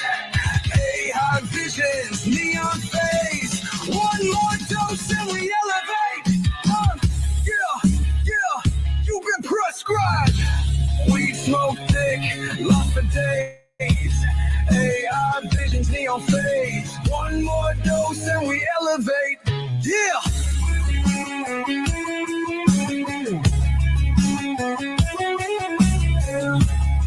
You've been prescribed experience.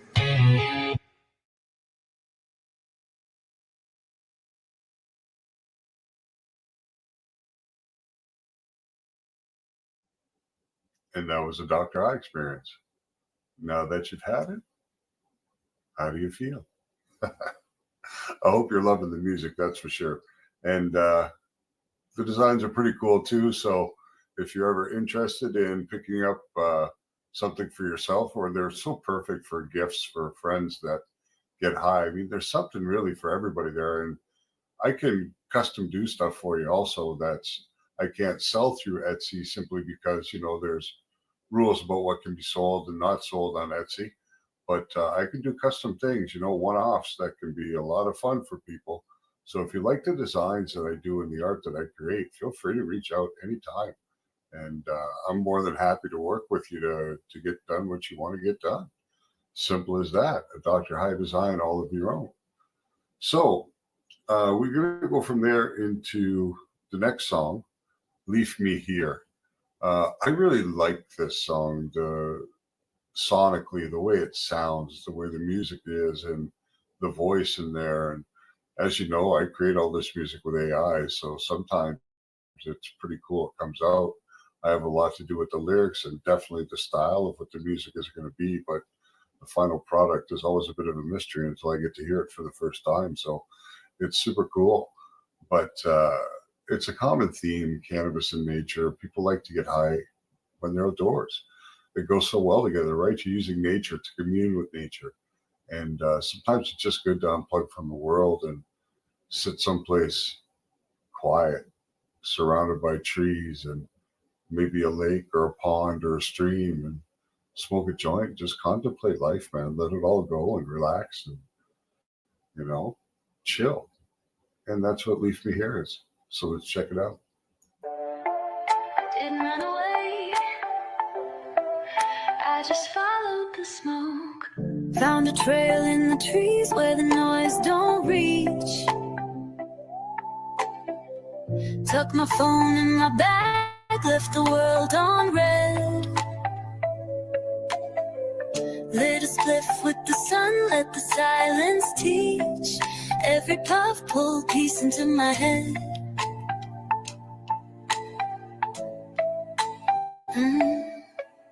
No sirens, no screams, just the breeze and the leaves. A lighter, a smile, and a string called belief. Lay down my fear in a garden of green. Exhaled my past in a cloud unseen. If I go, let it be with the stars in bloom. And a joint in my hand by the light of the moon. Don't follow, don't fix, just let it be clear. I don't wanna leave, I wanna leave me here. Leave me here where the world don't bite, where the smoke curls slow and the dawn feels right. I don't need much, just the sky and the sky. A little bit of green and dope to hide by my side. Leave me here where the roots run deep, where the weight lifts off when the flowers speak. This ain't goodbye, it's a softer sound. Just leave me here where I'm finally found. I used to run from the quiet like it owed me pain. Now I sit in the still like it knows my name. Got a journal of strange names and thoughts I keep. Got a hammock, a dream, and a date with sleep. No clocks in this place, no reason to rush. I breathe like the wind, no shame, no hush. Let the world keep spinning with its screens and fear. I'm good with the fire and the green right here. I'm not lost, I'm aligned. I'm not stuck, I'm designed. Every hit rewrites the script. Every leaf a sacred gift. Where the world don't bite. Just leave me here where I'm finally found. Don't come find me. Find your own voice.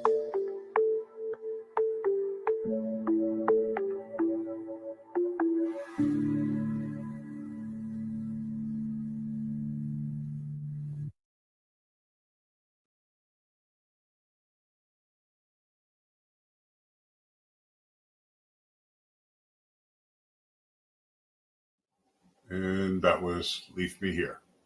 All right, trucking right along. There's evidence to show that cannabis can be beneficial to people who are trying to overcome addiction. Not just addiction to opiates, but addictions to alcohol also. So the next song, Smoke Over Whiskey, is about one man's decision to put the bottle down and take up cannabis instead. And although it hasn't worked perfectly at this point for him, he is finding success and he is becoming, according to himself, more comfortable in his own skin and able to deal with life better with the cannabis than the booze. He's become a more reliable man. So here we go, Smoke Over Whiskey.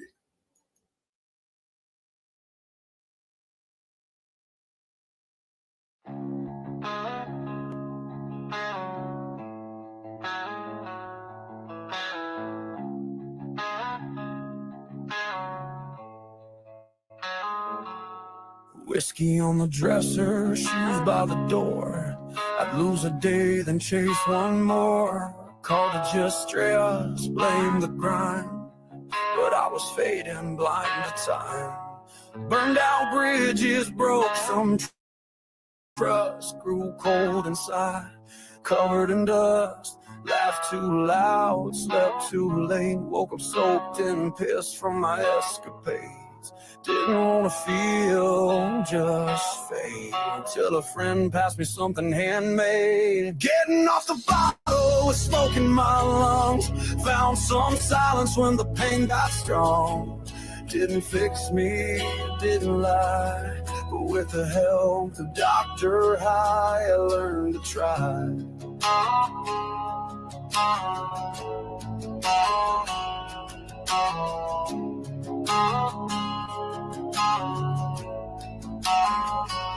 The first hit didn't blow my mind. It just gave me back some time to sit with guilt, to breathe through shame, to see I wasn't just a name.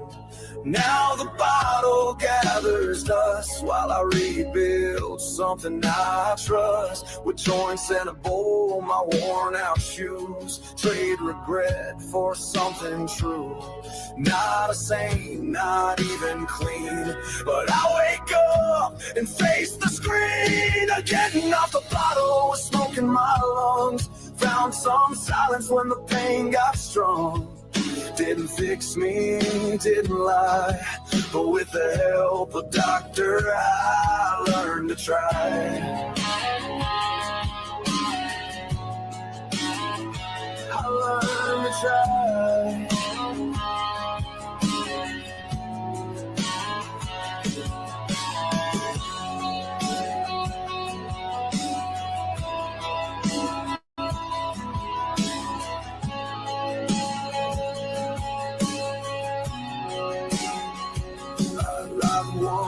When the pressure creeps, not to be numb, just so I sleep, so I show up and call my dad, so I forgive the breaks I had. It ain't heaven, but it's here, and I don't flinch when I look in the mirror. I lost years, yeah, but not my soul. We didn't save me, but made me whole. Getting off the bottle with smoke in my lungs. Burn through shadows where the silence hung. Fix me, didn't lie, but with the help of doctor, I learned to try. I learned to try.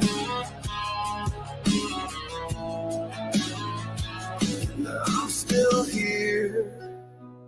No need to hide.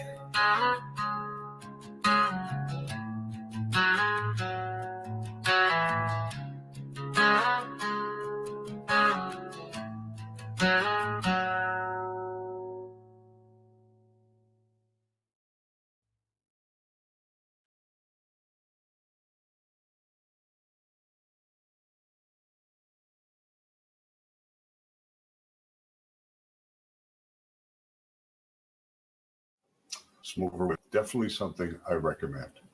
I myself have not been a drinker since 2005. I was a heavy drinker and I was a heavy user of cocaine, but I stuck with the weed and never looked back. I was smoking weed long before that too, believe me, but this is the one that helps me maintain a good civil life, and that's an important factor. So I recommend smoke over whiskey any day. All right, so this is a little nod to the philosopher, the person who likes to get high and prophesy about the future and life. They're the bong water oracles. Let's see what they have to say.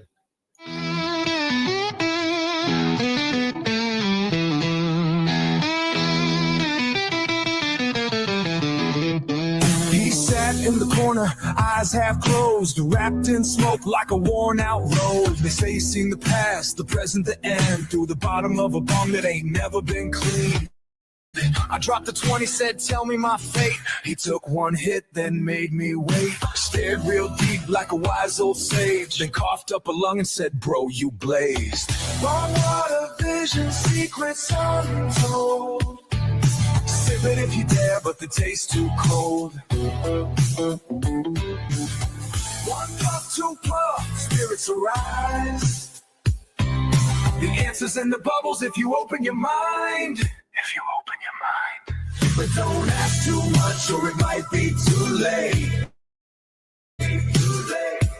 He sees the future but it's cloudy as hell. Another rip and let the vision swell.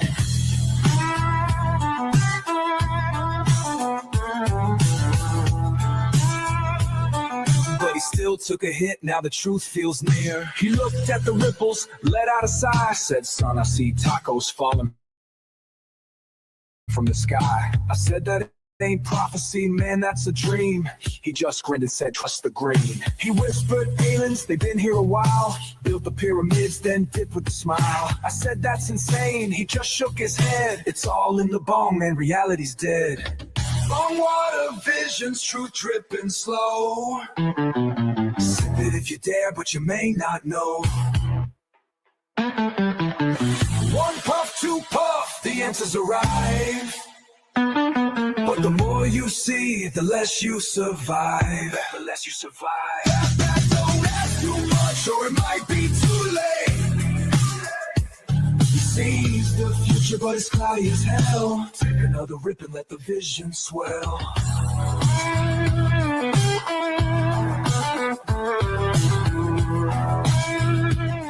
But he still took a hit, now the truth feels near.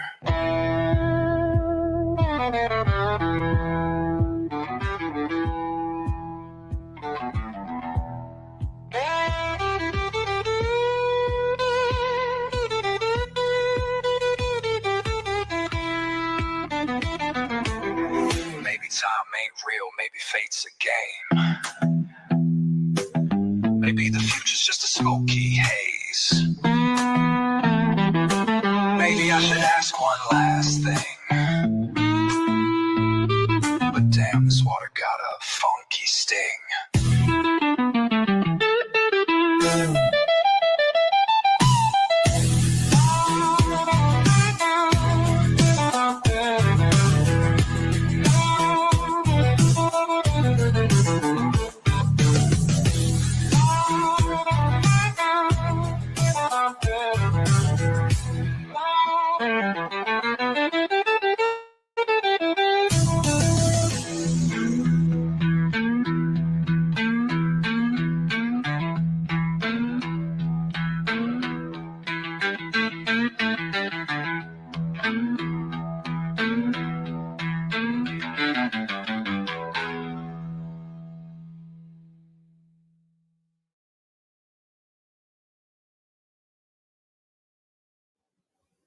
All right.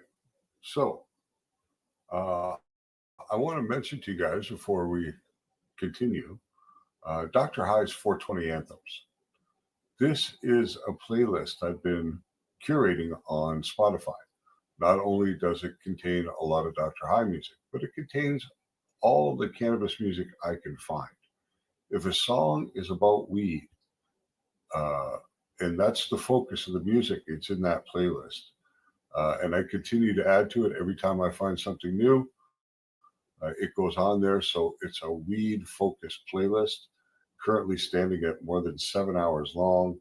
It's free to listen to on Spotify, and you'll love it. It's perfect for any event, anything you're doing, whether you're holding a cannabis event, if you're partying with friends, if you're camping. It's a real mix of music from hip-hop to trance to EDM to slower stuff. I mean, just a real mix. So I encourage you guys to check it out. I think you will enjoy it, and it will keep you moving through the whole time. All right. We're at our last song of the night. This is a song that I really, really love. When I was putting it together, it went beyond my expectations. Imagine Pink Floyd, Agagama, mixed with the Beatles' Sgt. Pepper's and the Beach Boys' Pet Sounds. And you get this psychedelic rock, experimental type music that turns out to be pretty cool. So this is a song called Third Lung, and it's one of my favorites. And I think you guys are going to like it too.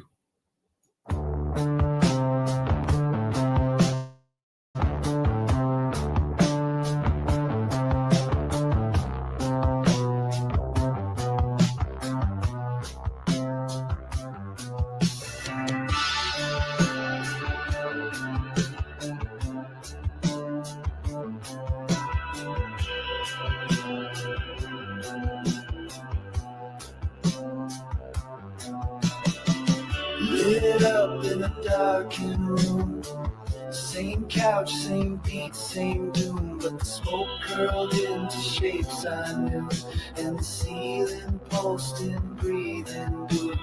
Clock tick backward from when mute.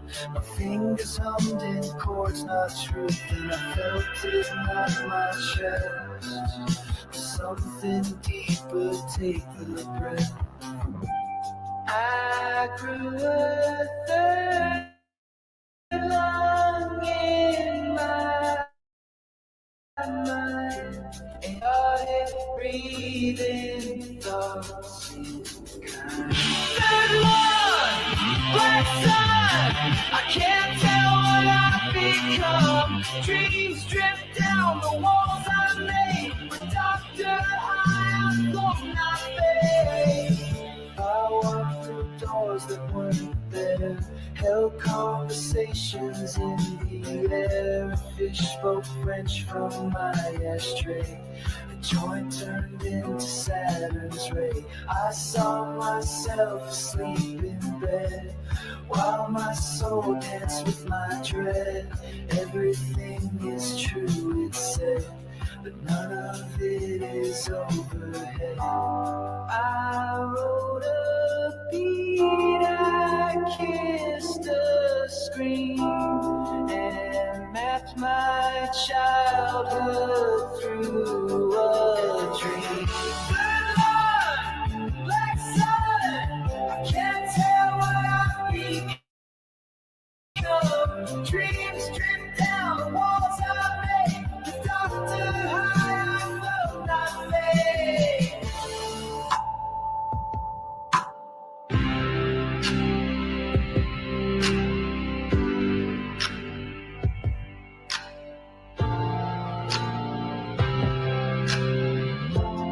I woke up, maybe not quite. The mirror blinked, the toaster by. Everything hung a little wrong, like time forgot its song. I wear my hoodie like a shield, talk to birds that never yield. And when I smoke, the truth returns. The third lung hums, the cosmos burns.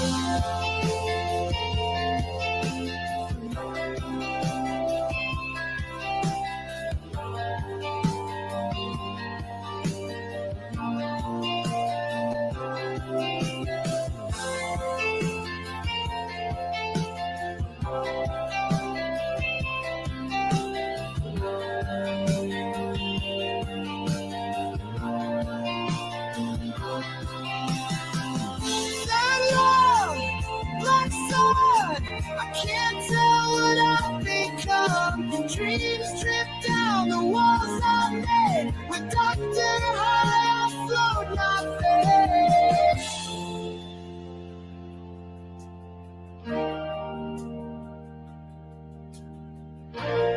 Yeah, I'm still here, but rearranged.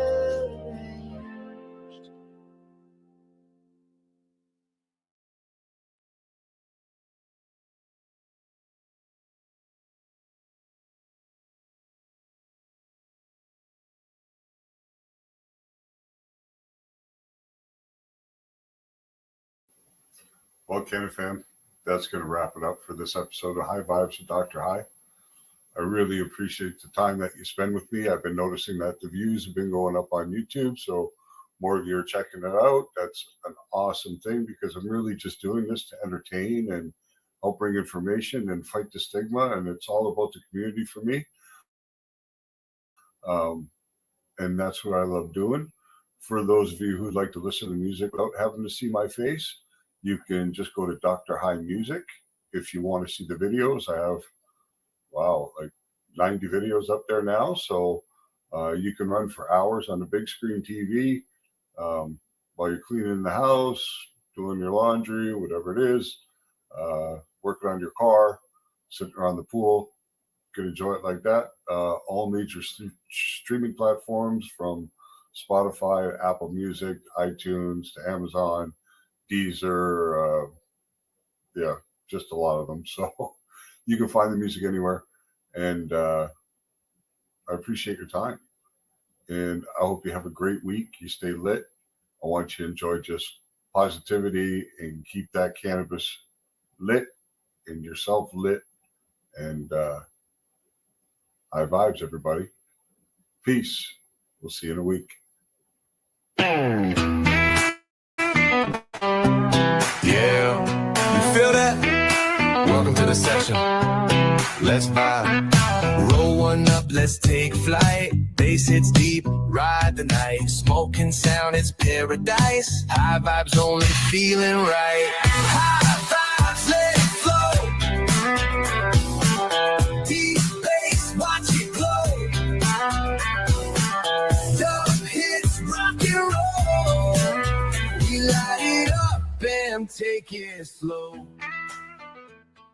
Dr. High is a Pace Radio Network content provider.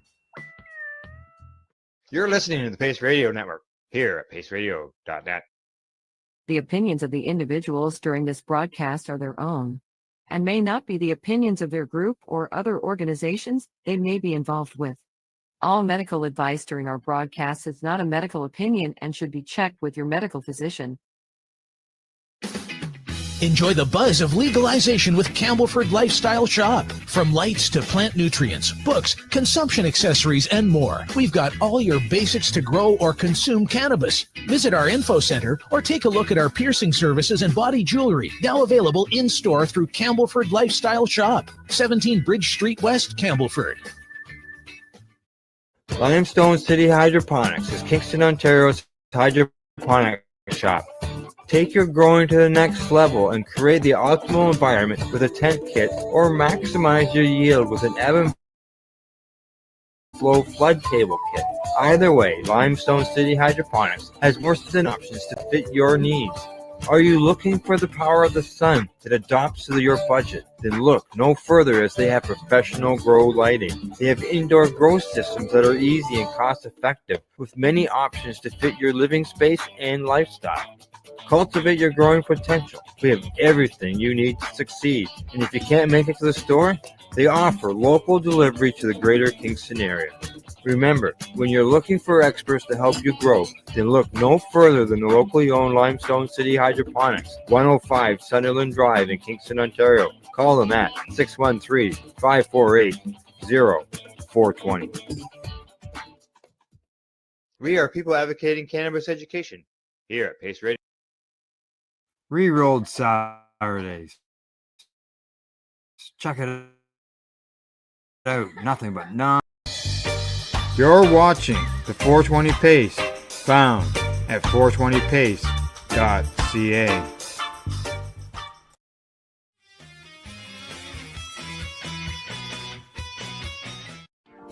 You've been watching Re-rolled Saturdays. Thank you to our guests, our hosts, and our viewers. Up next, Re-rolled Saturday Nighttime Edition. It gets started at 4 p.m. See you then.